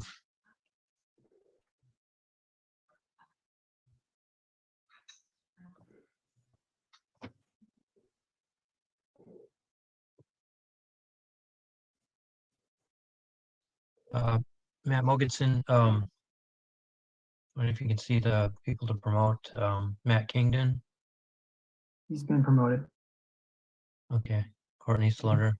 Here they And come. Courtney has been as well. And Stewart's here. And Welcome, Courtney and Matt and Stuart. As soon as we have at least 3 of our council members, we'll get started on. Great, thank you.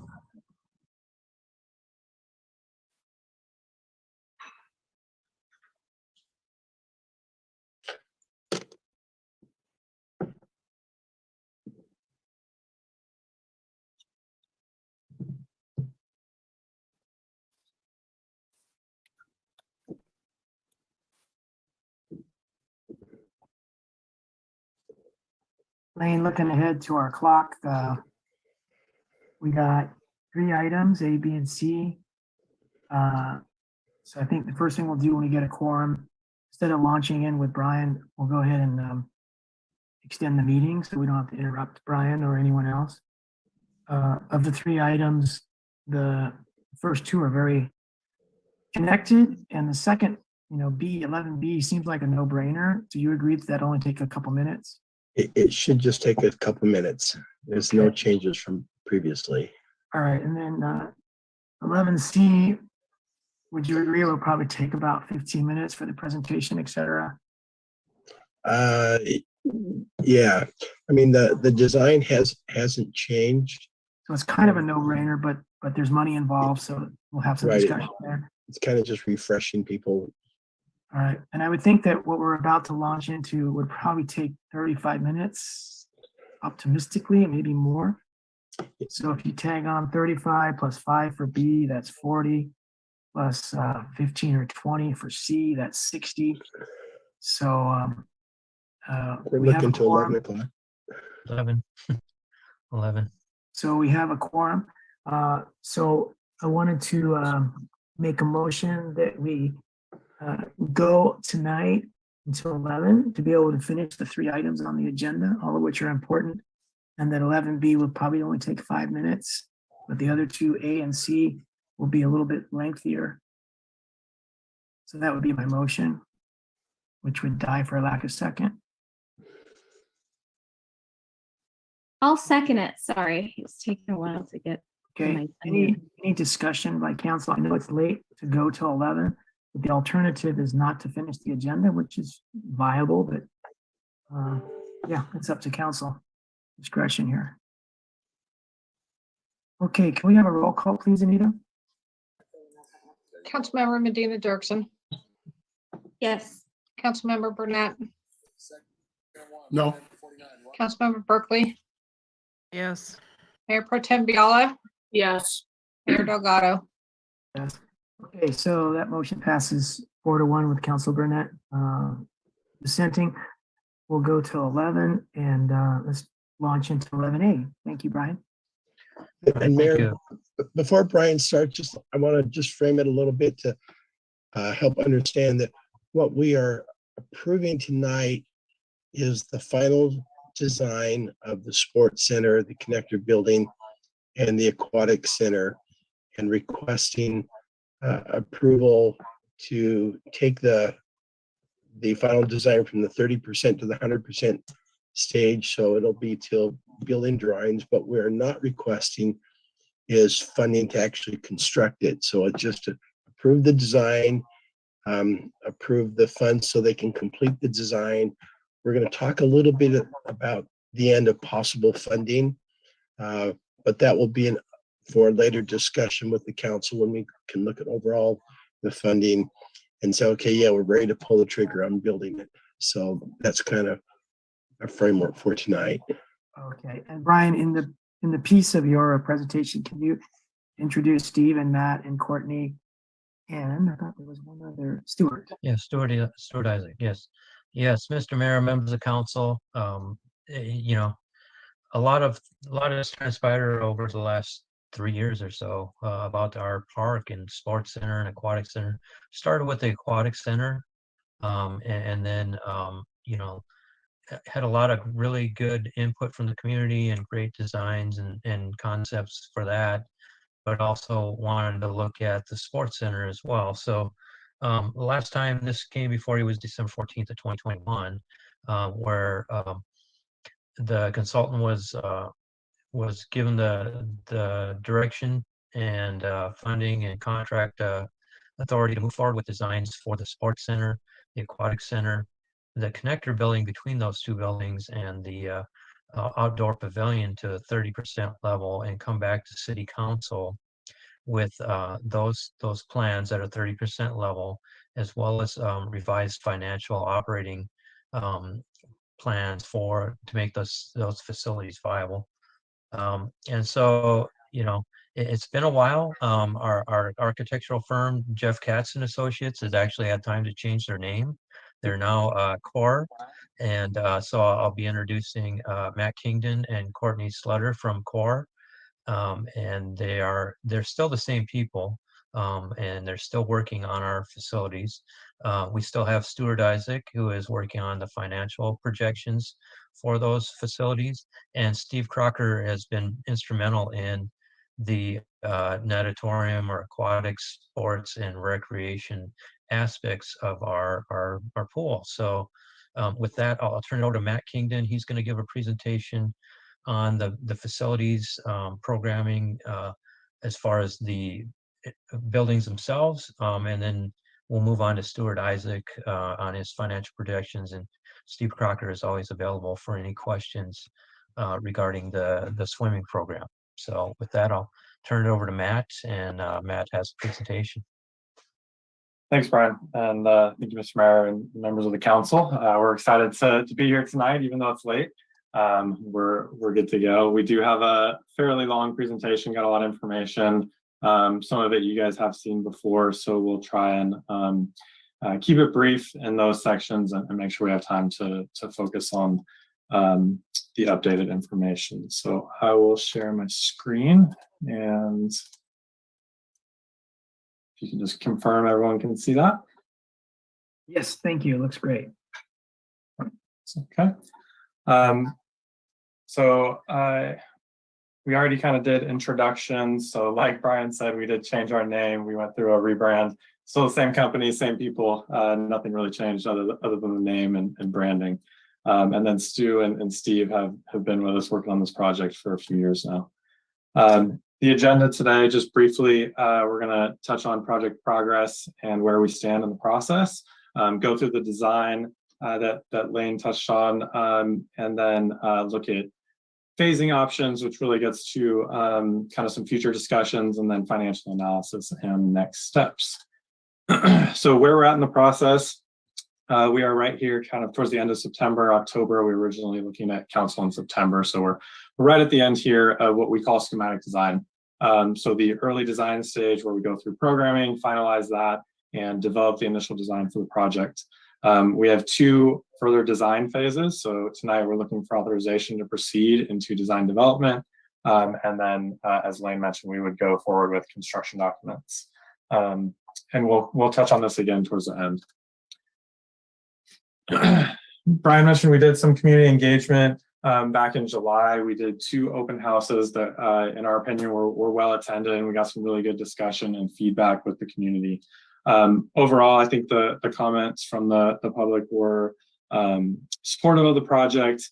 There were a lot of questions about the surrounding park, and we were able to address some of those, and then the aesthetics of the building, which we'll touch on a little bit tonight. But overall, really positive, and we got some really good feedback that we've tried to address and incorporate in the updated design. The goals of the project, there's some photos of the existing facility that I think at this point everyone's pretty familiar with. Goals of the project have stayed consistent from the beginning since we started working on this initially. Really, the intent is to provide an expanded sport and recreational facility or facilities that include the entire marina community. That has been consistent from the beginning when we started community outreach on the aquatic center, and has continued through our efforts on the sports center as well. One of the things we've really focused on is flexibility and concurrent programming. So you'll see when we get to Stu's part of the presentation, a lot of what we focus on is utilizing the entire facility, both for aquatics and the sports center, and trying to maximize the use of it. And what that means is allowing different programs, different groups to use these facilities at the same time. And we'll speak about that a little bit as we get into the design. So just to orient everyone, we're at the corner of 2nd Avenue and 9th Street. These are 2 existing buildings. The roller rink has been occupied more recently, and the aquatic center has not been occupied in a very long time, although we still hear stories about when it was occupied, which are always fun. And we'll talk a little bit more about the site.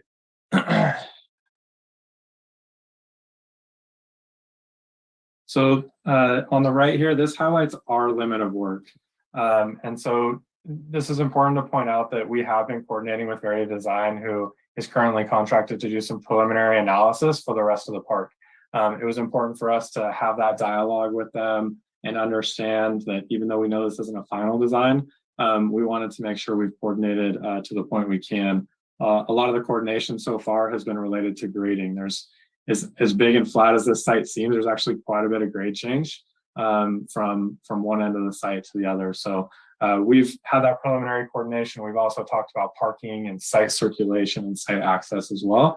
And a lot of the updates from the last meetings revolved around this site design. So looking at our portion of the site, I just want to point out. Matt, can you go back to that previous slide and just enlarge it so we can look at it for about 10 seconds? Because it's hard to read any of the writing. Are you specifically looking for our site area or the park, the rest of the park? Your site area, I'm trying to find the pavilion, and I'm not sure if it's there. If you can So this slide is basically an enlarged version of our site plan, and I can kind of walk you through that. We did rotate it though, so that was maybe our mistake to rotate it, and kind of I oriented everyone and then we just disoriented everyone. But hopefully this still makes sense with the context of the rest of the park. So B2, I'll start right to left. So 2nd Avenue here on the right. There's an existing driveway here that we would still curb cut that we would still be utilizing and improving. There is existing parking. Obviously, it's not developed. So B2 is the existing roller rink. B1 is the existing aquatic center. B3 that connects the two is the proposed connector building. B6 is the proposed sports pavilion location. And we can touch on that here in a second. I mentioned some site improvements. So this site plan is much more developed than what we had proposed before. So things that we've looked at, I mentioned the access off 2nd Avenue has been coordinated. The line of delineation between our project and the rest of the park has been delineated. Parking has been addressed. And we've incorporated the landscaping areas required for the parking, and then creating a drop-off in front of the new entry to the facility has been developed further, along with a plaza, so that there's plenty of room for seating, and waiting areas for kids being picked up after swim lessons or something like that. And then we have developed parking, which I'll come back to. And the other two things are pedestrian access. There's a bus stop right here, so providing pedestrian access from there. We're also looking at a second access off of 9th Street. That was something that came out of some of the community engagement. We talked to a lot of people about circulation around this and looking at the park design, and felt that this is something we should consider as we move forward with the design.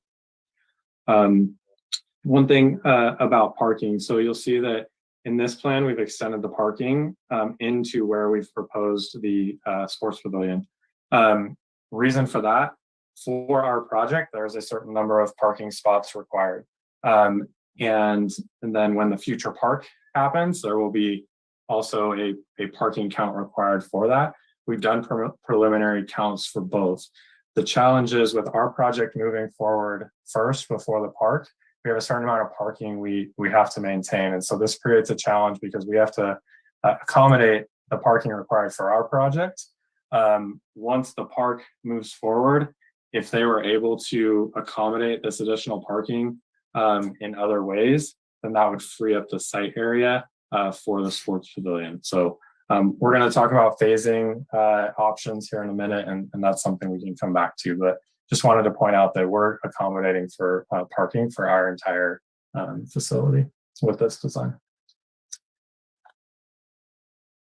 All right, so we're going to go through each of the components of the building. We're going to start with the sports center and then look at the other components as well. I'm going to have Courtney speak to the specific design. So Courtney, go ahead. Okay. So for the sports center, we're proposing to stay within the boundary or the existing footprint of the building. And then can you go to the next slide, Matt? Sorry. Okay. Sorry. It took a second to load.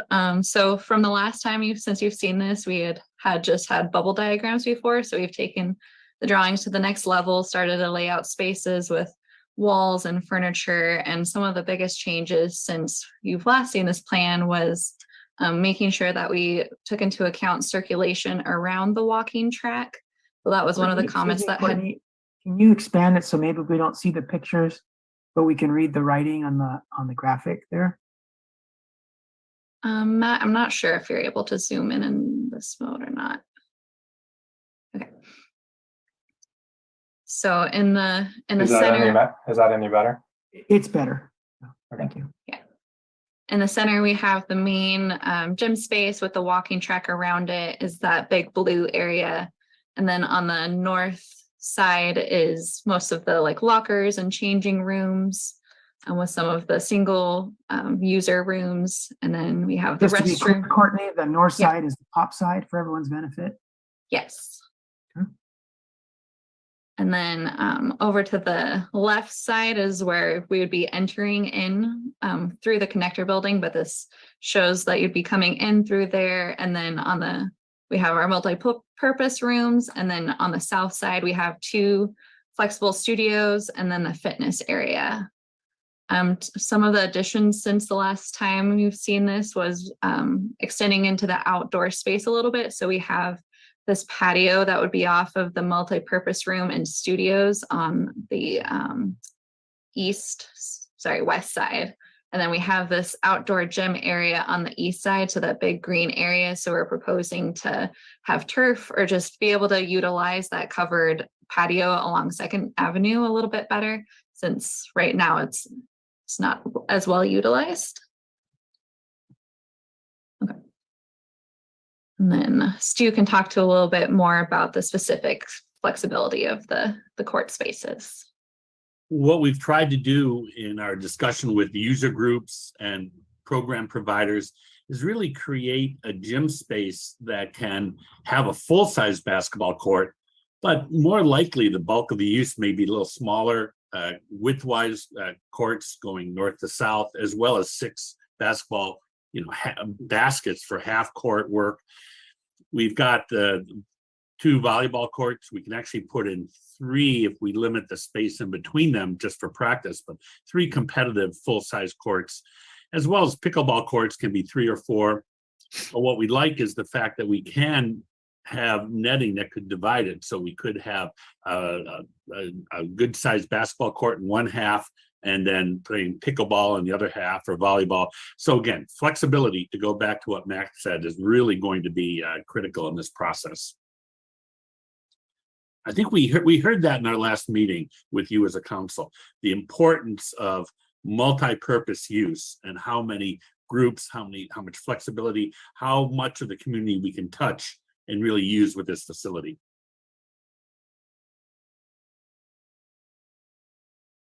So we wanted to also show that we've started to develop the interiors of each of the buildings. So since you've last seen the project, we've added a couple more interior renders to get everything else kind of to the level that of the aquatic center that we had previously shown in presentations. So this is showing that main court space and how they would be able to have people walking around. And we don't have it modeled, but there would be netting to protect people using the walking track if there was basketball games going on. But like Stu had mentioned, it's really important to make sure that there's flexible programming. Can kind of see how multiple things can be happening in here at once. And also you can see it kind of in both, but that we're going to be utilizing the existing openings and just replacing all of the openings that are already there with like new cowl systems or frosted like fiberglass panels, so to bring in a lot more natural light. So this render shows what would be the new entry to the sports complex. So it'd be through this connector building that we're proposing. And we took in a lot of feedback from our community engagement sessions on making it a more prominent and just really more inviting space. So this can show that it'd be really more of a central location and moving that entrance that used to be along this south wall on the right to this more grand entrance. And we also want to point out that that kind of gray area on that panel wall would be a potential location for like an art mural or just some form of art to really engage the community. And then for materials, really updating all of them to be pretty durable and modern. So we have the translucent fiberglass panels to bring in the natural light, but still be semi-translucent so that it wouldn't be a lot of harsh glare on the inside. And then bringing in other materials like stucco and corrugated metal panels. So next we're going to go over the aquatic center. So I'll just go briefly over some of the other program changes before handing it over to Steve, but some of the changes since we last spoke were moving the multi-purpose room over closer to the recreation pool, and then also adding this outdoor patio area. So that would have big roll-up doors that would be able to have, it could be a rentable space where you could have more seating and just a way to connect to the outdoors in that space. Go for it, Steve. All right. Well, yeah, the pool, you know, with two pools, the beauty is you can have two different water temperatures, and that's really critical to maximize participation. And that's our goal at a swimming facility like this. You want to have a facility that has something for every age group, can do a lot of different things at different times of the day, can accommodate multiple user groups at the same time. And water temperature is critical, but with the two pools that you see, we can get every water depth. We've got you know, the main pool on the right is all about 2 meters deep. That's a deep water pool for competitive sports. But you can do some recreation. The colorful item that you see going north-south there, that's an inflatable obstacle course, which is a really fun amenity. The warm water pool on the left has multiple zones for multiple activities. It's got a 0 beach entry in the upper right with a play structure and some geysers and things like that. And it slopes down into the main portion of the pool, which is predominantly about 3.5 feet deep. The lap lanes are a multi-purpose area. They can be used. They're 20-yard lap lanes, so they can be used for casual lap swimming, but it's also a great place for recreation, water basketball, water volleyball, and swim lessons, aqua aerobics classes and things like that. We've got an area with bench seating that could be used for aquatic therapy. In the lower portion is called a current channel. That's actually moving water. So it's a really popular program to exercise with or against that moving current. And it's also a great recreational feature. So we've really tried to balance the programs, the recreation, and then the social aspect of being at these pools. In the lower right, you see a curved section. That's a hydrotherapy bench. It functions much like a whirlpool spa, but this pool's not as warm as that. So it's a social space that can be used for aquatic therapy. And then that circular portion is a water vortex. It's just it's predominantly for recreation for the kids in the 6 to 10-year-old age groups, a rotating body of water. So a little something for everybody with all the water temp, with the 2 water temperatures and all the water depths. It really maximizes the flexibility.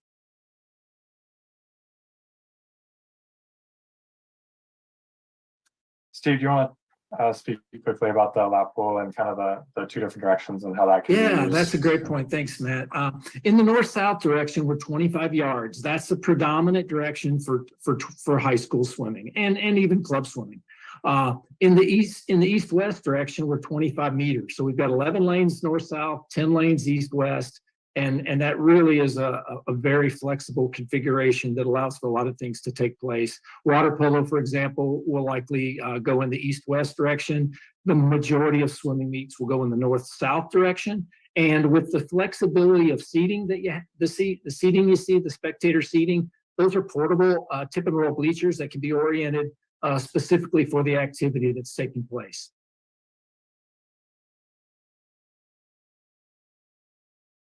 And just some images of some of the activities. In the lower left is a feature called an aqua zip, and it's kind of a combination of a zip line and a rope swing. In the center, in the lower center, you can see the obstacle course, and then some of the activities from the current channel to paddleboard yoga. That's a program that would likely take place in the large 25 yard by 25 meter pool.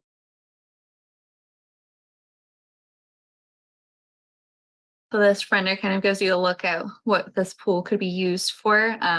Similar to the sports center, you could see that we're utilizing a lot of openings to bring in natural light and using frosted glass to, once again, prevent glare. You can see in the back too, those overhead doors with the openings out onto the fenced-in patio.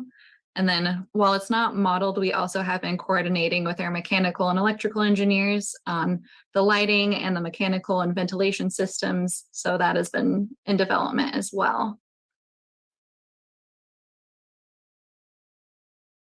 So this would be the entry to the aquatic center. So once again, it'd be going through the connector building. And from here, you can see the new glass out that we'd be adding to. This is the east face of the building. And you can also see the connection between the concessions or cafe area. So one of the comments that we had gotten from our community feedback was having more of a connection from that space to the aquatic center. So we propose having, with these windows, you could see into the aquatic center from both the outside of the cafe tables and on the inside, we would hope to be able to have windows looking out into it.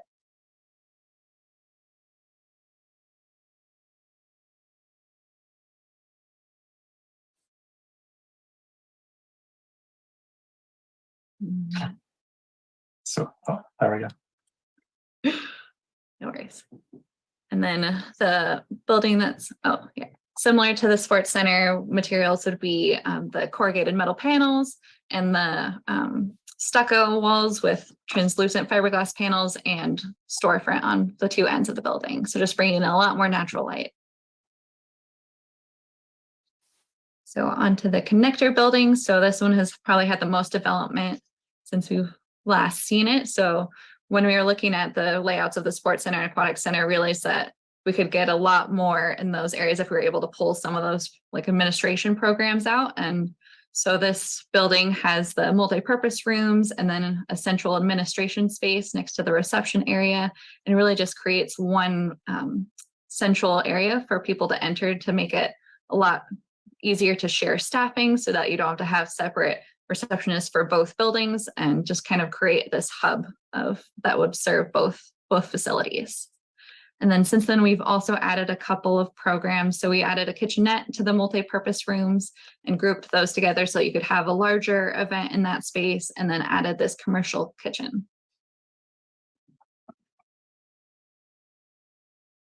So our renderings are still a work in progress, but wanted to show that we've started looking into it and what it could look like. So just making it really a bright, opening, and inviting space to really enhance the guest experience before going into the aquatic and sports complex.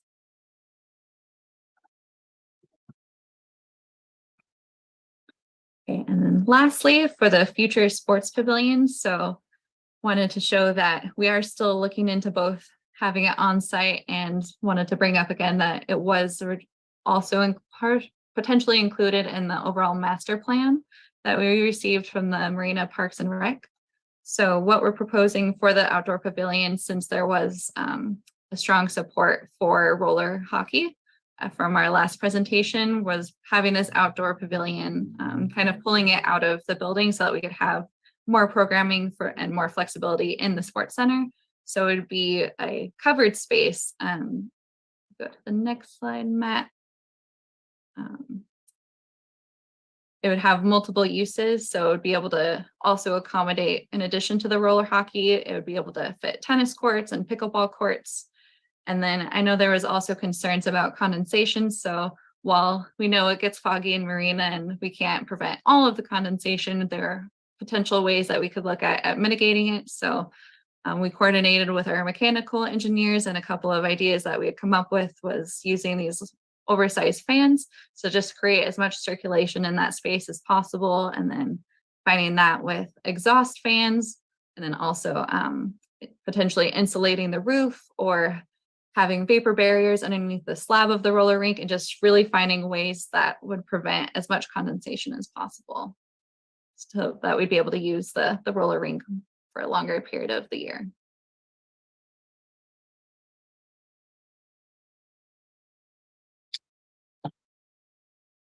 Right. So gonna talk, did you want to ask a question now, or do you want to, okay.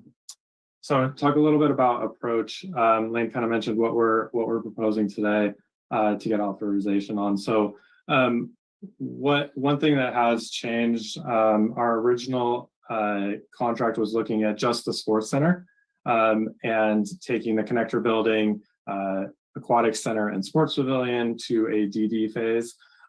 What became clear through our initial design efforts is that really this building operates more effectively when it's designed together and operates together.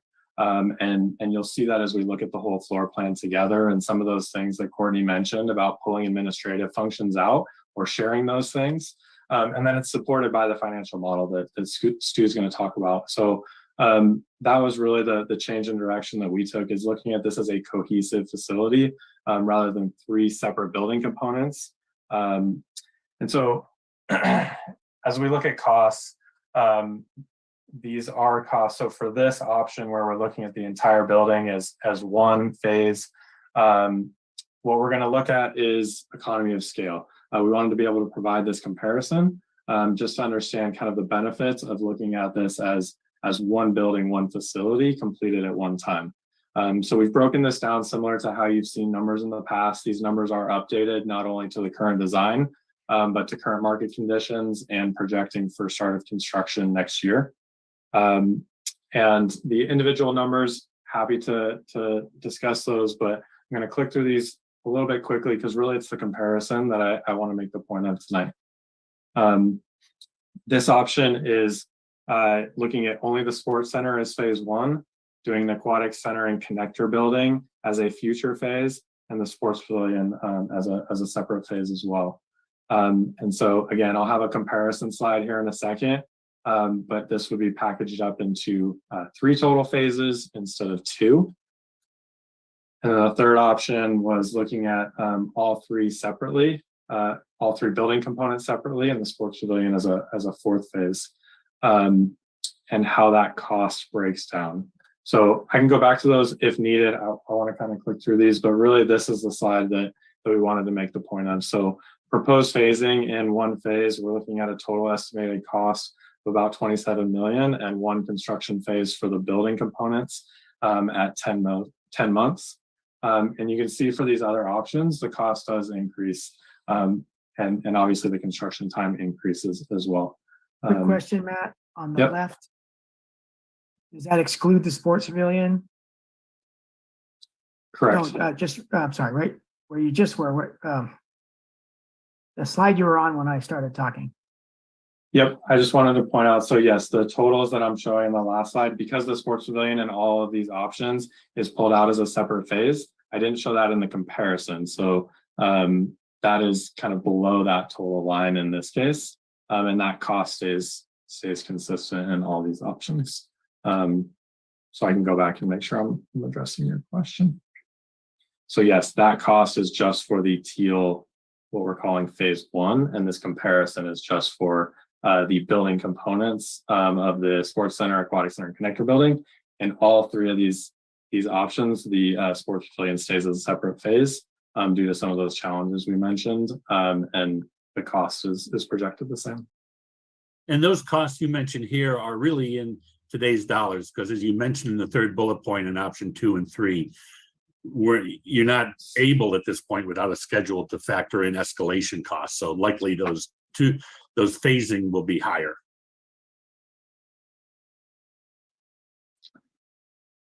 And so really, again, the point we're trying to make is that the direction we've kind of taken and really what we're looking for tonight is authorization to proceed with not just the sports center to a full design level, but to the sports center, the aquatic center, and the connector building to full construction documents. And the reason for that is, like we said, we really think this should be a cohesive design, and that really the facility operates best when all three of these building components are kind of working in harmony, so to speak. And so, this floor plan shows how it's connected. We did make adjustments to this. If we wanted to treat these as separate phases, it does create constructibility changes as well as operational changes that we would have to take into consideration. And so kind of with that in mind, looking at this as one facility, I'll turn it over to Stu and talk about the operations and finance. One of the things, both in our public engagement and in past meetings with you all here on council, is that multiple flexibility and really reaching all of our markets and demographics. I'm just going to touch base. Really, I'm using this slide as a process because we took these updated designs, and this is the sports center, and it shows all the different options of programming and what we can do in here, and then how on a given day, just as an example, it could all fit in.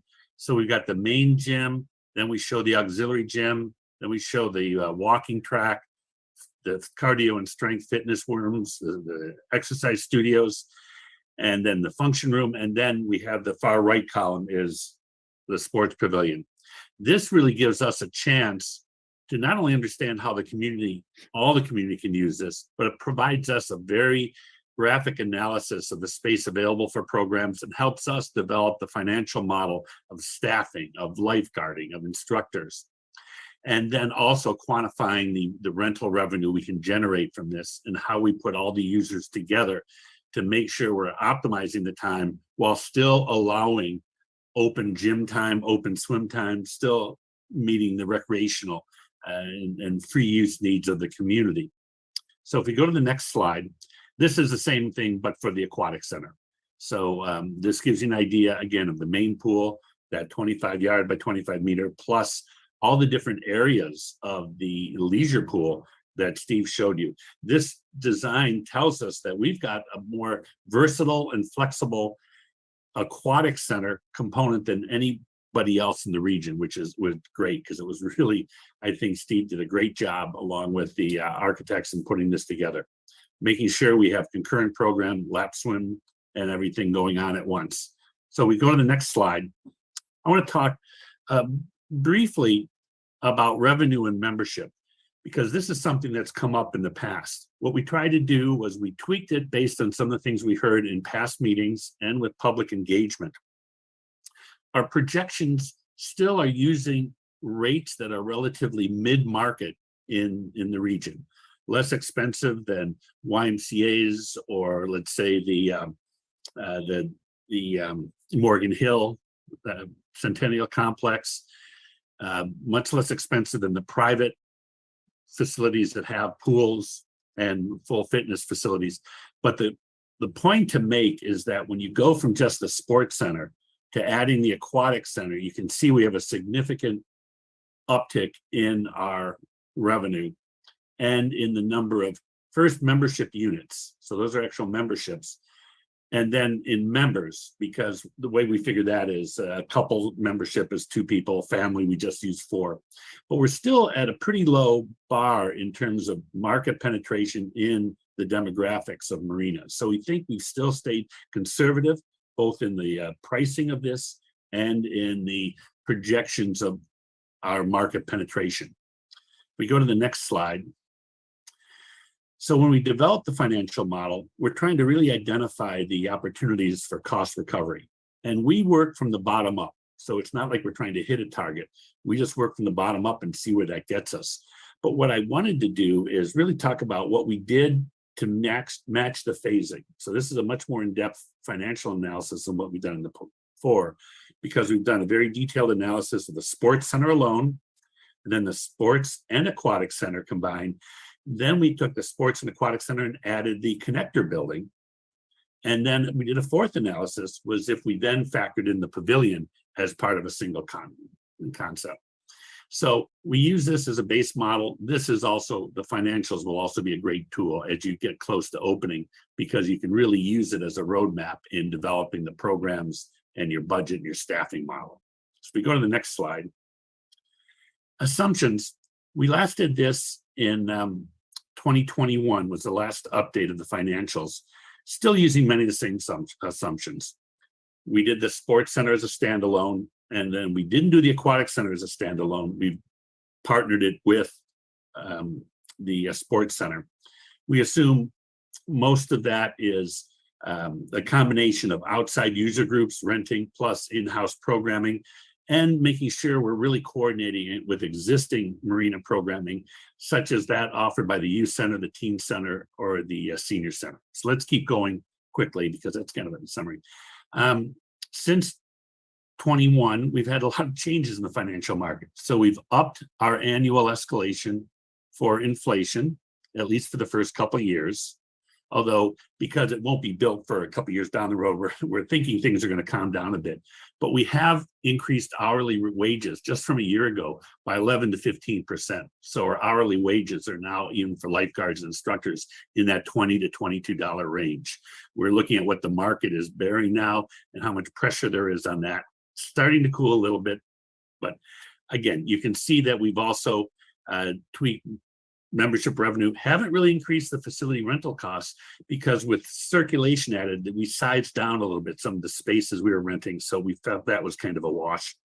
All the energy and utility costs are based on pretty standard use of natural gas for water heating and things, but we do shout out and indicate where there's potential. If you do add solar, if you do add electrical heat pumps to heat the water or heat the air, we have already factored in the latest technology in water conservation as it relates to pool mechanical systems, and Steve Crocker and WaterTech have been very helpful in that. So if you go to the next one, here's a quick look at the sports center. I separate operating and program expenses and facility revenue and program revenue, because from a management perspective, this helps us figure out and identify how we're doing on each program. Is a program carrying its weight? Or are we losing money on a given program? Let's say Learn to Swim or Aquatic Fitness or whatever it may be. So this gives you an idea. This is year 3. And keep in mind, we also factor in a reserve fund. And I'm going to talk a little bit more about that later. But we want to make sure we look at the net operating costs in 2 different ways. One is your direct operating costs. So that's truly your direct expenses and revenue. But then we also look at what the total net is, where we also factor in an annual set aside, so we get to some long-term cash reserve for capital maintenance and replacement, and we've accrued for that. And again, that is something we've talked a lot with Lane and Brian to make sure we can fit that into the city facility plans. So for the sports center in year 3, just the direct net, we showed 75,000, just under 75,000, which is a cost recovery of 106. But when we factor in the reserve fund of 50,000, our cost is 102. So when we get to year 5, you can see we're doing a little bit better again in terms of 109% to 103% of cost recovery. In other words, we're making more than it's costing to run it. So that's net revenue. You go to the next slide. This is the aquatic center with the connector building. I like to call it the hub. Could be the Dunes Park hub or something. We'll need a better name than just the connector building, but I like to think of it as the hub for this whole thing. Because with this, again, with the hub added, we get about $125,000 positive hit to the net when we have the kitchen and the cafe and all these other meeting spaces. But the aquatic center, sports center with the connector is giving us, again, by year 3, really good positive net revenue. And even when we factor in the reserve, we're still in very good shape. So I'm going to have a summary slide, which will probably be better when you look at all this together. Just run through really quickly. This is just the major revenue centers for the sports center and the sports combined with the aquatic center. So you can just see, you can see membership, big chunk in the membership. This is year 3 when you add the aquatic center. A lot more programming going on in the aquatic center. A lot of the sports center is rental revenue. Learn to swim is a portion of that program revenue. You can see that's a big chunk. Gym court stays the same. You can see connector building, we're looking at 189,000 in revenue that generates on its own. So that's a good investment. So this gives you an idea. Then if we go to the next slide, which is expenses, again, by far biggest item is all the facility operational staff and program staff. And then we get down to utilities, and then the rest of them are more miscellaneous. Insurance, we factor in. Go to the next slide. And this will give you an idea of what we've identified as the targets, and we built into the budget that total net, what it takes us in setting aside per year to get to this.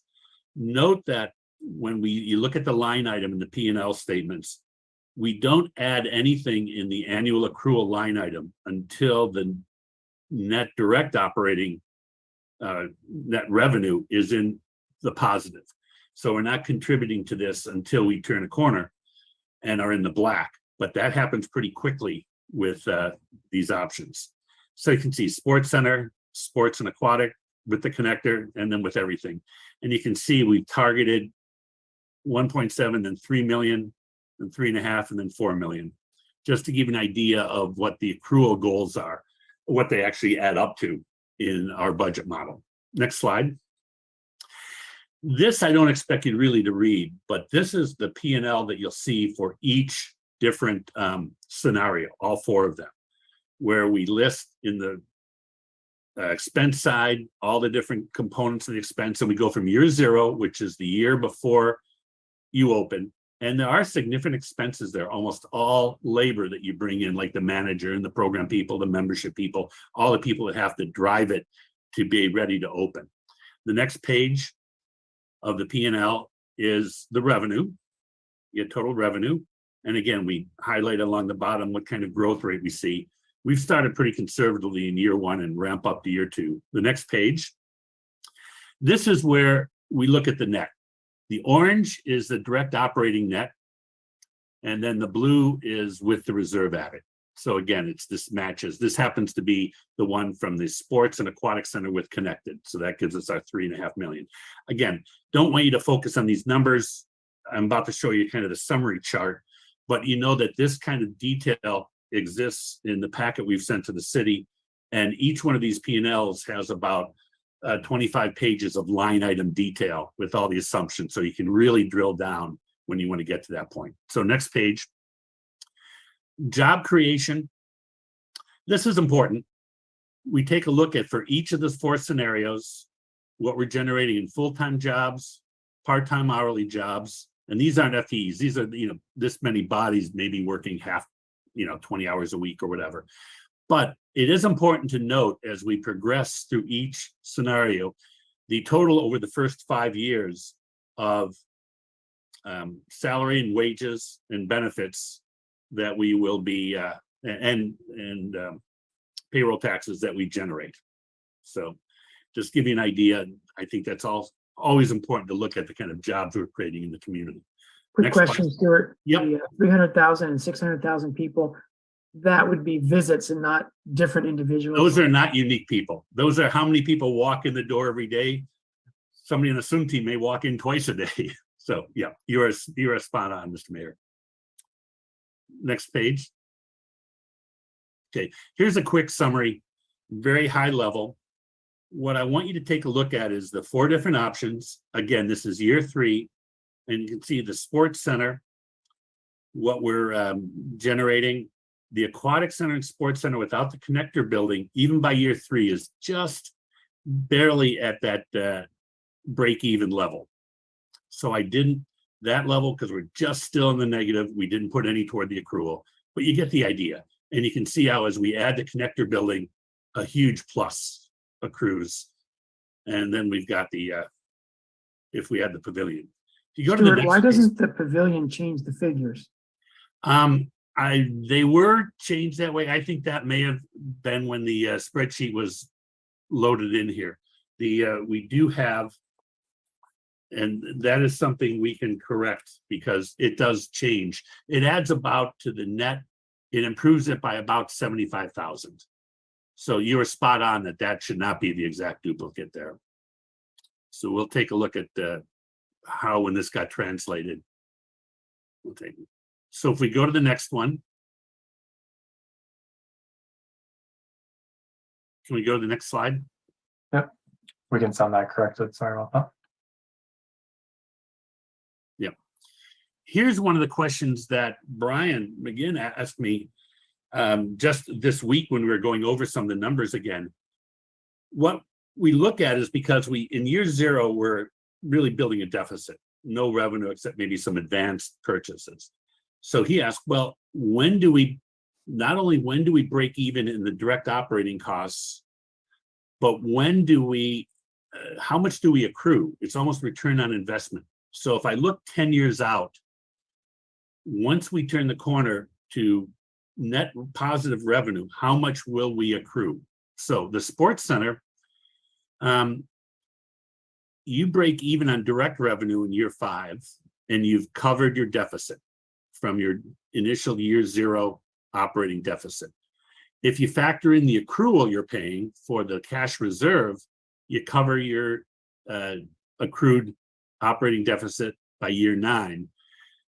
And by year 10, if you don't factor in the accrual, you're at 850,000.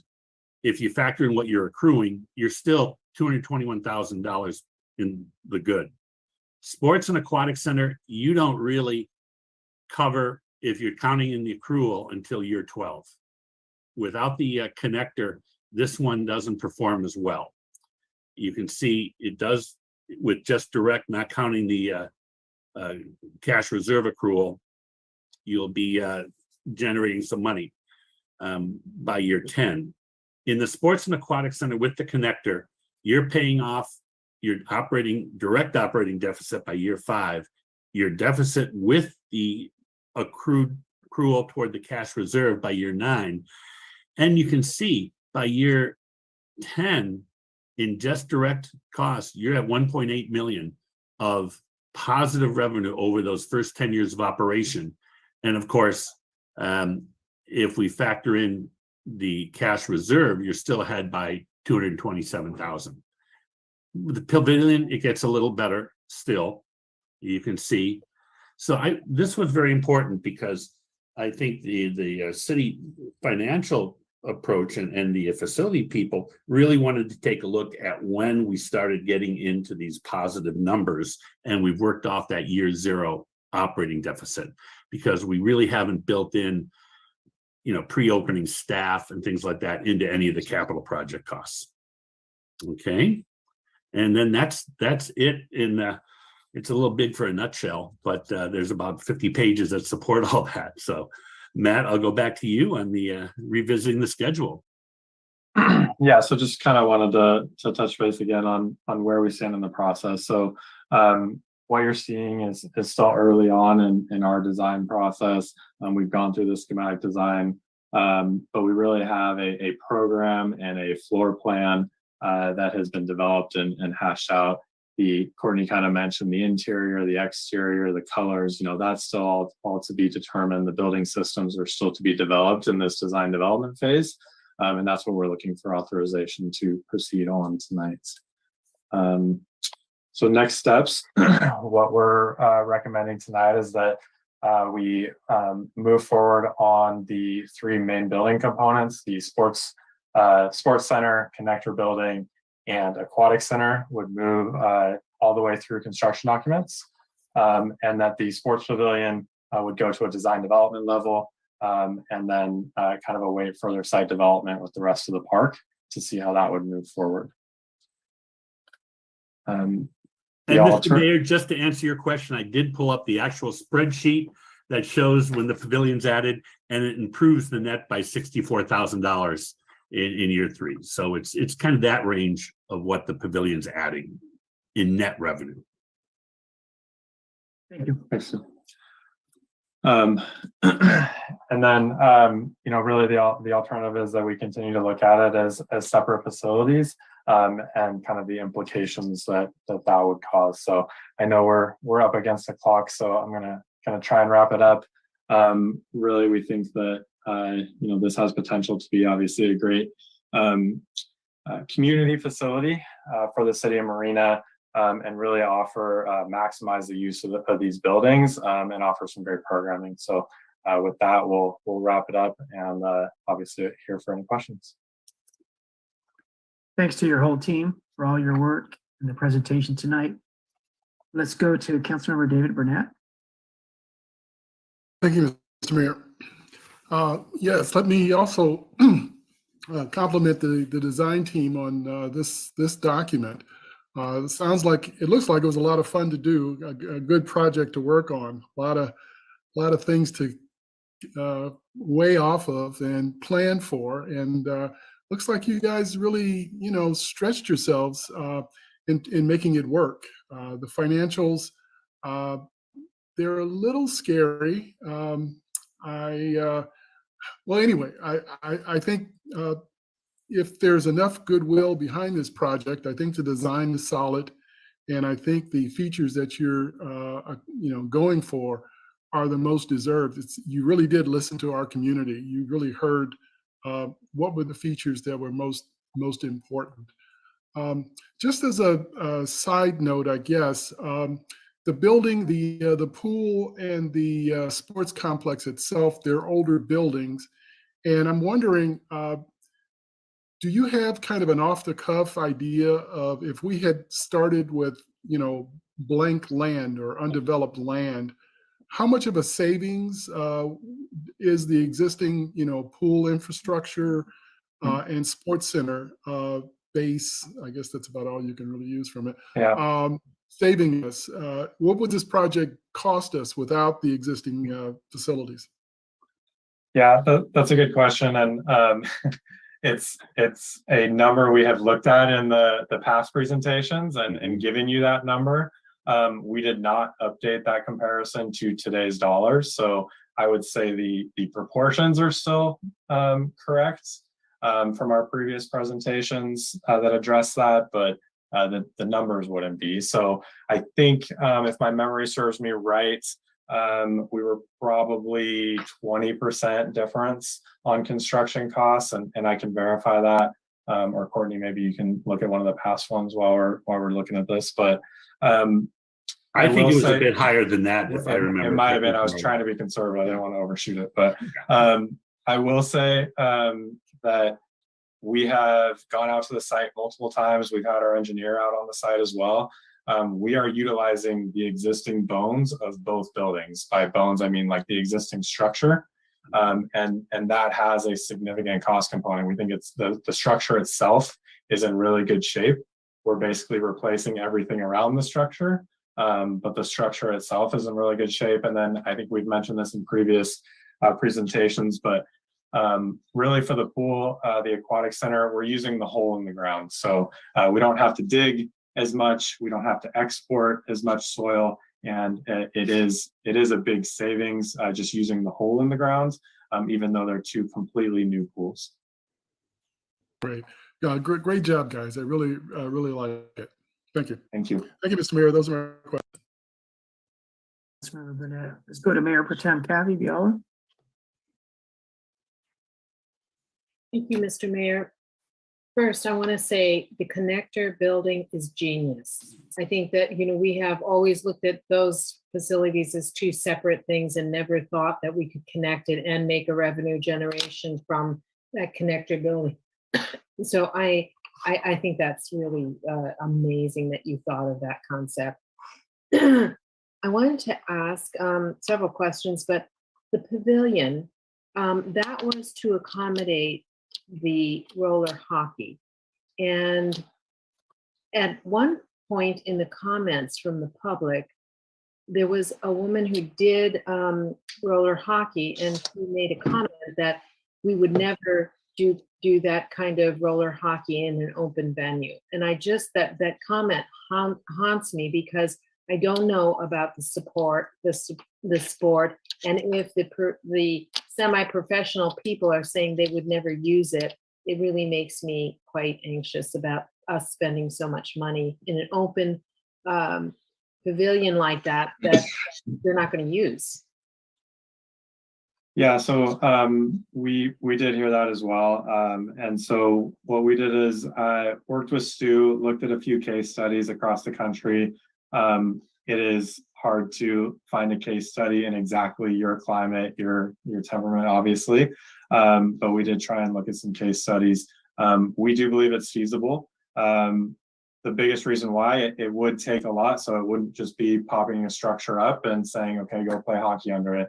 There would be a lot of engineering behind it. So Courtney kind of briefly mentioned it, but talking to our mechanical engineer, you would have both active and passive ventilation. So passive ventilation, meaning when we have a prevailing breeze, we can actually use that because airflow is what prevents that moisture buildup. So if you have passive ventilation coming in from the sides, you can use active ventilation in the roof with exhaust fans to pull that air through and eliminate any moisture. The fans help as well as more of a passive. And then there are things we can do in the actual construction of both the structure and the slab to mitigate moisture. So making sure that we're not getting moisture from the ground, from under the slab, with proper moisture barriers, and then insulating the structure can actually help a lot as well to eliminate that moisture. So we've basically, proposed incorporating all of those suggestions. We think that's what it would take to really create the level of facility we would need to accommodate the type of hockey you're talking about. And from the program and financial aspect, we took a look at the scheduling and use of the existing roller rink in its heyday, when it was maximized in use. And there was still a lot of unused time, all during the day. There was some seasonality. So we tried to create a pavilion that would have significant additional use, whether that's expanding to pickleball, and really create something that could be used. It can be used by your senior center, your youth center, your teen center. It can be used by so many things during the day and during times when roller sports are really not in their peak season. So that was a very important element to make it financially viable and a positive net contribution to the whole complex. Yeah, that's a very, very good point. But I do think that if you're trying to reduce condensation, I think that our climate is really not conducive to that. I mean, we have very heavy kind of, not fog, mist. Sometimes it's almost like mist, and so I don't know how well that's going to work, but I'm not the engineer, but just to keep that in mind, because we do have outdoor pickleball, tennis, things like that. So, there are those kinds of things, but if a roller hockey floor or whatever, whatever else you're thinking about, that's a huge challenge here. So I just want, and I don't know how much ventilation of fans and stuff is ever going to change that, but we probably need to, think more carefully about that. In terms of ventilation, I think that our society now is going to be really ongoingly vulnerable to all kinds of respiratory diseases like COVID in the future. It's just my guess, but I think we're going to be in for that. So in the enclosed spaces, like the sports centers is fairly large, but there's a lot of smaller conference rooms or work rooms or whatever. Are we really taking that seriously, that those enclosed smaller spaces have good ventilation for the future COVIDs of the future?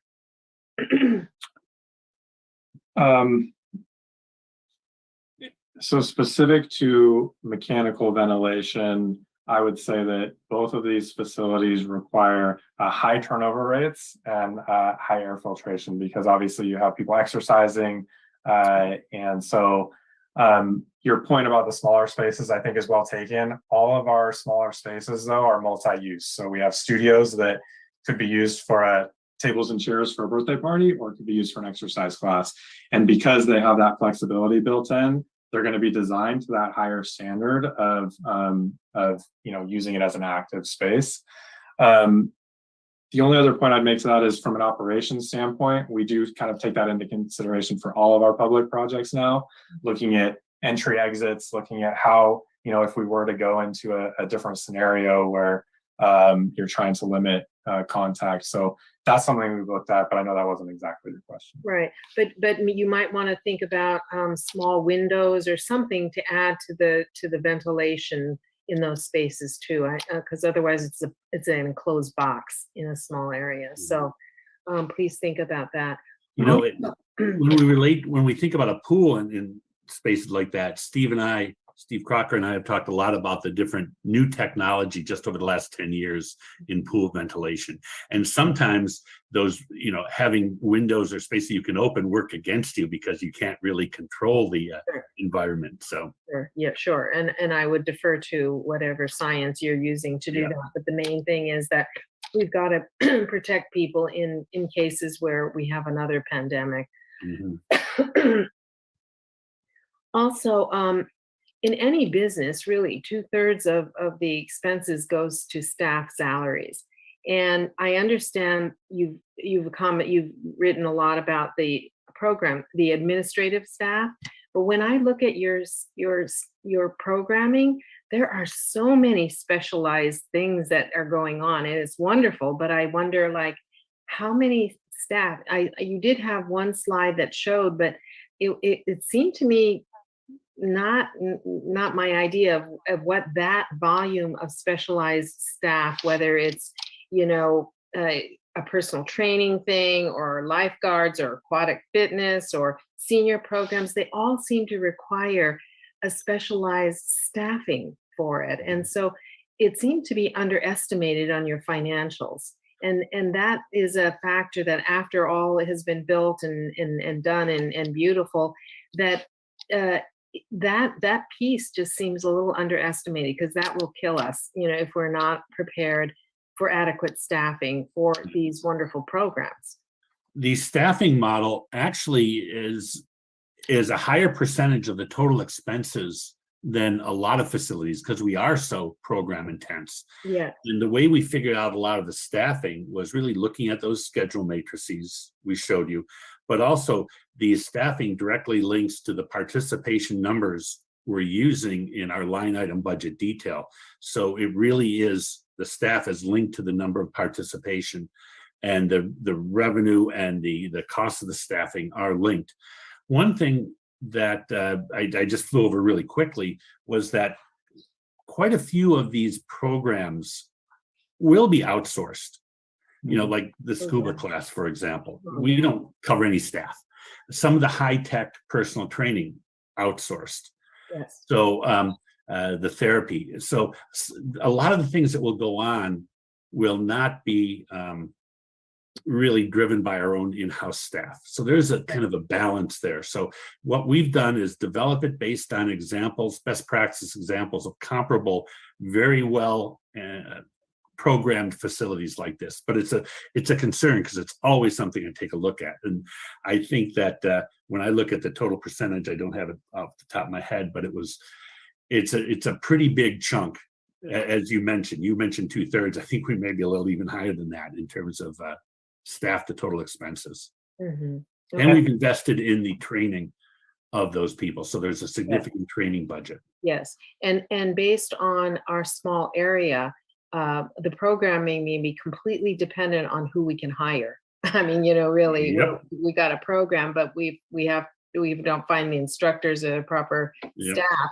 We don't have that program, so. We do work with a lot of facilities to help them solve that problem, because it's building that sport culture, that aquatic culture from day one, where you're developing leadership and junior programs for instructors and lifeguards. So you build on that, but that's one of the reasons we took up our hourly wages quite a bit too. And the other thing that's important to point out, I mean, again, Stu's been on this project with us since the very beginning, and there's been a lot of conversations with local groups that would be interested in utilizing the facility in that capacity, whether it's providing their own personal training or renting it out for one-on-one trainings, or the studios, or same with the aquatics and some of the community groups and sport groups. So I think that a lot of the programming did come from real conversations that we've had for the last few years. Okay, great. Can you repeat again the number for the revenue generation for the pavilion? I didn't hear that. Oh, it was it adds another, in year 3, it added another $64,000 to the net. Okay, all right. So and we will update that slide. It's pretty easy, because I know I've got it right here on the actual spreadsheet. So yeah. Okay, great. 2 more questions. You had shown initially on one of the earlier drafts the running track or the jogging track or whatever you're calling it, and it was elevated, and now we have it on the same floor, and that has always stumped me. I cannot imagine people running around when people are crossing over to get to the basketball or the pickleball courts or the roller rink or whatever, and then at the same time, all of the doors of the individual rooms opening up right into this track, and I just can't conceive of it. And my question was, is there any way to elevate that track so it's maybe 10 feet above, but it's going above, and you get up there and are above the other activities instead of right there? I just can't imagine what that's like. So a couple points, because I know we did. I do remember that discussion at our last meeting. So we did make some adjustments to this. We actually added this circulation space. So the part that doesn't have the 3 lanes here, we actually increased the size of that and looked at that dimension to make sure that we had circulation space around the outside of the walking path that would pick up all these doors. So I think that's an important designation. And then a lot of times, this is not unprecedented. This has been done for multiple facilities, and what we typically see is that the outside path is designated for walking, and then the inside ones are kind of designated for a faster pace to help alleviate kind of some of the concerns you're talking about. Okay. In terms of looking at elevated, so to be clear, we've never shown an elevated path as a part of the design. We do show an inspiration photo, to be fair. So we show an inspiration photo that does show it elevated. And we did look into that possibility. We are using existing structure. And so it's a challenge from a floor to ceiling height. Like we don't have the ideal height. If you look at the rendering, the structure kind of curves down and gets lower at our outside points. And we do have a shorter floor to ceiling height than we would ideally have to do an elevated path. If you start pinching it in and getting to the higher volume, now we start impinging on our court space and kind of the clear space needed for both volleyball and basketball. And then structurally, there was also some concerns. So we don't believe a second floor kind of walking trail is feasible utilizing the existing structure. We do believe we've alleviated the bulk of the concern with the design changes, but would be happy to look further into that too. Mhm. Well, I think that makes a whole lot of sense that you pulled it in. So when people come out of all those doors, they're not opening the door and running past somebody. Yeah. Okay. Well, that's a good accommodation. So, and I understand it would be significantly more expensive if you elevated it, but is there any such thing like that where like a 10-foot elevation and then you have a track that would repeat, the same thing, but it Yep. was just a little Yep. elevated? There is definitely case studies for both conditions, both what we're showing and elevated is used a lot. I would say they're used in bigger. I mean, Stu, you've seen hundreds of facilities across the country. You can probably speak to this better than I can. And those are often, in new built facilities where they're just really outside, kind of the outside elevation of the gym, and it's over the like the outside boundaries of the court, so it doesn't impinge on the court. But it's also buildings that have a second floor because we need the ADA access. So there's an elevator up there, and so it's in a retrofit like this, probably never seen it. So in these, what I would call a field house type building, which is really, even though it's got courts, it's almost always on the same level. Okay. All right. That's fine. Then you don't have to do further research because I do like that your accommodations. That's probably the closest we can get. One last question. So we used to have this Olympic sized pool and now we've got two wonderful areas. And I just wonder so the smaller one now, the smaller Olympic sized pool, is that I just don't understand how we take this Olympic sized pool and now cut it in half and it still suffices for all these major swimmers. So it's okay somehow. Yeah. It is, just a couple points to make is that the existing pool was not an Olympic pool built for the military, and unfortunately it was 50 yards instead of 50 meters. An Olympic pool is 50 meters. So most of the swimming that's done worldwide in the summer is done in 50-meter pools. But in the winter season, most of the swimming is done in a 25-meter course. In fact, there's a world championships in a 25-meter course. So there's a short course season and there's a long course season. And it's very similar to what track and field does. So this is a short course pool, and it is a very functional one with 10 lanes. Yeah, 25 yards is what high school competes in. NCAA competes 25 yards. That's pretty much the standard, except for the summer season. So, and we do have outdoor 50-meter pools in the market. Right. That's what I was going to point out. I mean, yeah. Great. It was a few years ago that we did our engagement on the aquatic center, but we heard very clearly that this is meant to be a community aquatic facility that it's right sized for your community. And so from a competition standpoint, the fact that we could go both direction really covers the variety that we would expect for this community. And by adding the recreation component and therapy component, it really becomes a great facility for this community. And financially viable compared to just a good point. Yeah. Limited use 50-meter. Yes, great. And the connector building and this recreation pool thing that you've got here, those two things are brilliant. And so I just applaud you. That I'm just overwhelmed with how much creativity went into this. So thank you very much, Messi. That's all my questions for right now. Thank you, Mr. Mayor.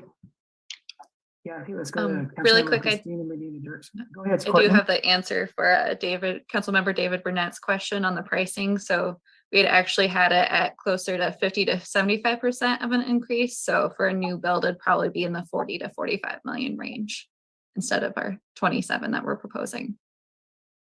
That's all. Thank you. All right, Councilmember Christina Medina Dirksen. Thank you, Mr. Mayor, and thank you for this presentation. I am equally astounded by everything you have done. Sorry, I'm going to say a question. And I really, really appreciate your listening to our needs. So I have a couple questions. Number one, this is for, I'm going to start at a higher level, not a higher level. I'm going to start with Lane, our city manager. Has our school district been able to weigh in on this at all?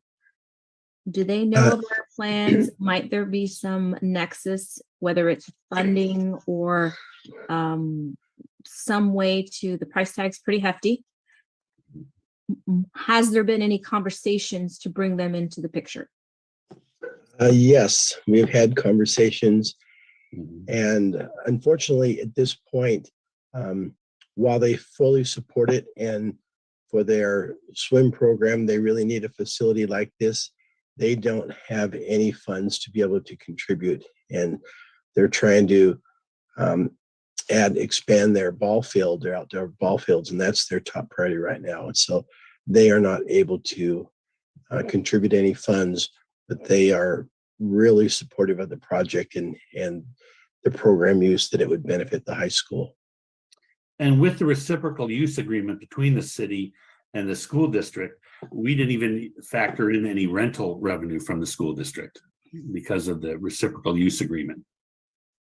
Well, I asked that, I'm going to pose this as a question. Mr. Hofer's still here, or he was here, with the impact fees that are coming in through the developments that are occurring. I just wonder if there's some way to open conversations again with the perspective of we are going to be having much more development in the footprint of that neighborhood going to the schools. This city manager, Lane Long. Once we're through the questions, I can run through just some finances from the high end, just to give you some options Okay. that I think would probably help in the context of your questions with that. Okay, I appreciate that. The next question was, when we talk about the pavilion, the concerns for not having an analogous situation with our weather and our climate, might there be some other spillover options? For example, indoor roller hockey, or if I'm just wondering, we are hanging our hats on the roller hockey community, who we promised something, and I want to see this happen. But might there also be some spillovers for some other type of outdoor activities? I'm sorry, that could be accommodated, not just putting our hats there with roller hockey. This goes to designers. I guess I'm a little confused by the question. Are you asking if the sports pavilion can be used for other uses as well as hockey? Yes. Okay. Yeah, that's one of the things we looked at is how we can. So in the community engagement, we looked at 3 different sizes for this pavilion. One of the reasons we went with this medium-sized pavilion is we do get some overlap with other programs. So we see this being used for some other court sports. It can also be used for events, although the flooring is specialized, so that creates a little bit of a challenge. But it can be used for other events as well. And I mean, it's a big covered area. And we specifically talked to the lacrosse people and the soccer people that often use the existing rink for box lacrosse or indoor soccer or for training clinics. And what we've tried to do is meet their needs in 2 ways. The auxiliary gym in the sports center provides great training and lessons and clinic with the turf coverage, but they can play on a multi-sport court like they do, like I said, in indoor lacrosse and soccer on this pavilion. And it was, they had some input into that. Okay, because is it not, back to your financials of the cost recovery? The full-blown model looked like it would, while it cost a lot, we would have had a quicker return on investment. Is that correct? You do, yes, you do get, it does add to the bottom line, but keep in mind that half the revenue you're generating from that is from things other than roller sports. We kind of, when we did the scheduling, we gave them priority time during their peak season, but we scheduled a lot of other things around it. So the revenue generated by the pavilion was only probably 50% from roller sports. Okay, that is good. You were extremely thorough in your numbers, and I very much appreciate that. I feel like I need to let it percolate a little bit more. Next question. Was there, I maybe missed over it, was there room for staff? Was there an office or some adequate room for them to take their breaks, or alternate, meeting sites for whatever it is the city needs there? And I'll answer that first in the sense that we did the development of the staffing model, and then the design team took a look at the amount of staff we had. And we have offices in all three elements, in the aquatic center, in the sports pavilion, and additional office for even expanding in the connector building, where we may even bring in some of the rec department staff that is not directly related to either aquatics or sports, and that can support the overall activities of the park. So yeah, we feel very good about what the design team came up in terms of staffing based on our staffing model. Thank you for that. As a person who was using the Monterey Sports Center for some time, that was a very small space that they had for their staff. Next question is, when we talked about the energy usage, and people here might remark that I made a Christina, comment. sorry to interrupt, but we're approaching 11 o'clock. So I'll motion we go to 11:30 if needed to finish this meeting. I'll second. We have a roll call, please, Anita. Councilmember Medina Dirksen, Yes. Councilmember Burnett, He stepped off. Councilmember Berkeley, Yeah, okay. Mayor Pro Tem Biala, Yes. Mayor Delgado. Please continue, Christina. Thank you, Anita. Okay. My question had to do with energy usage here. Is there a way to use the natural gas that is generated over at the dump? One of my peeves here is the cost of energy that our bills that we pay. Is there some renewable source that you've explored at all for the potential, whether it's the gas over at the dump? Can that be configured into any of these energy usage?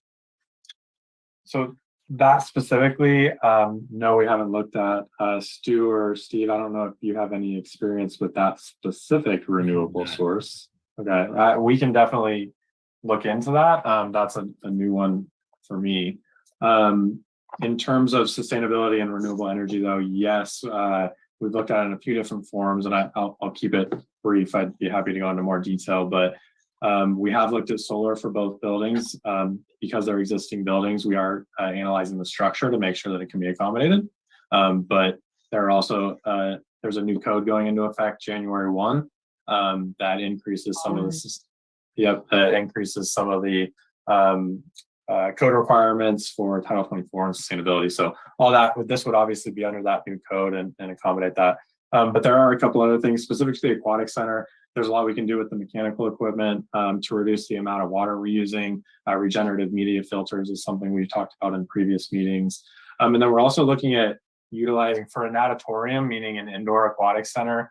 We're looking at using some natural ventilation as well to supplement the mechanical ventilation. We're challenging our mechanical engineer a little bit to make that work, but we think it can be a really good sustainable strategy as well for your climate.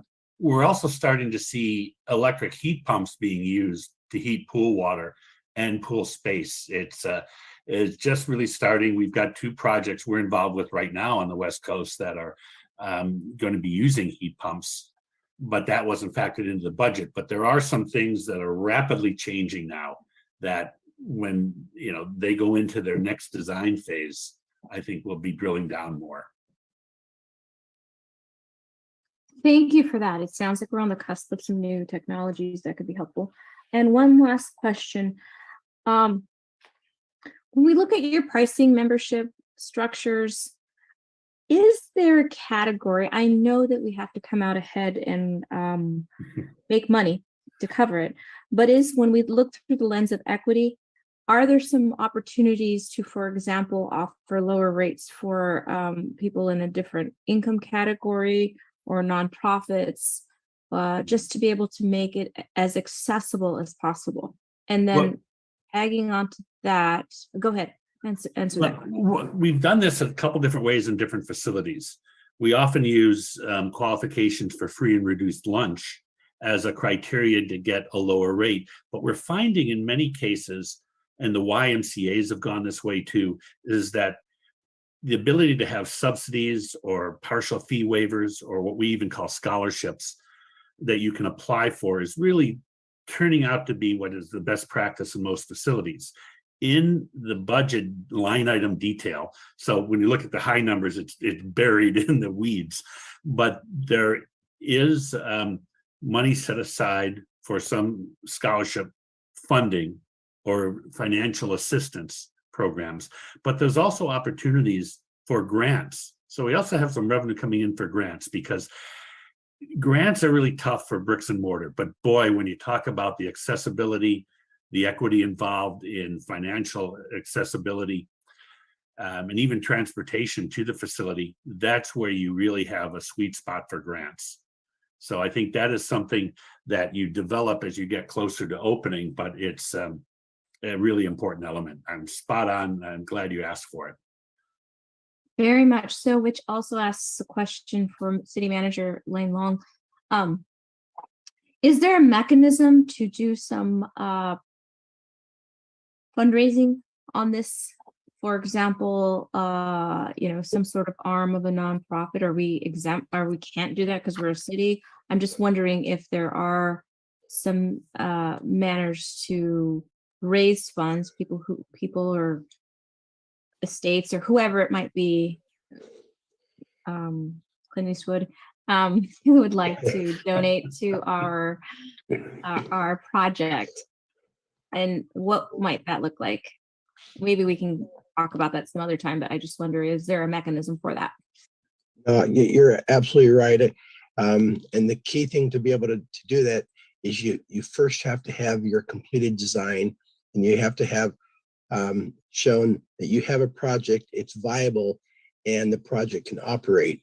And once we're putting that package together, and you're absolutely right, we're going to go out to our community and fundraise very hard. And we should. There's a lot of these industries that have contributed to a lot of cities in our area, and I don't think anyone has ever contributed anything to Marina. This would be a wonderful project for people to get behind. And Lane, so you know, virtually all of the projects we're working on have some private philanthropic donation or grants. So, we can share offline a lot of some of those possibilities and how to approach it and how to pitch it. Fantastic. And I'll just piggyback onto that one more thing. We've also incorporated, in our minds, there's 3 great opportunities for community engagement or to physically be incorporated into the project. There's one at the entry, and then there's one in each of the sports center and the aquatic center. So the aquatic center is one we've kind of identified as maybe the historical look back, since that building has really been not used since its original use, and there's a lot of history there. The one at the entry is a great kind of feature statement piece that could be used, and then one in the sports center. So that could be another opportunity to either do donations or something like that, or at a minimum get the community engaged in the process and have a piece of this project. Wonderful. Thank you very, very much. You've clearly shown every angle here. I can ask some more questions on financials, but I'll go ahead and defer to our mayor. Go ahead. Thank you. Thank you, Christina. I have 13 questions, which I won't be asking tonight. I hope I make time to send them in to you. But the 1 or 2 questions I wanted to focus on regard probably the most uncertain piece of all of this, and that's the hockey pavilion or the multi-use pavilion, the outdoor pavilion, since it seems like it's dropped out of design phase, etc. I was in the American Legion the other night for 2.5 hours at an event they held for disabled veterans, and I was just subject to a lot of anger remaining there from our decision to contribute to the status of the current roller hockey rink. So there's a lot of anger out there by people who have oozed community volunteerism as their life dedication in Marina. And so the hockey rink, the hockey pavilion is foremost on my mind still, because I think it was one of the two worst community decisions failures that we've made. So given that this pavilion in every way improves the finances of this project, how much would it cost to keep the pavilion design on a par equal to the design of the other three features? Lane, I don't know if you want to speak to this, but I'll say one thing. I think aside from the financials, the biggest challenge we have with the sports pavilion right now is the site and site layout. Reason being that it's a big footprint, and from our perspective, if it's something that wants to move forward, it really should be incorporated into the overall plan of the park. Where we're showing it is in our site area. It's where it's feasible within our kind of limit of work, but it may not be the most effective place on this site because of some of the grade changes and the parking challenges that I mentioned before. So that is a challenge. That's part of the reason that we aren't proposing it to move forward, because the rest of the park hasn't progressed at the same pace as we're trying to move this piece The rest of forward. the park, do you mean the city park to the south, Dune City Park? Correct. Yes. Okay. So my question was, how much would it cost to continue the design of this pavilion on the same par as the other three buildings? I haven't provided that number as a part of our proposal, but I definitely can. Right now, it's through design development is what we're contracted for on the sports pavilion, which is one step further than where we are now, just to be clear. What we aren't contracted for is construction documents. I would say it's in the 100,000 to 200,000 range. It's not a significant chunk of money, I guess. It is, but relatively. I don't want to discount. Mr. Mayor, so when you say that, you mean enclose it and add the support facilities, so it truly becomes an indoor? No, I just heard how much would it cost to take the design to the same level. Oh, okay, gotcha. It's falling out of favor. You're phasing in every way meaningful, but yet the finances show us that we're better off in so many ways if we include that. Have you outreached to the hockey leagues or hockey experts in trying to ensure weather safety during the use of the outdoor pavilion? So again, we in the original conversations and the outreach that was done, we did take note of all the comments that were made. There has been, Stu can speak to the communication we've had with the hockey groups. I think it has been less so lately. Stu, do you want to speak to what communication we have had with them? Yes, we had initial conversations when they were actually running programs there. This goes back to when I think I was first there pre-pandemic. None of the roller sport people were at the community engagement open house or the meetings this summer. So we have not, except for the engagement in the meetings of the council meetings, their comments, we have not had specific conversations, but we've addressed all the issues that they raised at that time, which is what Matt's talking about in terms of looking at engineering support for the how to mitigate the climate concerns. Yeah, and to be clear, that's not a finished solution by any means. And I think that was brought up earlier. It's at the same level as everything else, which still needs further development to really prove that it's feasible. So,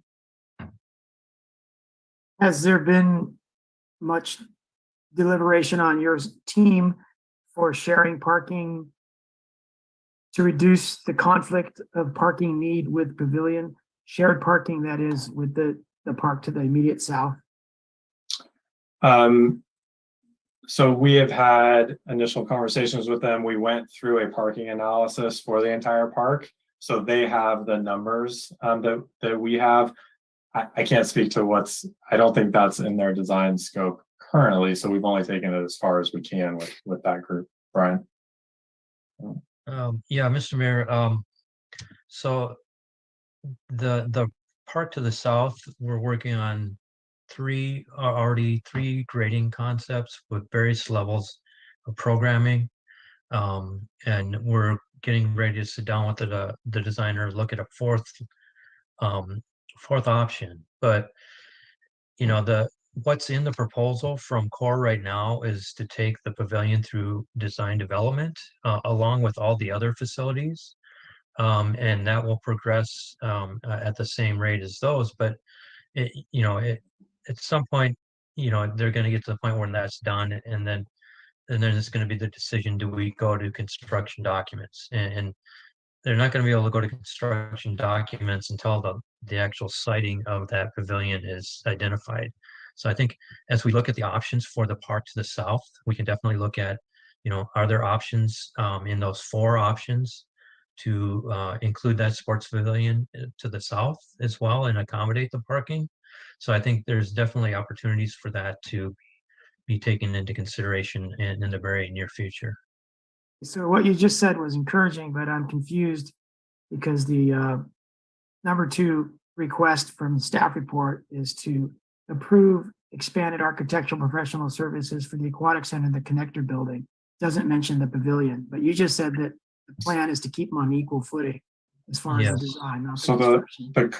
the current contract, sorry, Brian, you want me to clarify that? Yeah. So the current contract, which was approved at the last council or last time we spoke, was to take the entire project, meaning the sports pavilion and the 3 building facilities, through design development, which is one step further. Actually, let me pull up the schedule just to try and make it clear.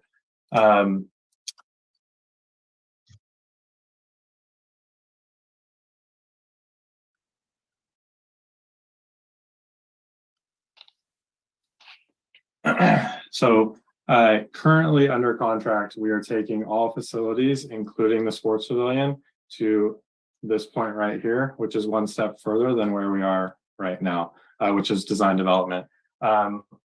Currently, we are authorized to take the sports center all the way through construction documents. What we're requesting tonight, and what that number 2 is to take the connector building and aquatic center to the same place as we are authorized to take the sports center. So all 3 of those components through construction documents. The sports pavilion would currently stop at this design development stage based on the current proposal. And again, the reason for that is, in our opinion, it really should be looked at holistically with the park.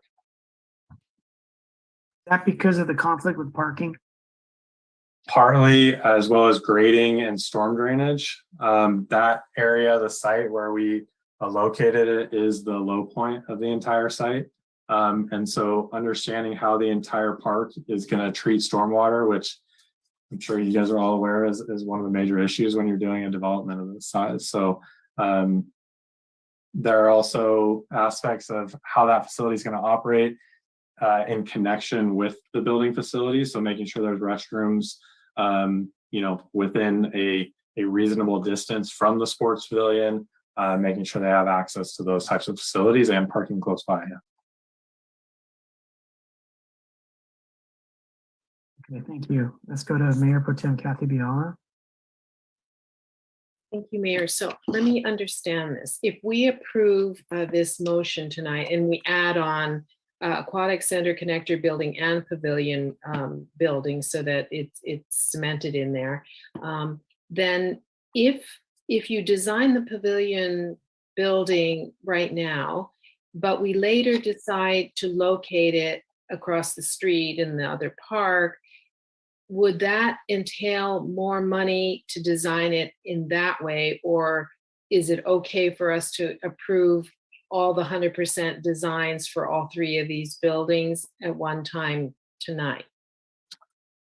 My professional, opinion would be that you stop the sports pavilion at DD until you know where on the site it's going to go. Because to finish it would likely require design revisions and added costs if we were to finish the design without knowing where it's going to go. That said, we could take just the structure to a full construction document and not include the site features that could then be dropped on any site. So it would be kind of a hybrid, and I'd definitely be willing to look at that if that's the direction from the city. Okay. That's all I have. I'm willing to make a stab at a motion if there's no other comments. Go ahead, Mayor Pro Tem. Okay, so let's just take 11A. So I'd like to motion that we adopt resolution so-and-so, receiving an update presentation on the Sports Center, approving expanded architectural and professional services for the Aquatic Center, connector building, and how did we say this? And making the construction only for the pavilion building. I don't know if that's how to say it. The construction only as opposed to the site plan Second. for the building, approving core design group's proposal in the amount of 858,500 for the expanded services. Second still We holds. have a motion and a second, but I wondered to the design team, does the price go up above 858 if you do the extra pavilion construction design? It would slightly, yes. Okay, so maybe you can take the motion as it is and come back to us at some date in the near future with the additional add-on money. And at that time, we can approve or not approve the increase. How's that? Yeah, that would be my suggestion, Mayor, is we have the direction for them to come back, give us a good estimate, and we'll bring it back once we have that, and council can approve that new amount. Okay, so the motion would stand as made, knowing that we're going to need some another bite at the apple to allocate whatever additional monies it would be to implement the motion. And Mr. Mayor, in 11B, we actually, for the contract amendment, we are requesting an increase to 2 million, which is above the combined total of the original work order and what is proposed right now. So what's approved by City Council, the 3.5 million in the capital improvement program is allocated and appropriated. So as long as it comes in under that 2 million, we should be able to execute a work order to keep it going forward. But Okay. if it does go over that, then we would have to come back to City Council. Okay, so what I'm hearing is that the increased cost to implement the motion may be affordable within our next item, and if it's not, then you'll come back and tell us how much more it might be. That's Okay. correct, Mr. Mayor. All right, let's go to Councilmember Christina Medina Dirksen. I had forgot to ask a question. Is it no longer the time? No, you can always ask questions. Go ahead. You went, we talked a bit about a second layer level walking track, and the developers, what I understood was kind of didn't seem plausible, but is it possible? Plausible versus possible. I just wonder that because when I'm thinking about logistically people walking around the outside of a track on the floor where games are being played, I just fear for the safety of, people who are walking along the outside. So that's all. Yeah, we can definitely circle back to that as a part of our next phase and provide materials that show it one way or another. So yes, I have no problem looking at that further. I very much appreciate that. Thank you. Mm-hmm. Ryan, your hand is up. Did you already provide your input? Sorry, I didn't lower my hand there. All right, Christina, okay. All right, so I'm going to motion that we go to 11:45 as necessary because we haven't had public comment. That would require a second, or it would die for lack of second. I'll second. Okay, can we have a roll call vote, please, Anita? Councilmember Medina Dirksen, Yes. Councilmember Berkeley, No. Mayor Pro Tem Biella, Yes. Mayor Delgado, Thank you. That motion passes 3-1 to 0 with Councilmember Burnett not voting and Councilmember Berkeley dissenting. Let's continue with public comments. Motorola Moto G Stylus SG. I'm not sure if that's, we'll try to get you on. If you're still there, your hand's been up a long time now. So go ahead if you're there. Oh, good evening, City Council, Mayor. This is Tommy. I'm sorry, I didn't rename my phone. I guess I had a new phone. But I mean, it sounds like, wow. I mean, an indoor facility. Marina's a cool climate. I mean, finally you have some indoor stuff and indoor activities. I think it's great. It seems kind of pricey, but that's just talking about it. I couldn't imagine getting real numbers once it goes into construction. But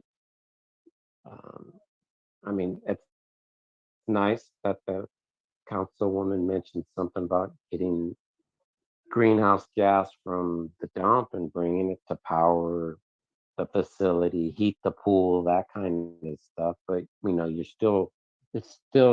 still have that carbon footprint. We're trying to get away from gas, but we're burning it anyways.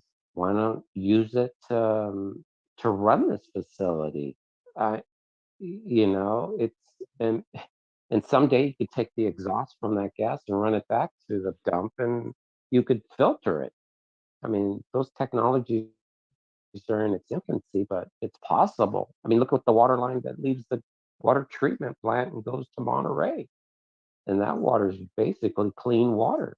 We're doing things like that now, but that facility it looks really nice. I mean, some of it does look overwhelming. I mean, with like the soccer or the basketball and then having a walking thing around the outside. I mean, that I don't know, that just seems kind of, I see, people getting hit or just, it's a lot to take in.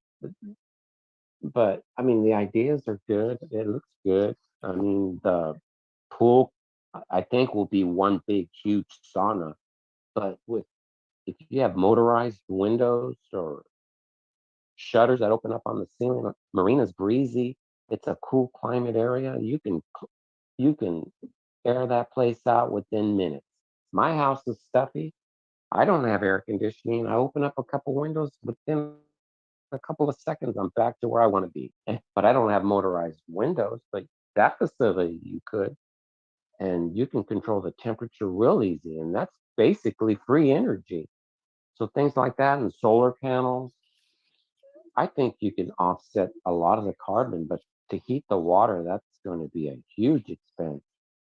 And energy is only going to get much, it's not going to go down, it's going to go up. But I think if you try to offset as best you can, I mean, it'll be a center point for Marina for activities. I mean, keep people moving, regardless what it is, swimming, running, basketball. I mean, that's what we all need, exercise. Marina is a cold climate city, but it's a lot better than Fresno. I mean, and if it's cold outside, you just go inside and you have all these activities. I mean, I think that's great. And when it gets too hot and the sun is out, then you could, have motorized windows to let cool air in. I could see that happening. I mean, it would take some engineering, but I know this, you're trying to run it with a budget, and it's, I wish all the best. I mean, I would love to go there. I mean, I think it's great. I think all the infrastructure, but we have many ways to offset the energy that's going to take place. But I think overall, I think it's a real good idea, good plan. Just take it in phases. Start with one building, start on the next. Thank you. Okay, let's go to Lisbeth Vischer. Welcome back, Lisbeth. Yes, good evening again, everybody. So this is a very exciting project, and I would like to thank the design team for having listened to the comments from the public. I don't know whether the public will get more opportunities for comments, but just in case this is it, I would like to give a few comments just about the connector building.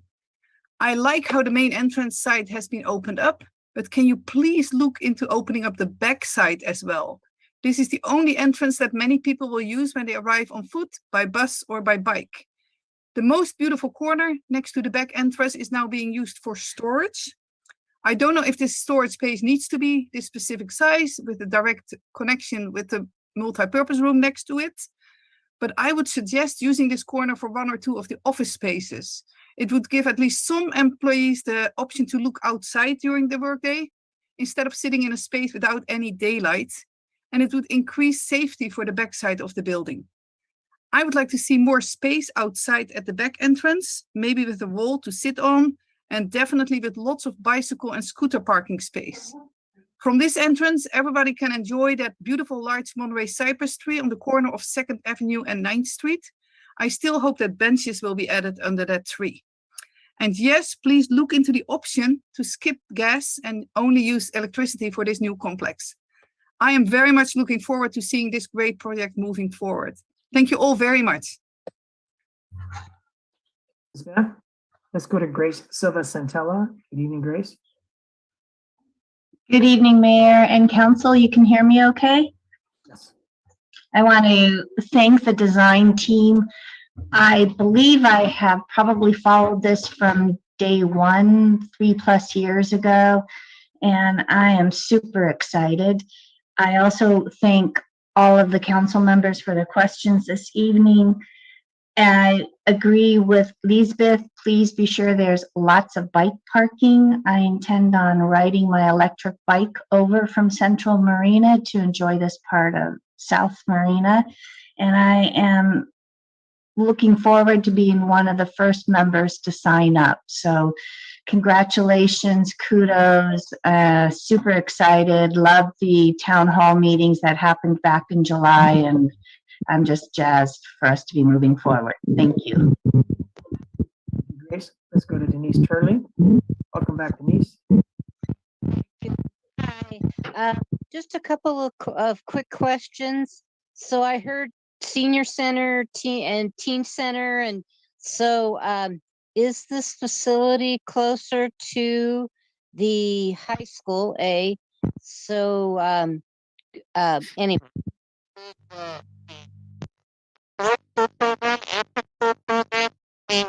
You're indecipherable.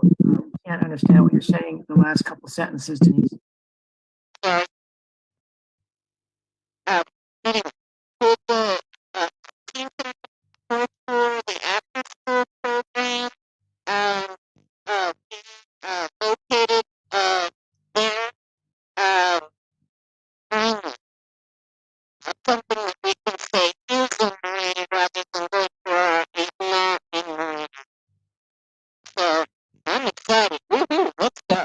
Thanks. Thank you, Denise. Would anyone else like to speak? Please raise your hand if you haven't spoken yet.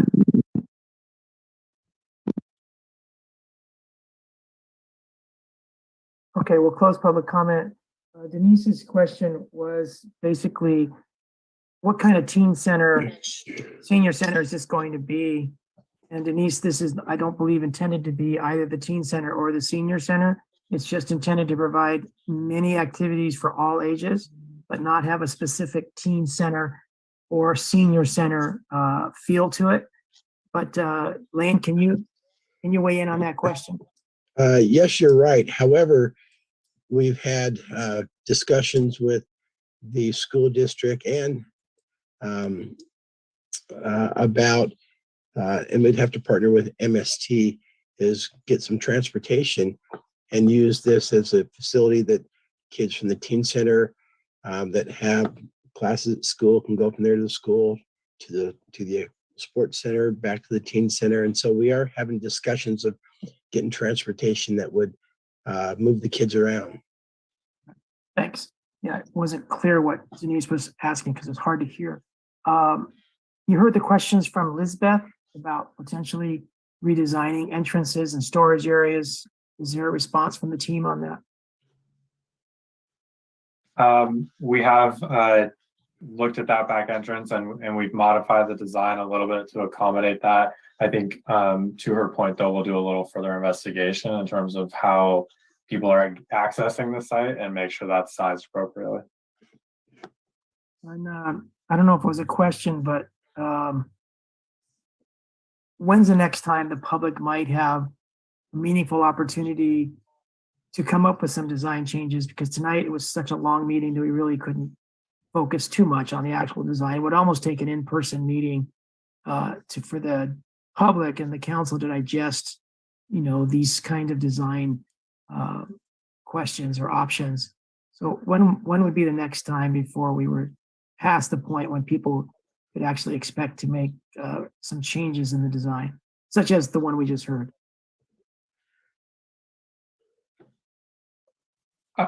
Lane, do you want me to address that or? Yeah, Yeah. jump into that, Matt. Yeah.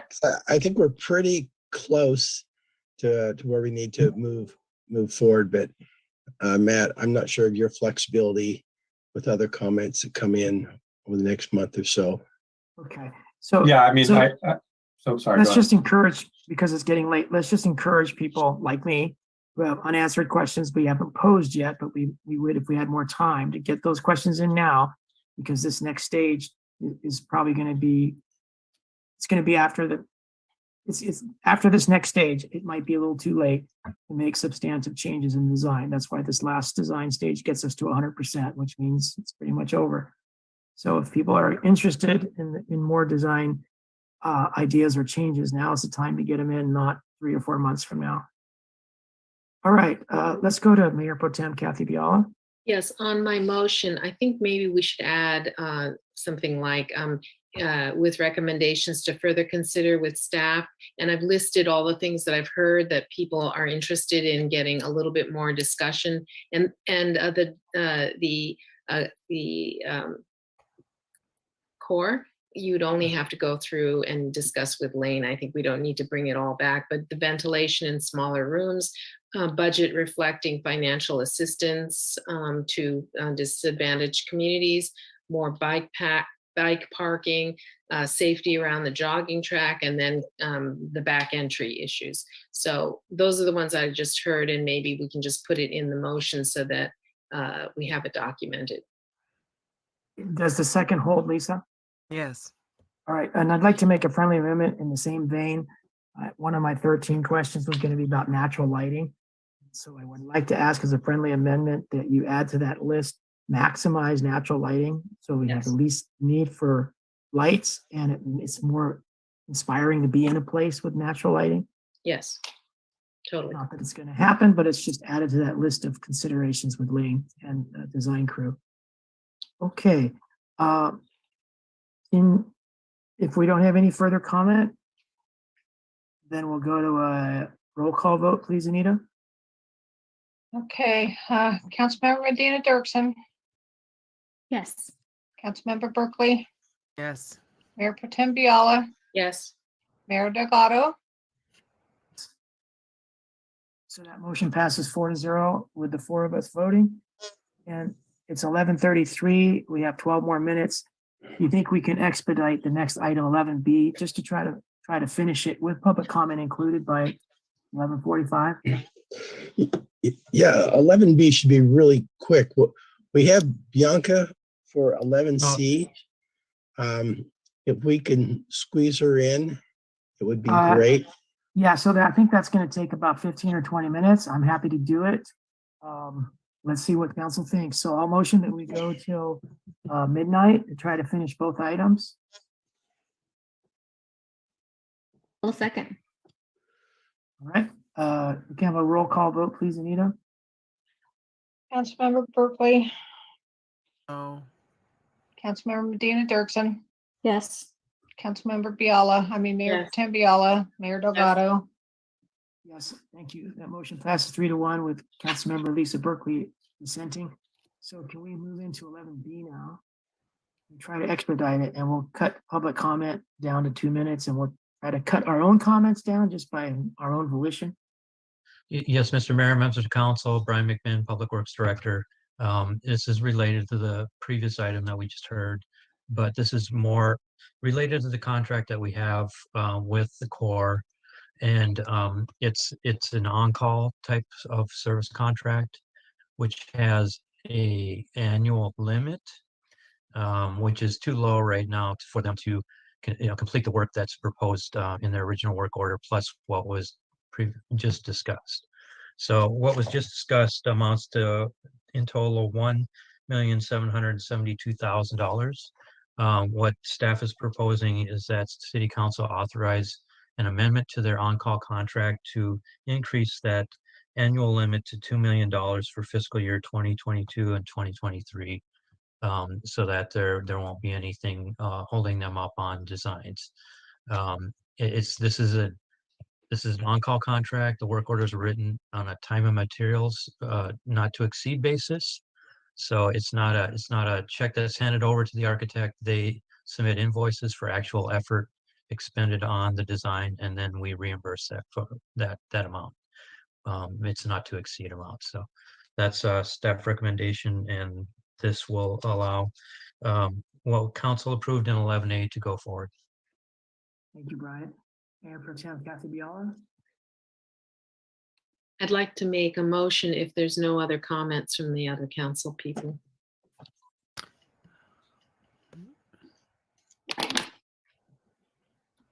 Okay, I'll make a motion that we adopt resolution so-and-so approving amendment number 2 to the on-call architectural services agreement between the city of Marina and Jeff Katz Architecture to change the firm name from Jeff Katz Architecture to Core Design Group to increase the annual contract limit amount to $2 million for fiscal year 2022-23, and authorizing the city manager to execute the amendment on behalf of the city, subject to final review and approval by the city attorney. I'll second. Okay, do we have any public comment? And if we do, we'll limit it to 2 minutes.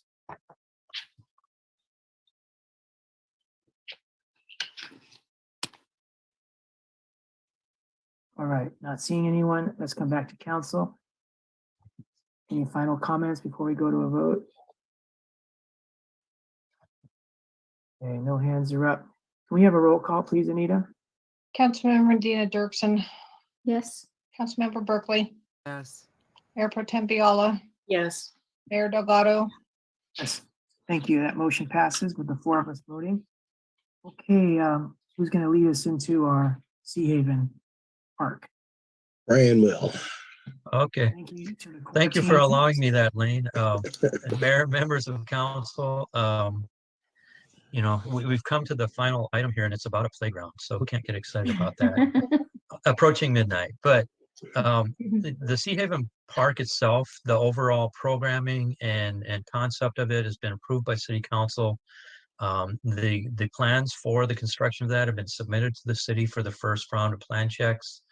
And there's kind of this hole in the middle, the donut hole that was the playground, and that required a little bit more development, with the idea of making this a truly great playground and a destination, not only for the city of Marina, but something that people would look at from a regional perspective and say that's a great playground. We had come to City Council. City Council had previously approved $700,000 of Parks Impact fees to go towards the playground. The developer for Sea Haven is committed by their development agreement to contribute $3 million towards the development of the Sea Haven Park, of which they've said they're committing $300,000 of that to the playground itself, which is $1 million. Council also committed $400,000 towards pickleball court. Staff worked with Bianca Koenig of the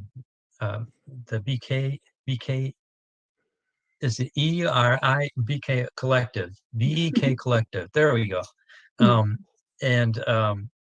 identifying an appropriate vendor, playground firm to provide the equipment. And she'll go into the process that we went through in selecting this. It was quite a beauty pageant, really, and what they could put together and come up with great ideas. And then Lane and Bianca actually toured a lot of parks in the Bay Area that have been constructed with these companies to see how they're holding up. What's the play value of those playgrounds long term, and how they're holding up maintenance wise. So Bianca will say much say it much better than me, so I'll turn it over to Bianca on the playground, other than say, as much as we tried, we couldn't get it within $1 million, and that's why you're seeing an ask of additional funding on this, of which we do have funds available in park impact fees for this. We have 13 minutes before midnight, so Bianca, if you could try to be brief and then see if council wants more. Sure.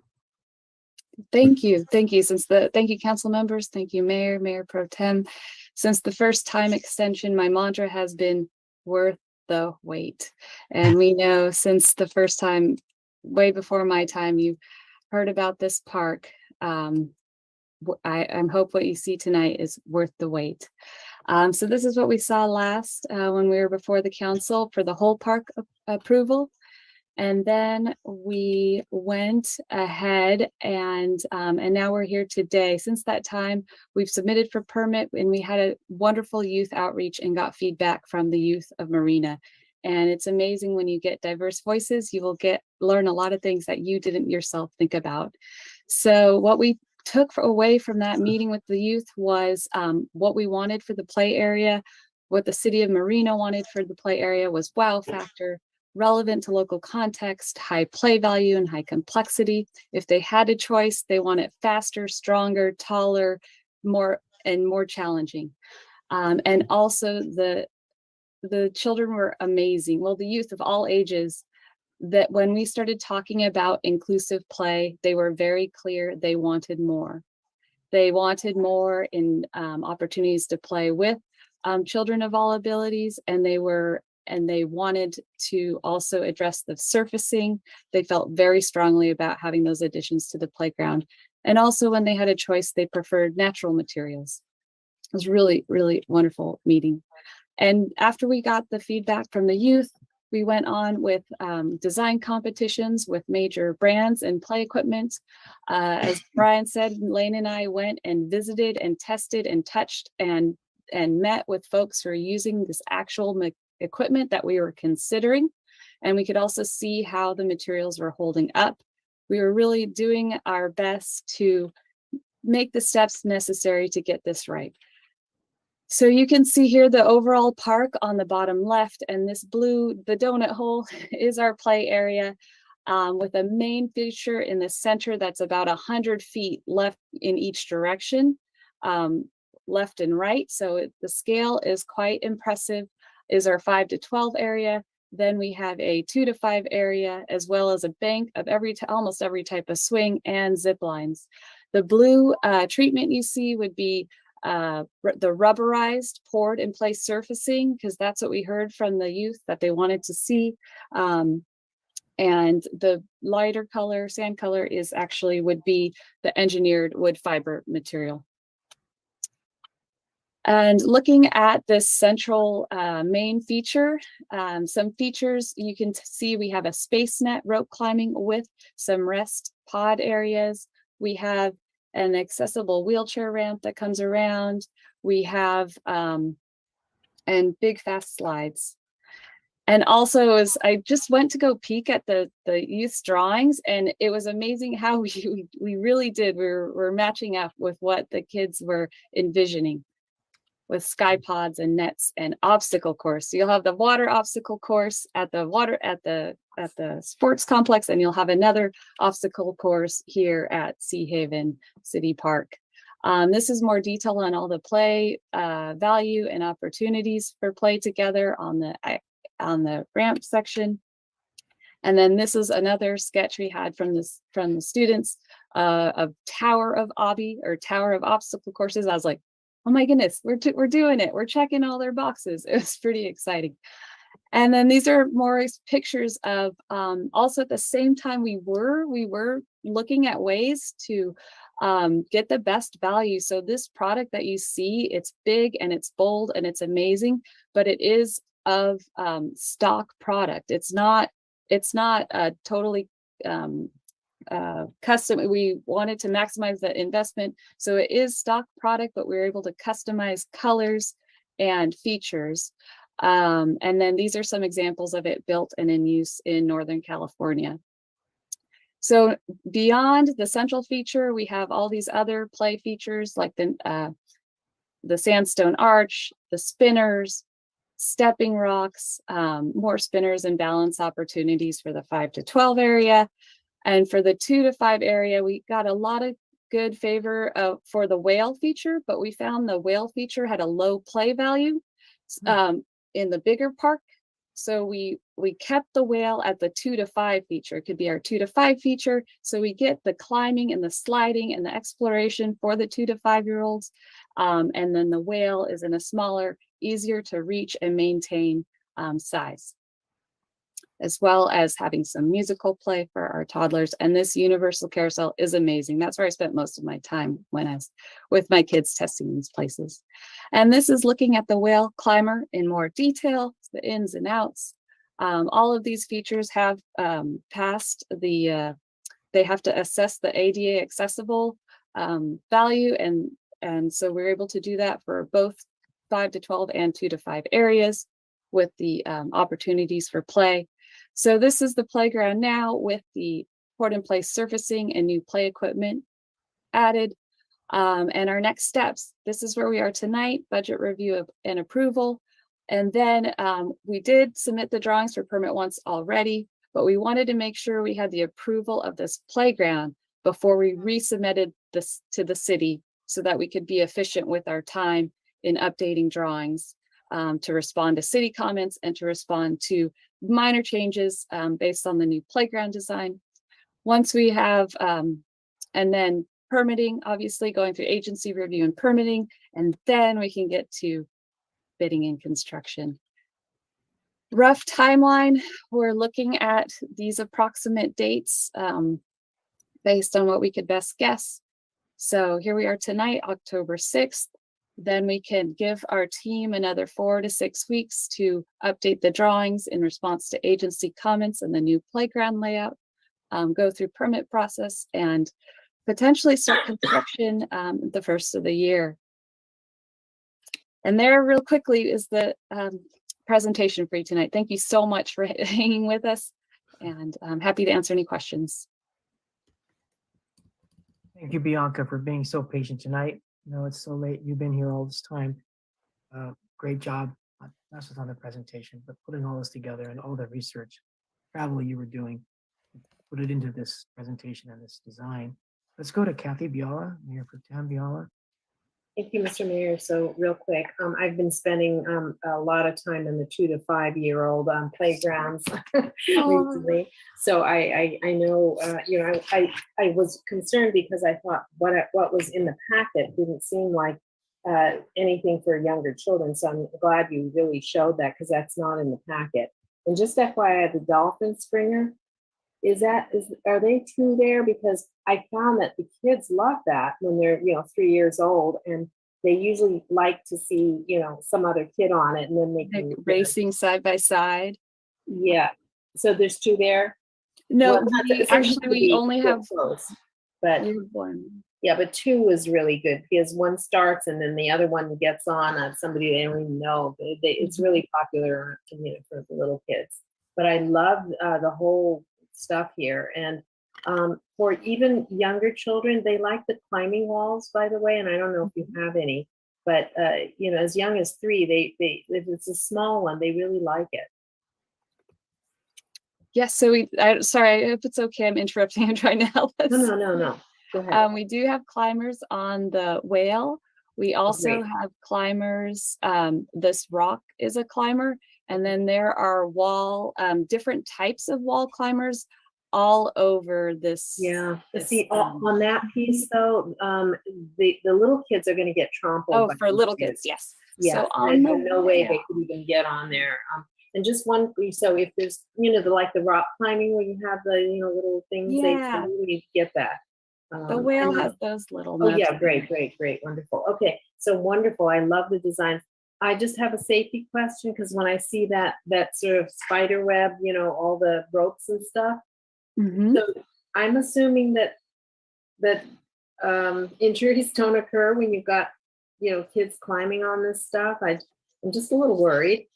There is the maximum fall height for the structure If you were to fall, is 9 feet 4 inches is the maximum fall height. And then the surfacing below that is designed to attenuate that type of fall.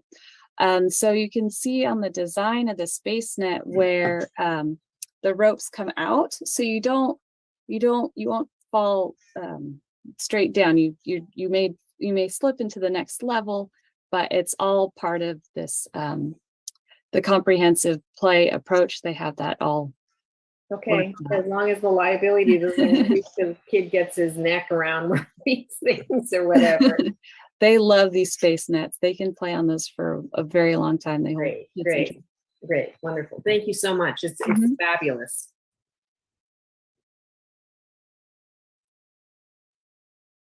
You know, dolphins they travel in pods. So it's really nice to have at least two so they don't get lonely.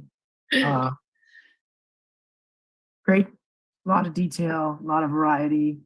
I appreciate the input, Kathy Riala, because her experience, especially lately. Okay, well, I'll just go ahead and, oh, sorry, Councilmember Christina Medina Dirksen, go ahead. Yes, thank you so much, Bianca. Fantastic. Thank you for listening. That slide is a little scary. Has that been tested, and do we need to take out some excess liability for that slide? Can you tell us the dimensions of it? Because I'm kind of scared already. It is a fast slide. I tested out, which one was it? There was one. And I won't lie, I yelled the whole way I was lying down on the screen. And that's part of the thrill of parks, and to be able to offer this level of challenge and risk. I mean, this is how you build our next generation. It's definitely, and that's where you can go along, because there's different slides. There's multiple slides at different heights. So as you progress, this is how the kids can develop their skills. Going Is it burn your butt metal or is it plastic? It is metal, it's steel, but we are in Marina. So there's less inclined for that situation. We did see it in San Francisco, the steel slides, and didn't have an issue, and it was a nice warm sunny day. But that's what where I grew up, and that's where I grew up, and that's what I remember is the steel slides at St. Mary's Park. Crazy. And this was one of the features that the youth really pointed out. They wanted a big slide. Yeah. If you want tall and fast, you have to go to steel. You can't do it in plastic. That's all I have. Thank you very much. Okay. Thank you very much. It all looks a lot safer than those steel monkey bars that we grew up with. So, all right, I'll motion that we adopt the resolution before us and approve the allocation of $650,000 from the park impact fee, and authorize the city manager to do his duties here along with the finance director. I second. All right, let's go to a 2-minute comment period, starting with Les Martin. Welcome back, Les. Thank you. I guess it's no reason to talk if you've already approved the money. I thought the requirement was absolutely unbelievably expensive. I could not believe this. This is a little park for kids in a playground. I didn't know it was supposed to be some kind of attraction for the whole world to come see. It's like a Dennis the Menace park. So I was pretty stunned when I saw this. I didn't see like picnic tables and stuff for the community. So that's a different vision than I had. So maybe it's worthwhile. We have a few of those components here in the Dunes playgrounds. We don't have this around the playgrounds throughout the rest of the city. And it seems to me I would take that money and buy some of these pieces in some of those other playgrounds around the city and not try to make one gigantic billionaire's playground. That's unbelievable. No wonder kids love it. I would love it if I was a kid. Who wouldn't? I just thought it was extremely expensive. I was shocked. But I guess it's too late. You've already approved it. So thank you. Let's go to Elizabeth Vischer. Hello, welcome back, Elizabeth. Good evening again. I think it is very exciting to have one big park for the entire city of Marina. Everybody can use it. And I just had a question about if I saw if I'm not mistaken, I saw that it will take a year and a half to construct. So I was wondering if it really will take that long, because I know people have been waiting for this. And one last remark, whoever is going to maintain I know the HOA will maintain, so whoever needs to manage it, it might be a fun job to having to climb up there to see if there's any graffiti up there. So thank you all very much. Thank you, Lisbeth. Anyone else wishing to speak who hasn't, please raise your hand. All right, let's go to Tommy Balea. Go ahead, Tommy.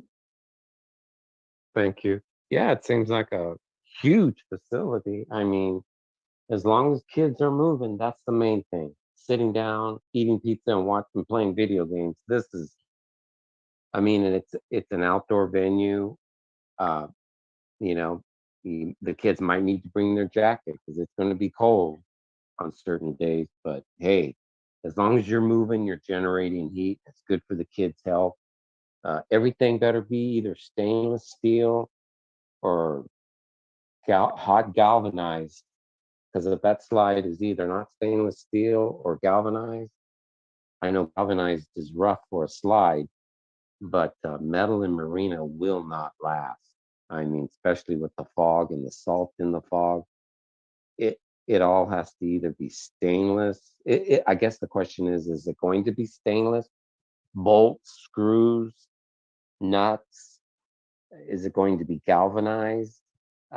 These are all things that, if it's outdoors and our salty air environment, I mean, you have to be, or some of the metal could be powder coated. That's better than just raw steel.